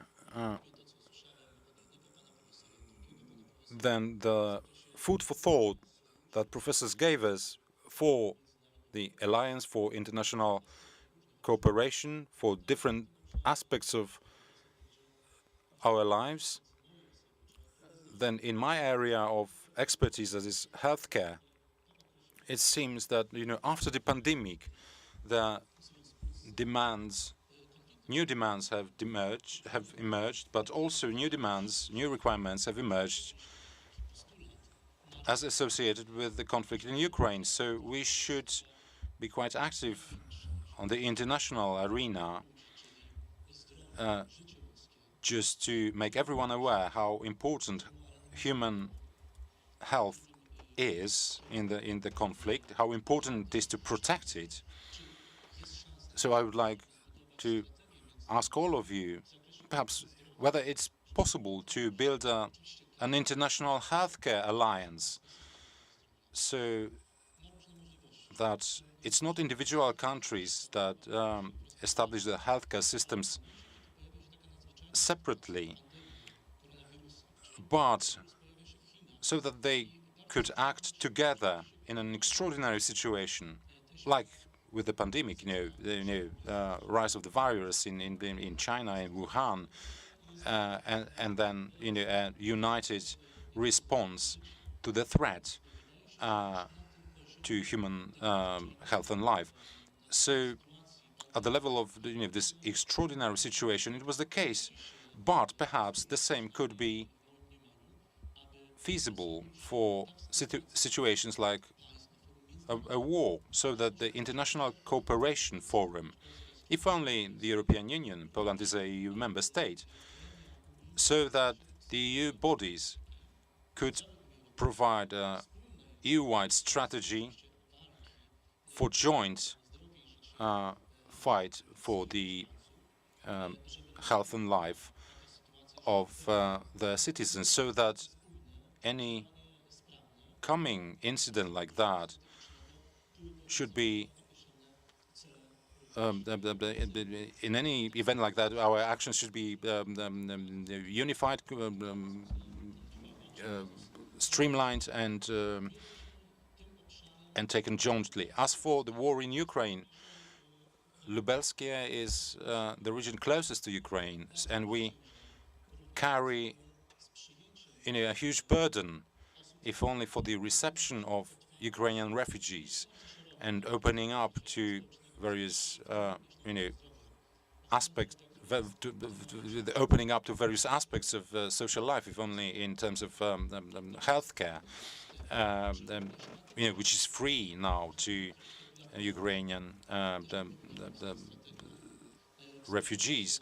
Perhaps on the bilateral level, we should establish a strategy for cooperation between Poland and Ukraine to kind of share the burden going forward. How to resolve the provision of services on both sides of the border. So it would be yet another topic to be discussed among us. So this is from Zamość Academy that Ryszard Pankiewicz is from. So please park these questions to answer them later on. I would be interested in your opinion whether it's possible to operate efficiently within the EU, various EU programs, and given the bureaucracy and the slow action of the EU institutions, how to streamline the joint efforts. So, Professor Dr. Mariusz Filipek, what challenges, what tensions in economic and geopolitical terms the Poland could face from your perspective? Hello and welcome, everyone. Thank you for the invitation. And let me answer your question first, Professor, and then indicate my own perspective as a lawyer and as a social activist, chairman of the Lubelskie Region Employers Association, that is, through the legislative perspective, but also from the point of view of employers and businesses. But as you referred to the previous speaker, I would like to ask ourselves perhaps a controversial question. Professor Szewczak, and I would agree with that, I'm a local patriot, so without going, when talking about geopolitical challenges, we need to be thinking about Lubelszczyzna, Lubelskie, the region. We want it to grow and develop as well as possible. I mean, you can see that in anything we do, it's much better and better, year by year. So we receive a lot of funds. If you see the news reports. So, but anyway, I must ask this question. So, for your discussion, for your consideration, do Western countries or the European Union member states actually care that the border of the eastern border of the European Union, of NATO, is a host to strategic industry, strategic facilities, and for anything that could be destroyed by the first wave of potential attack. And I'm asking this question, bearing in mind the proximity to Belarus, to Ukraine, which is at war, and have a look at our region. And again, I'm a local patriot. It's an agricultural region. There are no strategic industry facilities, like they have, deep in the EU. So, is it just a coincidence then? Thank you very much for this question. This question has popped up, throughout years.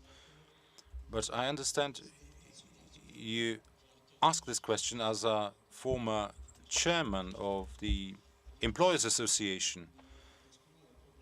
So I understand well the problems and conditions for doing business in across Poland, not only in Lubelski.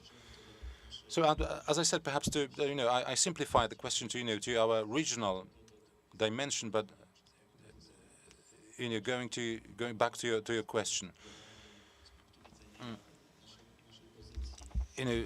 From the global perspective, given Poland's position in the EU, in Europe, given our region's position, the challenges for the employers, for businesses are huge. The challenges refer or that have been triggered by the situation, that came out of the blue. A couple of years ago, no one would ever imagine there would be a pandemic. That was simply unimaginable. And over a year or two of the pandemic, there was a complete standstill, except for healthcare, of course. But also, well, we could always say that Russia is unpredictable, and the head of state of Russia is unpredictable. But 3 or 4 years ago, we would rather say, the war would be improbable, would be unlikely. So, before the discussion, I had a chat with 2 ladies from a Kharkiv university. So, they are experiencing the war on their own. I mean, they are suffering from it directly. For us, even if it's quite close, it's still far away. And as Poland, in economic terms, and what we have done for Ukraine gives us a very good starting position, and we should pray that time comes as soon as possible that Ukraine may begin its rebuilding effort, and that we are a good partner for Ukraine. To do this in the future, we should be preparing good legislation. I don't see any effort in that area. Thank you very much. So just briefly to respond, I'll need to leave in a while because of another meeting. But as to the position of Poland and our region, you'll say that in our region, there's one of the biggest reloading the ports, Malasiewicze, near the Belarusian border.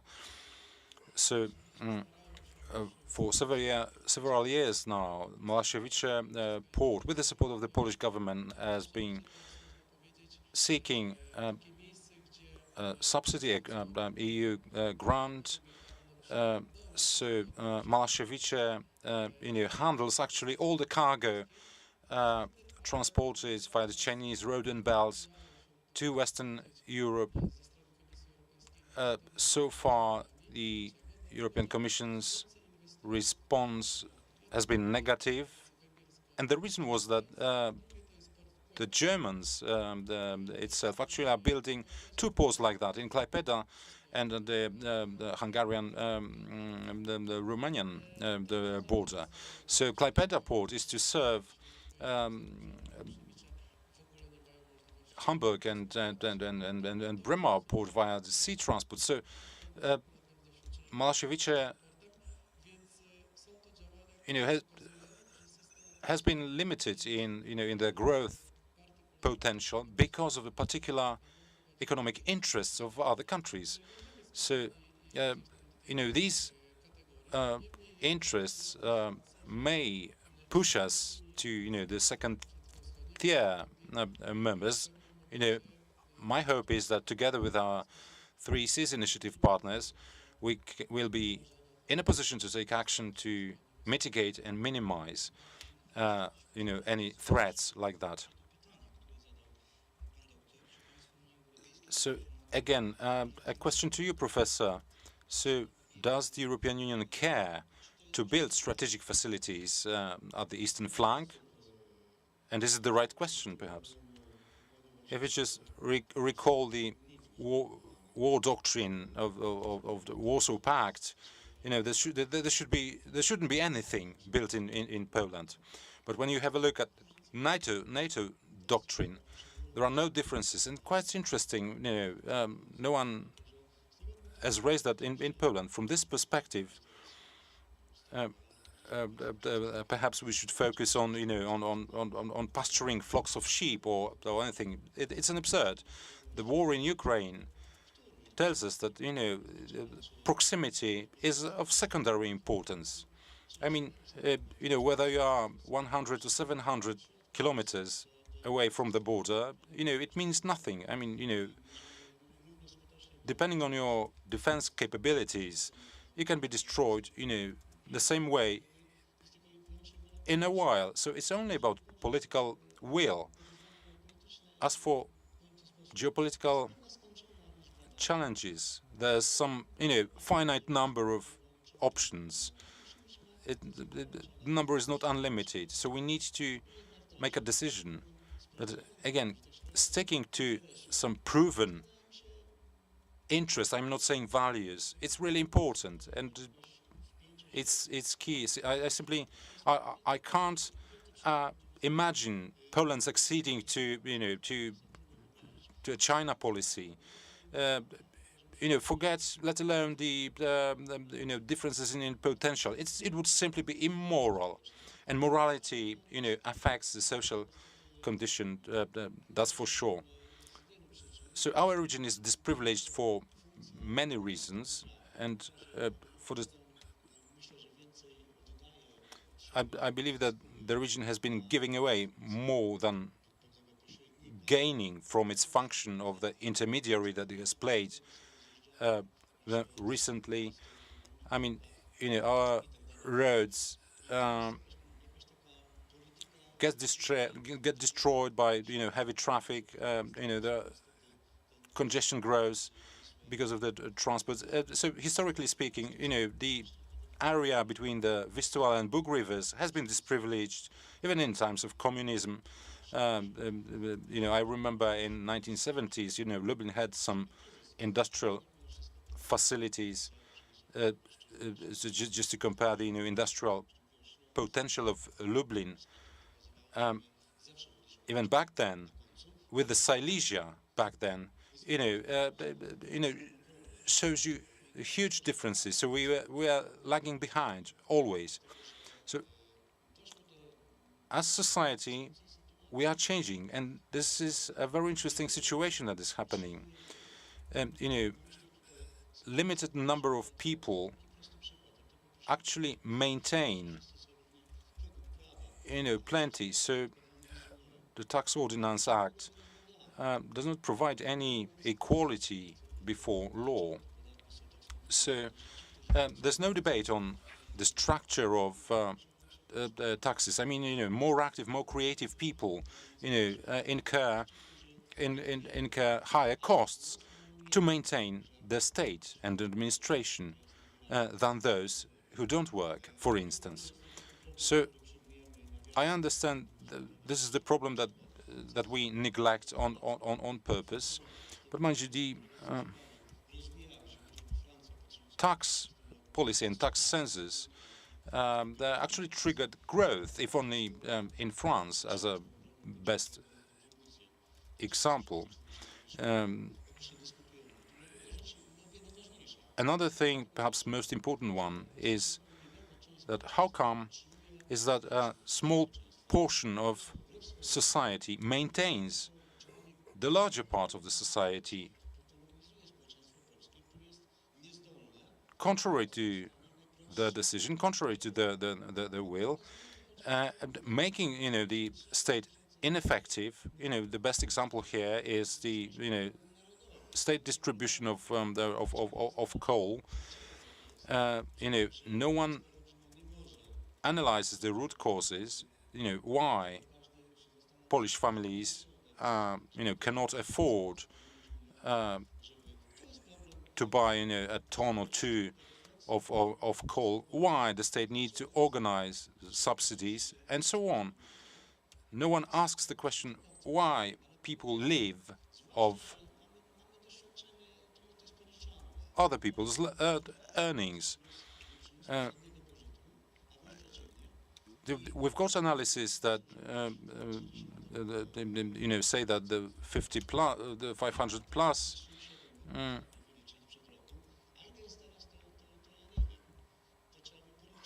500 plus program has not improved the situation of Polish families, of Polish households in any way.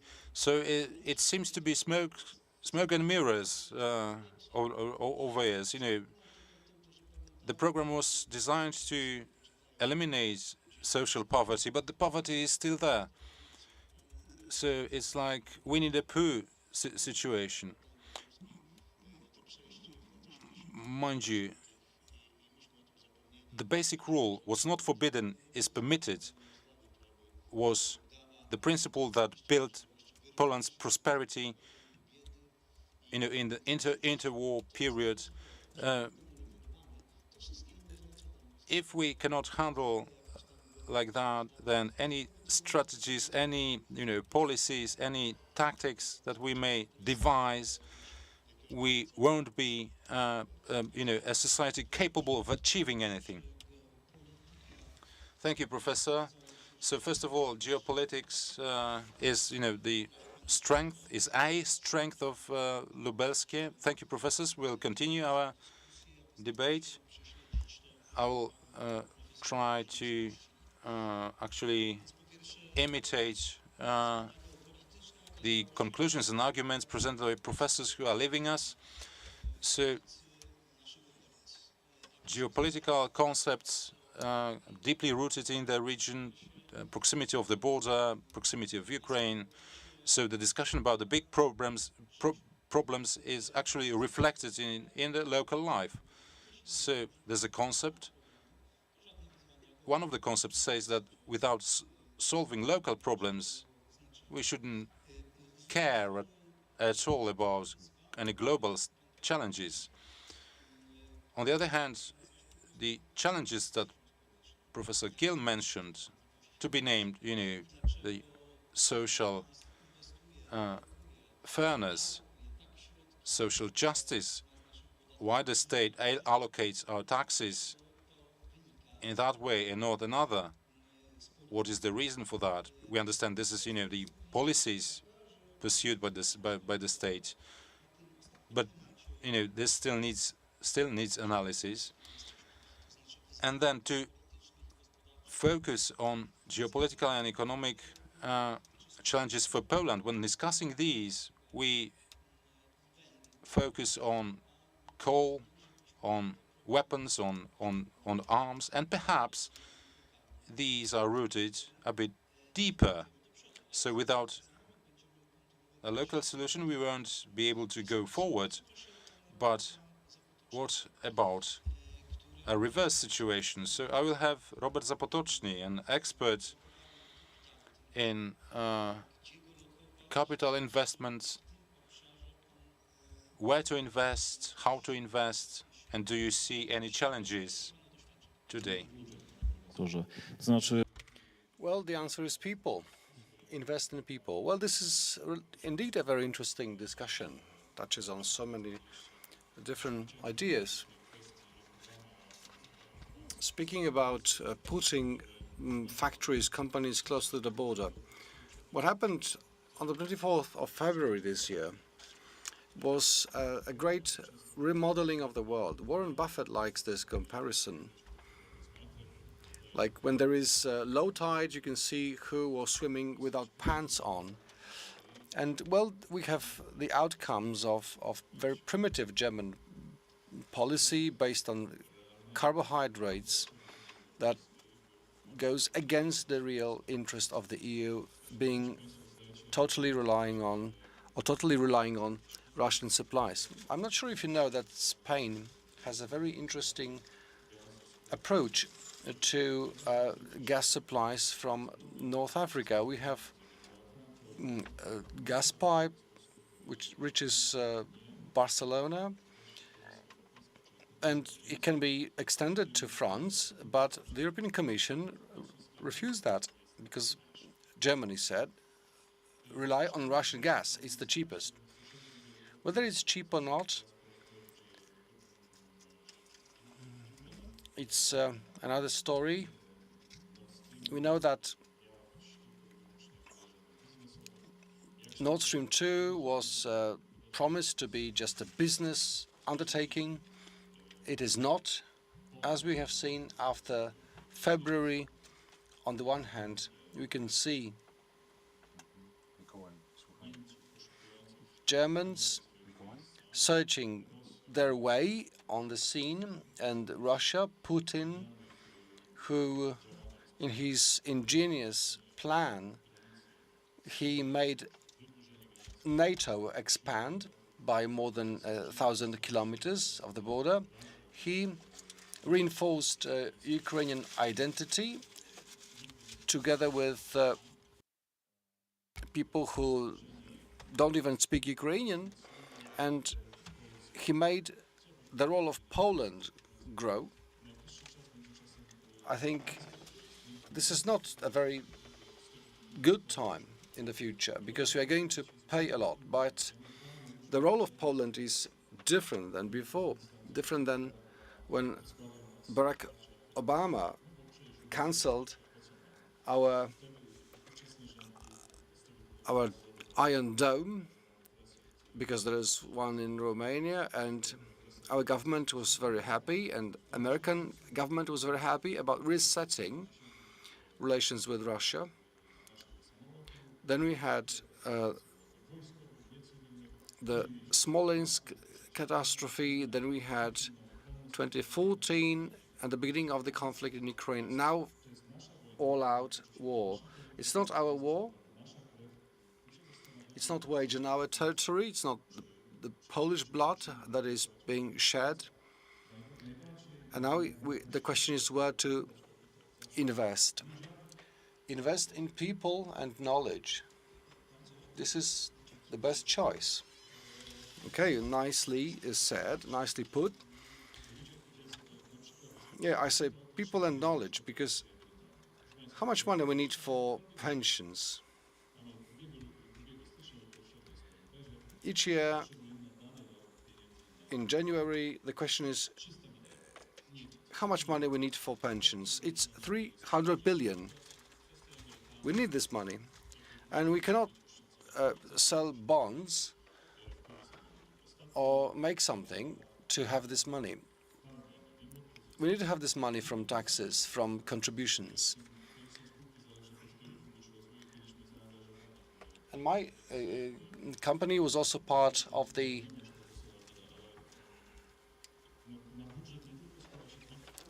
shield introduced in the pandemic. The state budget is not only personal tax income, And I remember many entrepreneurs jumped at the opportunity to benefit from the shield. So that shield, 100 billion zlotys, it proved very useful. Well, investing in people and not necessarily in specific hard projects or investments, this is something that academics will understand. It is valuable, not necessarily the governments realize that or agree to that. Those who are critical are not easy to control, to manipulate, of course. And I'm not sure if you're aware, but speaking about economic challenges, particularly fiscal challenges, I'm not sure if you know what is the share of pensioners in our society. Do you know? Well, we have about 8 million such people. What about the share, percentage share of the society? It's out of 38 million, it's 38,047,000 to be precise, it's 20%. Right, so 20%, this is really striking when you think about it, when you think how demography has changed over the last decade, how much our society and the challenges we are facing have changed. And I mean, healthcare, capital challenges, these are not short-term, but of course medium or long-term challenges. Right, I mean, what matters at this moment, besides birth rate, the lowest birth rate we had at the beginning of the 2000s, then it was only better. But, well, demography shows every 20 years we have such stages that determine what happens in the future. We had baby busts in the 70s, 80s. They started to work at the beginning of the 2000s. We had a surplus of free hands on the market, on the labor market. What followed was a baby bust, which was 1.2. 20 years have passed, so now we expect young people to establish families, to enter the labor market. It's the people from those times, especially women, because demography rests on women, because even when we measure it, it's the number of children per woman, but we don't have this number of women to give birth to children so that we can have a rebound effect. So positive demographic changes. If we look a couple of decades ago, only worked in Scandinavia. Now there's another challenge, which is the aging of society. The last 30 years saw a reduction,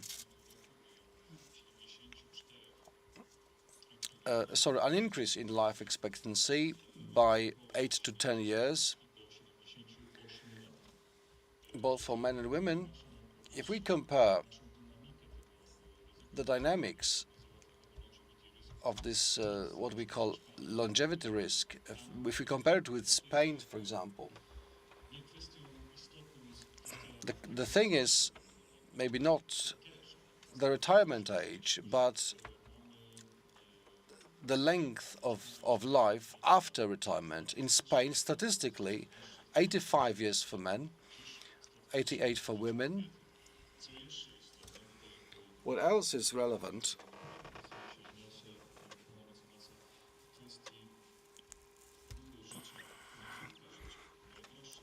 Life expectancy, but also the end of life. The last 2 years of life are most expensive from the perspective of the state. So now 19 million people in the EU need everyday support, long-term support.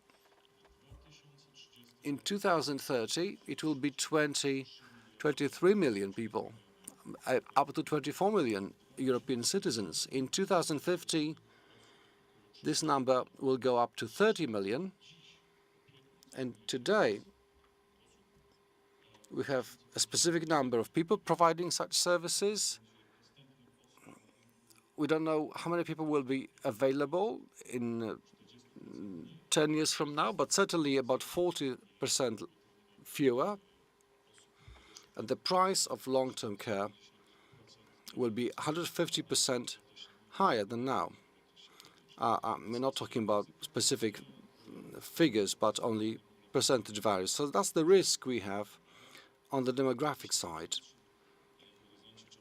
In the short term, I believe there are more important challenges, the war and transformation within the EU. When we talk about the EU, its policy, is there any shared interest? Even within the Eurozone, if Germany is in the Eurozone and we compare it to Italy, in Italy, indebtedness level is 155% of GDP. So any shift in interest rates will make the country insolvent. Well, we have reached this conclusion earlier that European states are not interested in symmetric allocation of resources. So there are particular interests, of course, across the states. So now we believe that countries should build alliances to counteract this, and that's the challenge for Poland. I mean, to develop something that Mrs. Staniszki is called the networking of our relations.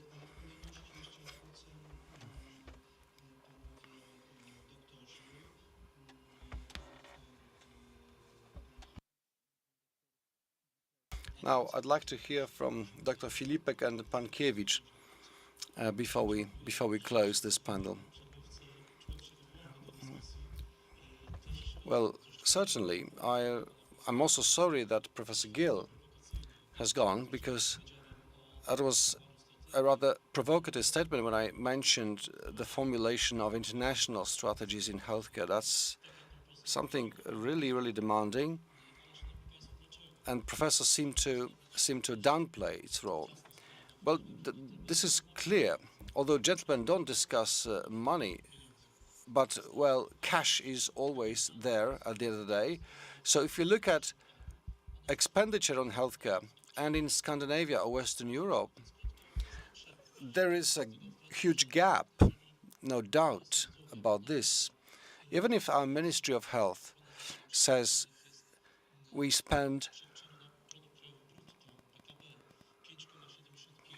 5.75% of our GDP, and in Scandinavian countries, in Western countries, it's around between 9 and 16%.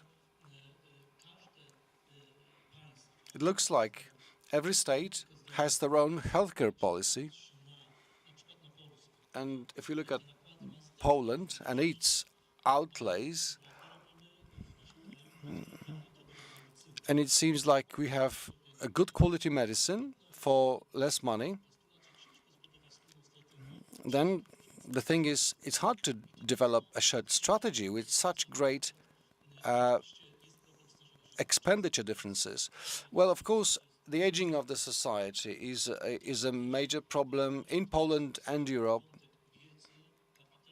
And I also wanted to highlight the knowledge and human capital as being worth investing in, because this will secure our patients in the future, because these will be interdisciplinary patients. They will not suffer from a single disease. They will suffer from multiple diseases, so they need specialist care at various levels. And also at the economic level, this is where they should be secured. Because, well, seniors, when they retire, it doesn't mean they don't work. They should be able to work, if only they are fit to do so. And as we know, we lack specialist physicians in a sufficient number to satisfy needs for services. That's why KUL next year starts a medical faculty. And this is the right way. Resources are short, and the Zamoyski Academy already offers programs for nurses, because we are aware these people are more than necessary, and they will also need assistance later on. Valuable proposals, valuable postulates. The problem of fund allocation by decision makers. Well, many reasons for that. I mean, the election considerations and so on. But the overall spending is more or less stable and on a fixed level. So if in terms of the spending on science and higher education, we are simply last but one, just ahead of Bulgaria, 0.81% GDP, I believe. So I just recall one of the discussions when we asked a question, how would it be possible for Polish universities to compete globally? Out of the Shanghai ranking, 500, top 500, each of the universities in the 500, top 500, had an individual budget higher than the total spending for science and higher education in Poland. So, given the demographics and the changes there, this is key that healthcare system and these considerations are given the due attention.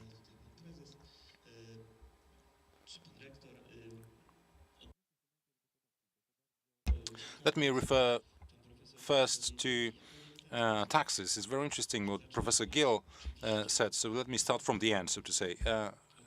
Of course, a state should give the best possible care to its citizens. It's a fact. No one would oppose that view. But then, a state must not be, extremely kind of social oriented. And I mean, that would be a utopian view. What I opt for is that everyone pays the same taxes, the same in inverted commas. So the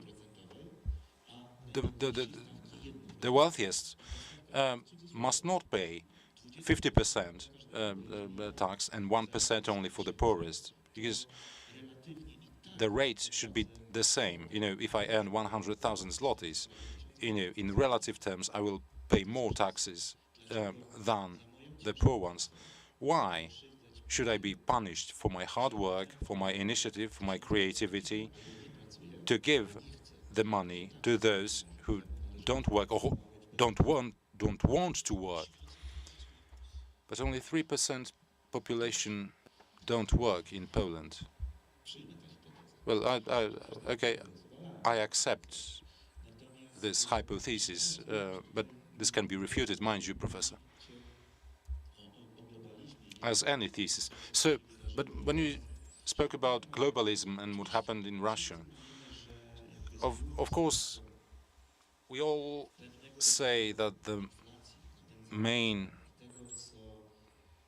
trigger of inflation, price raises, and global market disruptions are the high prices of oil sold by Russia as the aggressor. But has anyone thought about their share of Russian oil in the global market? There's 30%. So 70% comes from elsewhere. So my question is, who's the tool to regulate prices? Russia or the entities that hold more than 70% share in the market? So what about OPEC and the agreement Russia struck with OPEC and Saudi Arabia? So this is something I simply cannot live through. This February this year, the war breaks out. It's not a local war, like back in 2014, the entire territory covered by wartime. So decision makers around the world, take 1 week or 2 weeks to convene, to decide what to do. And the war goes on every day. People die, people get killed by minute. And they simply take 3 weeks to gather and wonder whether perhaps they should impose some sanctions. And now the Belgium or the Netherlands, I don't remember.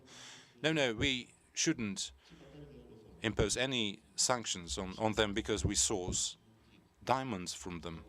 So, come on, are we talking about loyalty, about loyal cooperation between states? The pragmatic approach and acting for one's own interest, that's what we are dealing with.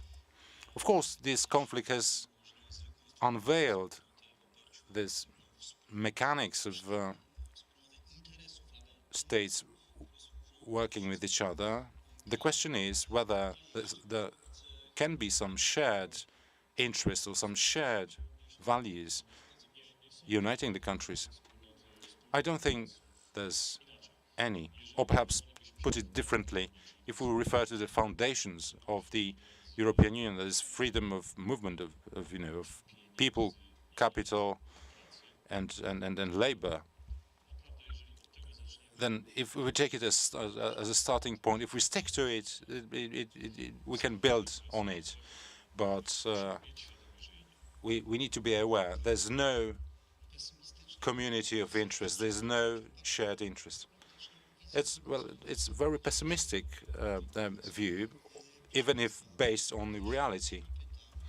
If there are no questions, we are about to end this debate and this conference, international conference. This is the closing part.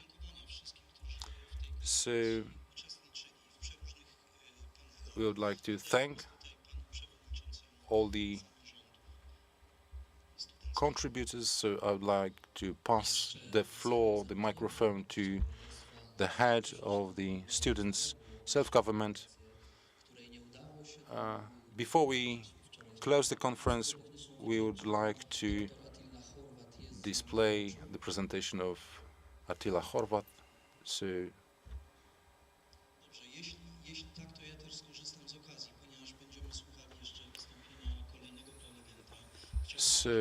I would like to thank all the experts,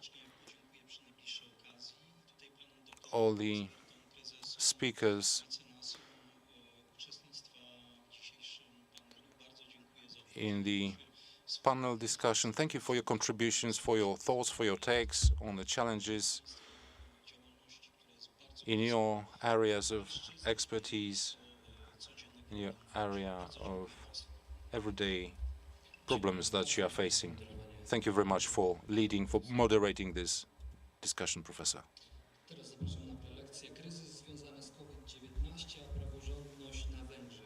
Lekcji, z których należy wyciągnąć wnioski. Dr Attila Horvat, Ludowika, Narodowy Uniwersytet Służby Publicznej w Budapeszcie. Bardzo prosimy.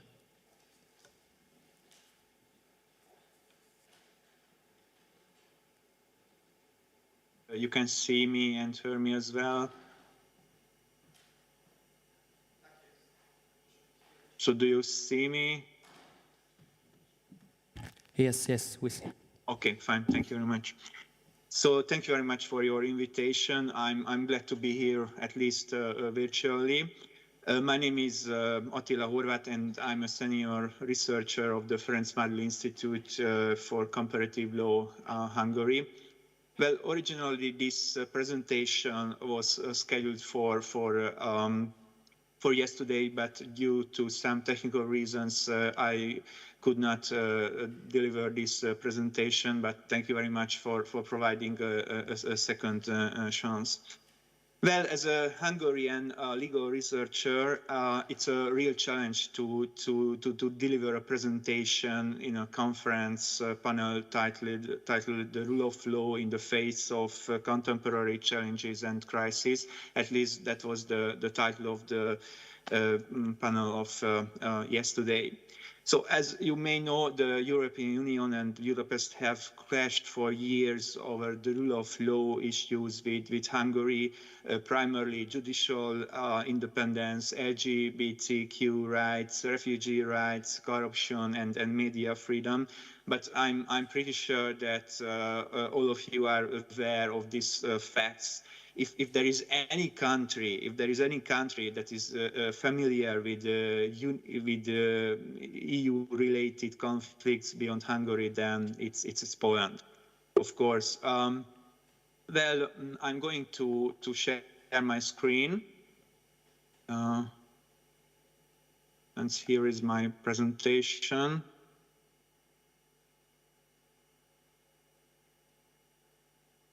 Would you be so kind to confirm whether you see my presentations, or is it visible for you?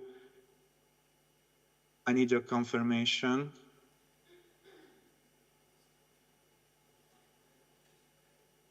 So do you see my presentation? It would be important to send a feedback for me.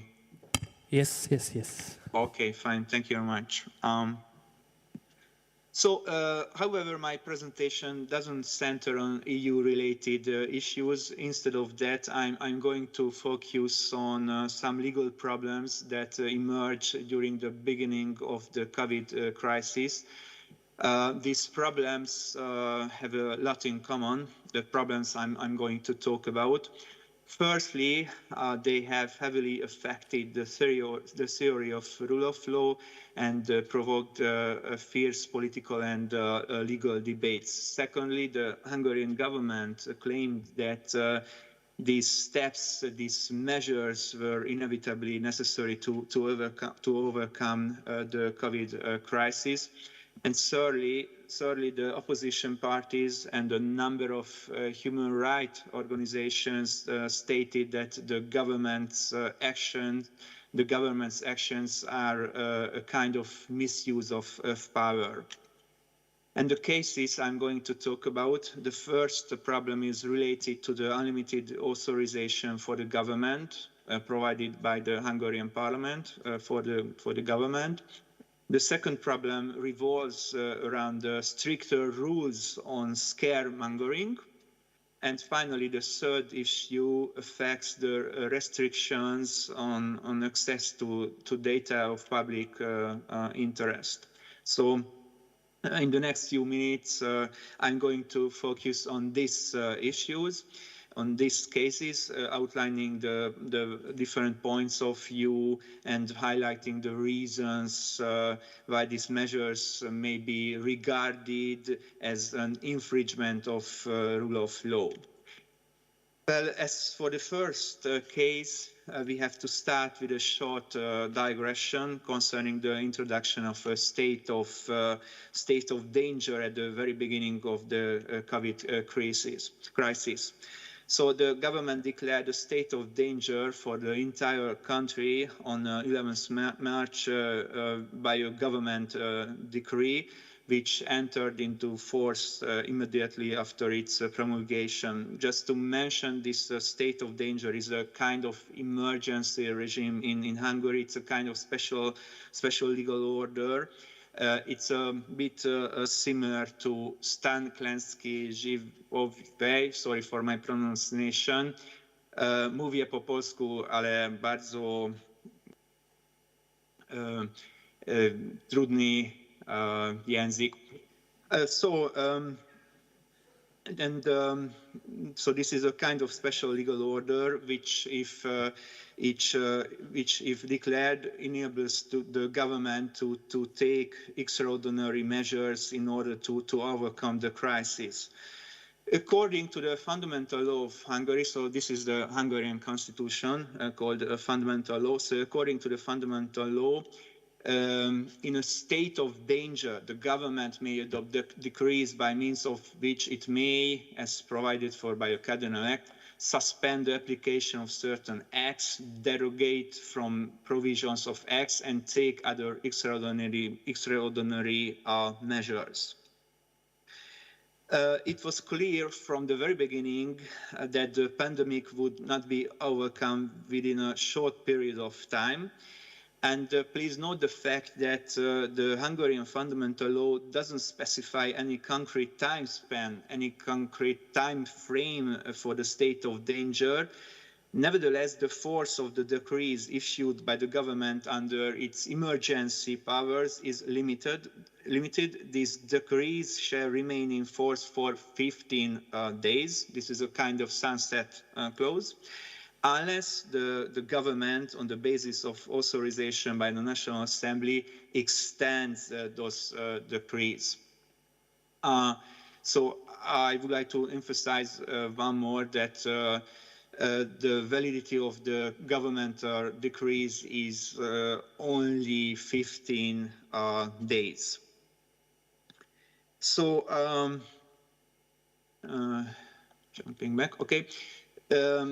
To put it another way, the government was forced to obtain the authorization of the parliament,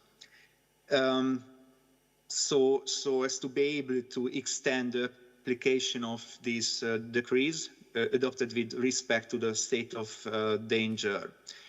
The government submitted a legislative proposal to the parliament, in which the government asked for authorization to rule by decree for an indefinite period of time. The crucial provision of the law reads as follows: on the basis of Article 53 of the Fundamental Law, the National Assembly authorizes the government to extend the applicability of the government decrees of the Fundamental Law adopted in the state of danger until the end of the period of state danger.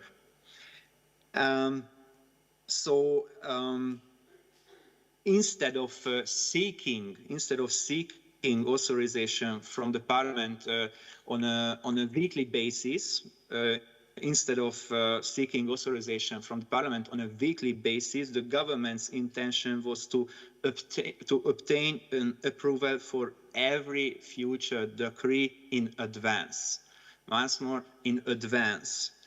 This idea immediately raised intense political conflicts between the government and the opposition. The evaluation of the law was highly controversial. The opposition,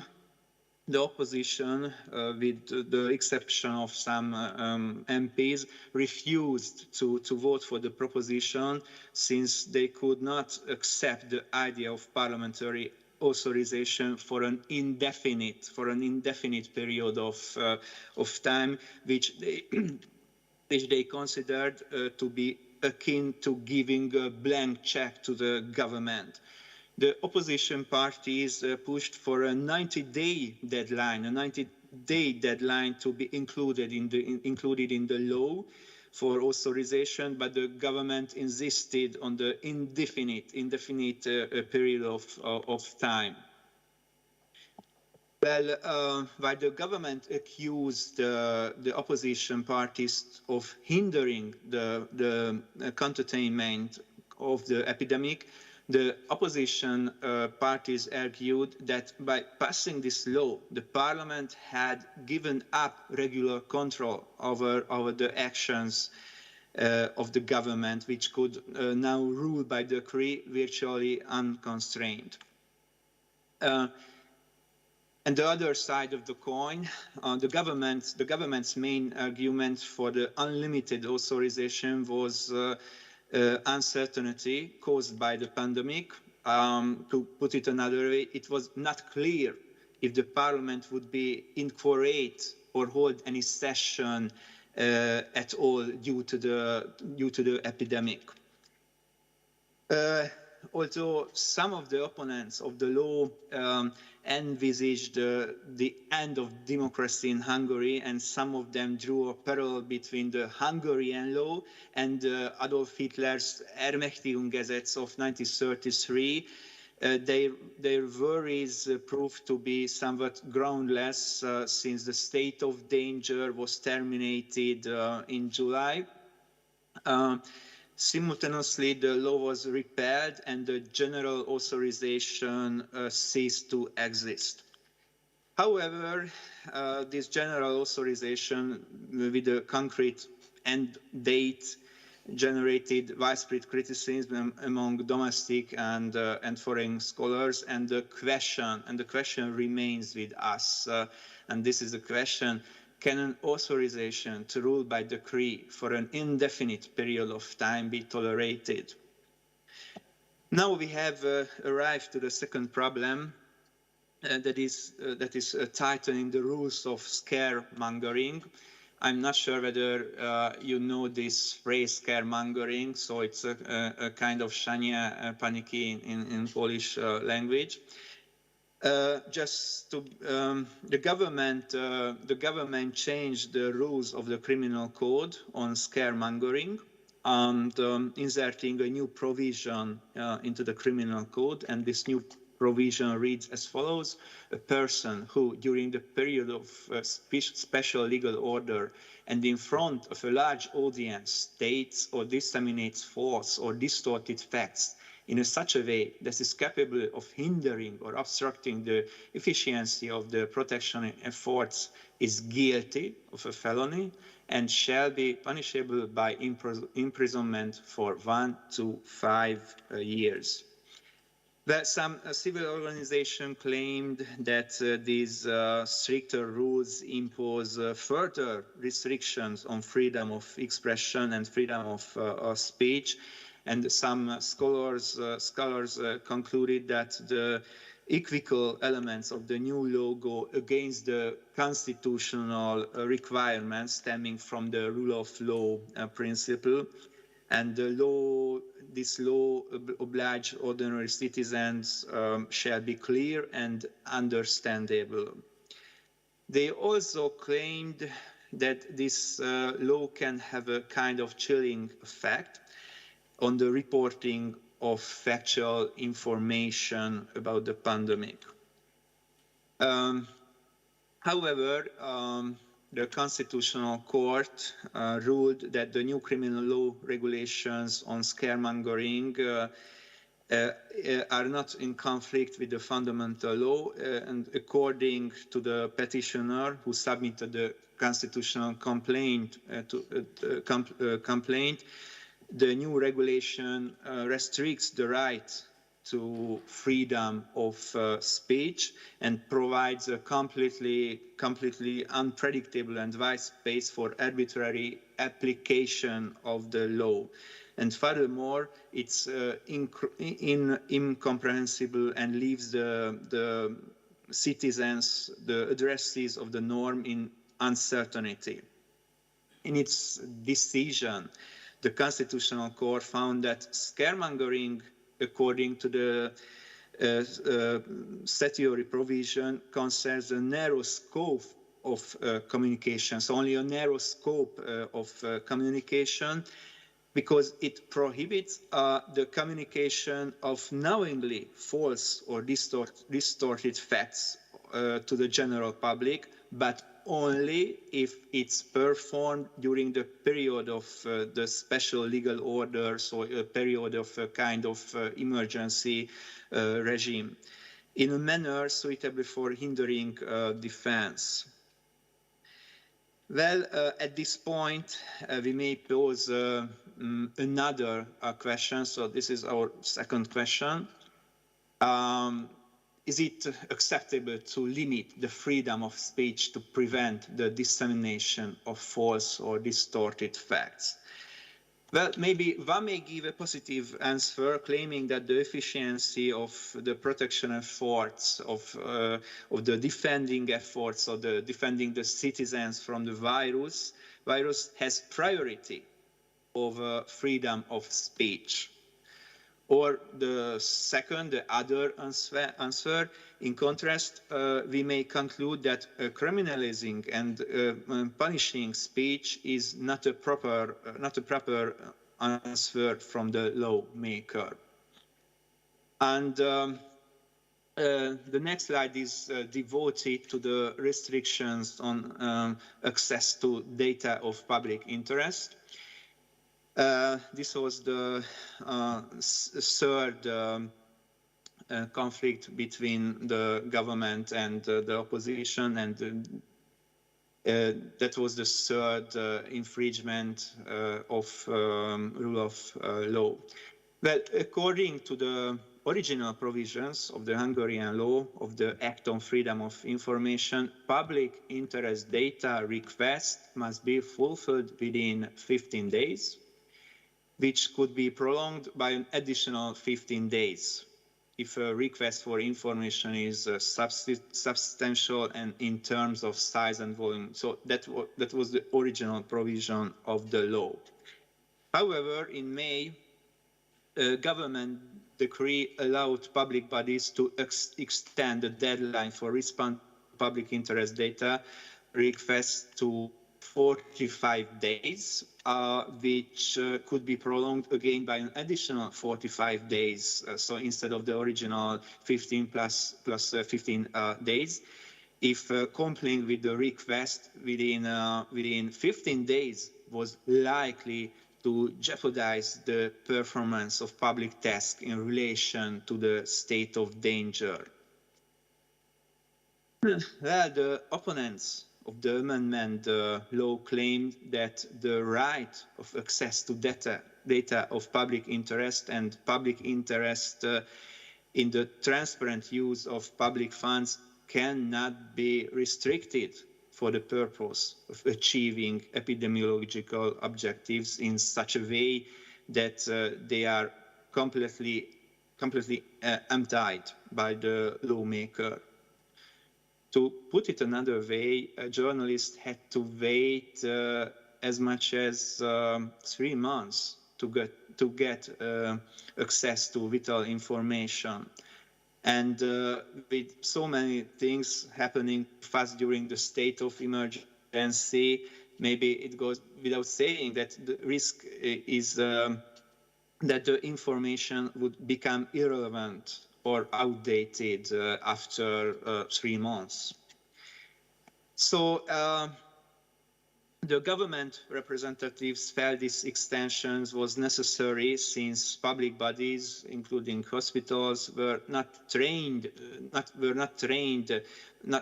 prepared to provide information during a pandemic and required maybe extra time. Well, an opposition MP, an MP from the Hungarian opposition, submitted a petition to the Constitutional Court seeking annulment of the government decree.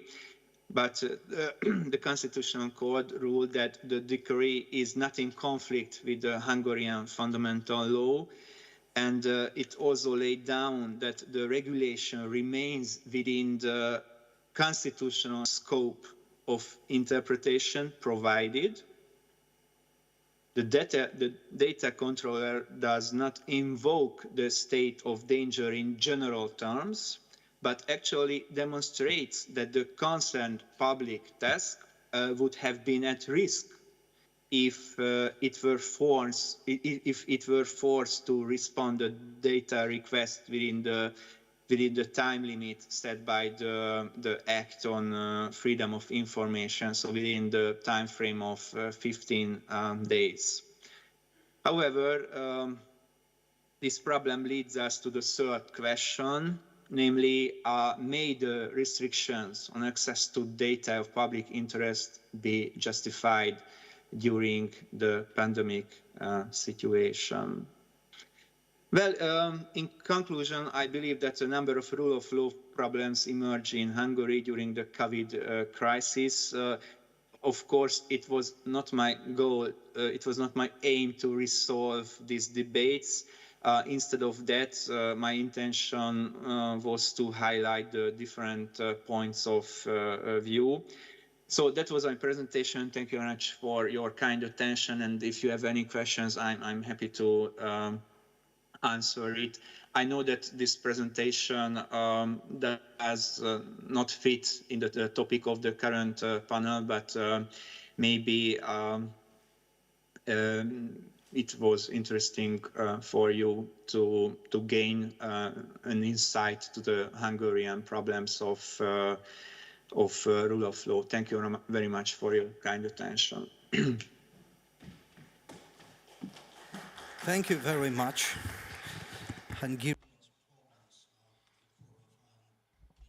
As well, so thank you very much. It's time to finish our conference. Szanowni Państwo, Well, ladies and gentlemen, we have reached the end of our event. The main organizer was the Cool Development Foundation, co-organizers, the Catholic University of Lublin, and PhD Student Council and Student Council of Cool. The sponsor of this event was the Minister of Education and Science.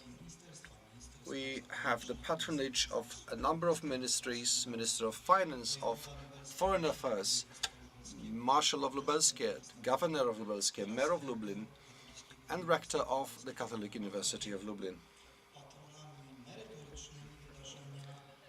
Substantive partners: Lublin Scientific Society, Institute of Central Europe, Business Center Club Lublin, Kierunek Polska Foundation Association, RIA, Foundation of East Central Europe Development, and the Association of Friends of Cool. Thank you very much for staying with us, for following us online. I hope this was a fruitful and interesting time. Now I'd like to give the floor to the organizers and co-organizers. Let me start with Deputy Rector Sitasz, who will speak on behalf of Rector.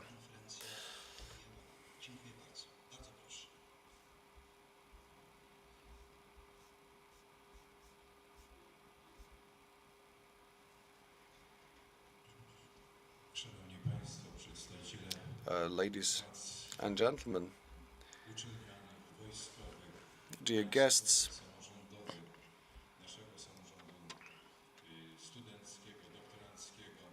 representatives of the university, fraternity, everybody who has contributed to this great work, this great conference. I want to congratulate to all of you, and I want to thank you on behalf of the university authorities and Father Rector in the first place. You have discussed a very up-to-date and topical issue that should now translate into practice. I want to congratulate to the speakers for the effort of getting ready for this work. Most of them came here in person to share their ideas. We've had more than 100 speakers, so it's a great challenge really to organize it. And well, many thanks for all that. Besides, I want to assure you on behalf of Rector and the university authorities that Cool is open to debates, it's open to publications, and this room and this building is always open to host everybody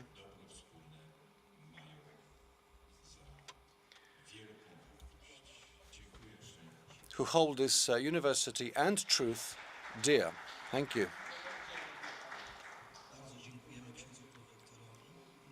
Thank you, Father, Deputy Rector, and our next speaker is Dyrektor Tokarski, head of the Cool Development Foundation.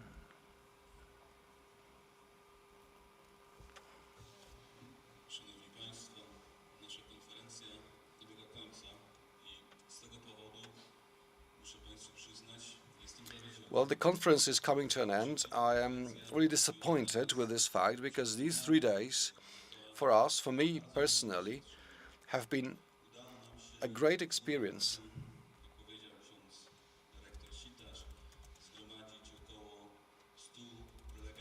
We have been able to attract about 100 speakers and chairs, moderators.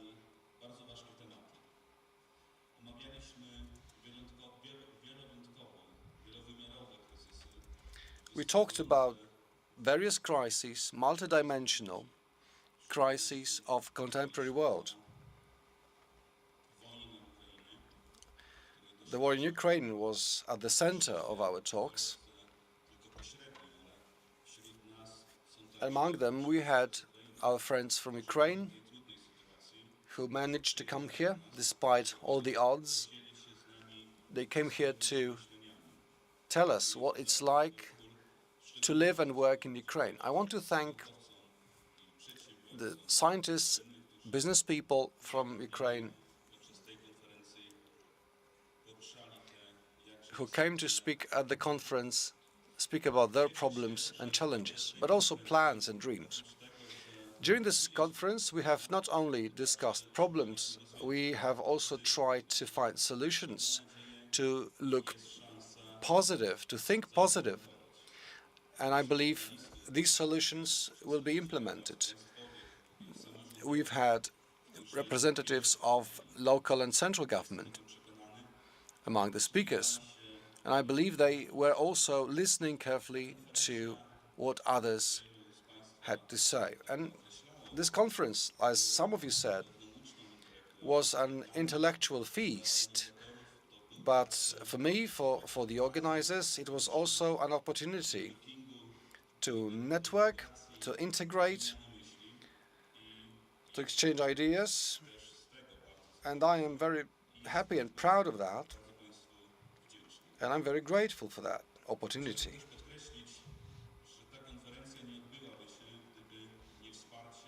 This conference would not be possible if not for the financial support of the Ministry of Education and Science. I want to thank Minister Przemysław Czarnek for funding this undertaking under the Perfect Science program. And we wouldn't be here without the support of the university authorities. So I want to thank Deputy Rector Sitasz, who is here with us. I can't ignore the role of students' councils. I mean, both the Council of Students and PhD students. The two councils are very helpful in making this conference possible. You had a chance to meet them a number of times during coffee breaks, at the reception, and here around the room. On behalf of Cool Development Foundation, I want to thank all of you for your presence, for your contribution. I believe next year we'll meet again. And this forum, this series,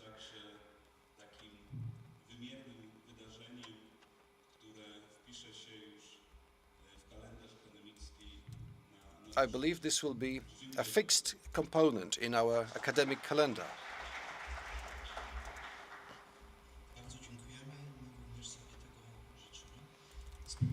Thank you very much.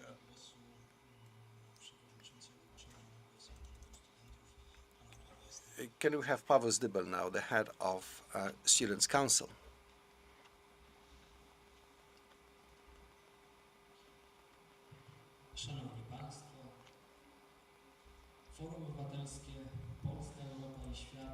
Ladies and gentlemen, our forum is coming to an end.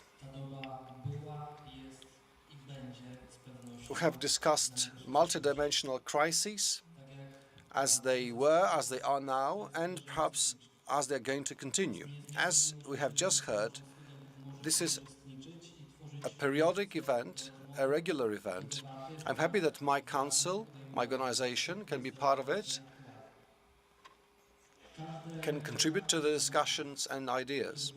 Every subject covered here during the panels or seminars could perhaps lead to another conference, and some of the subjects will not be exhausted. But I'm happy that we have been able to highlight problems that keep coming up and need solutions. I believe this conference will be the beginning of something big, something that will really change the reality, or at least reshape the reality of our society.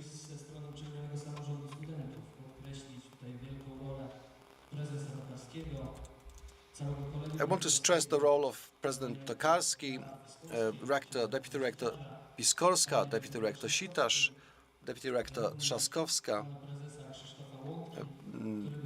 President Krzysztof Łądka, a great support, a great spirit of this conference, helping us attract many speakers, bring many speakers here, including from Ukraine. I want to thank everyone contributing to this organization. I mean, technicians, people in logistics, translators. I want to give the big applause to all of them.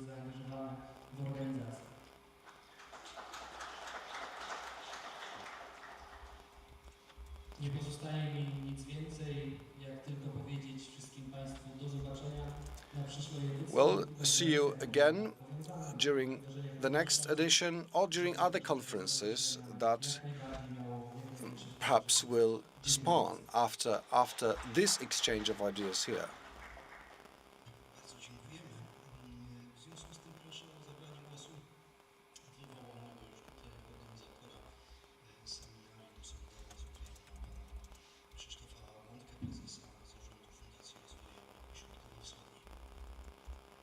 Our next speaker, Krzysztof Łądka, the head of Central Europe Development Foundation.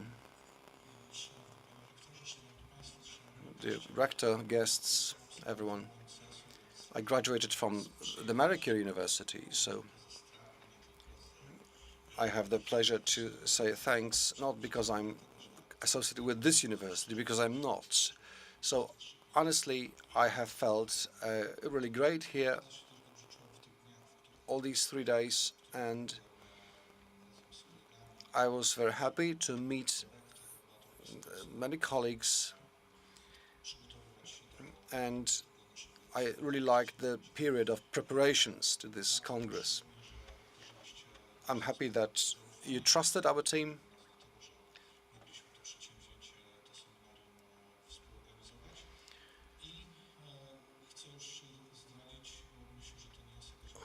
And I think it's not a secret that today, with Deputy Rector Piskorska, we discussed some grant projects and networking projects involving Ukrainian universities and KUL,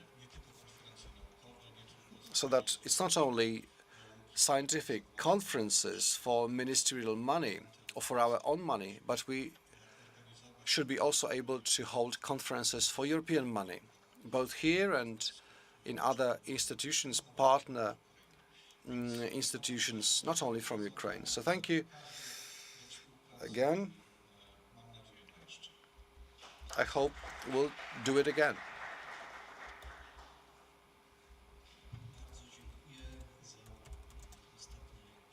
Thank you very much for these opinions. I had the pleasure to start, to open. Now I have the pleasure to close this conference.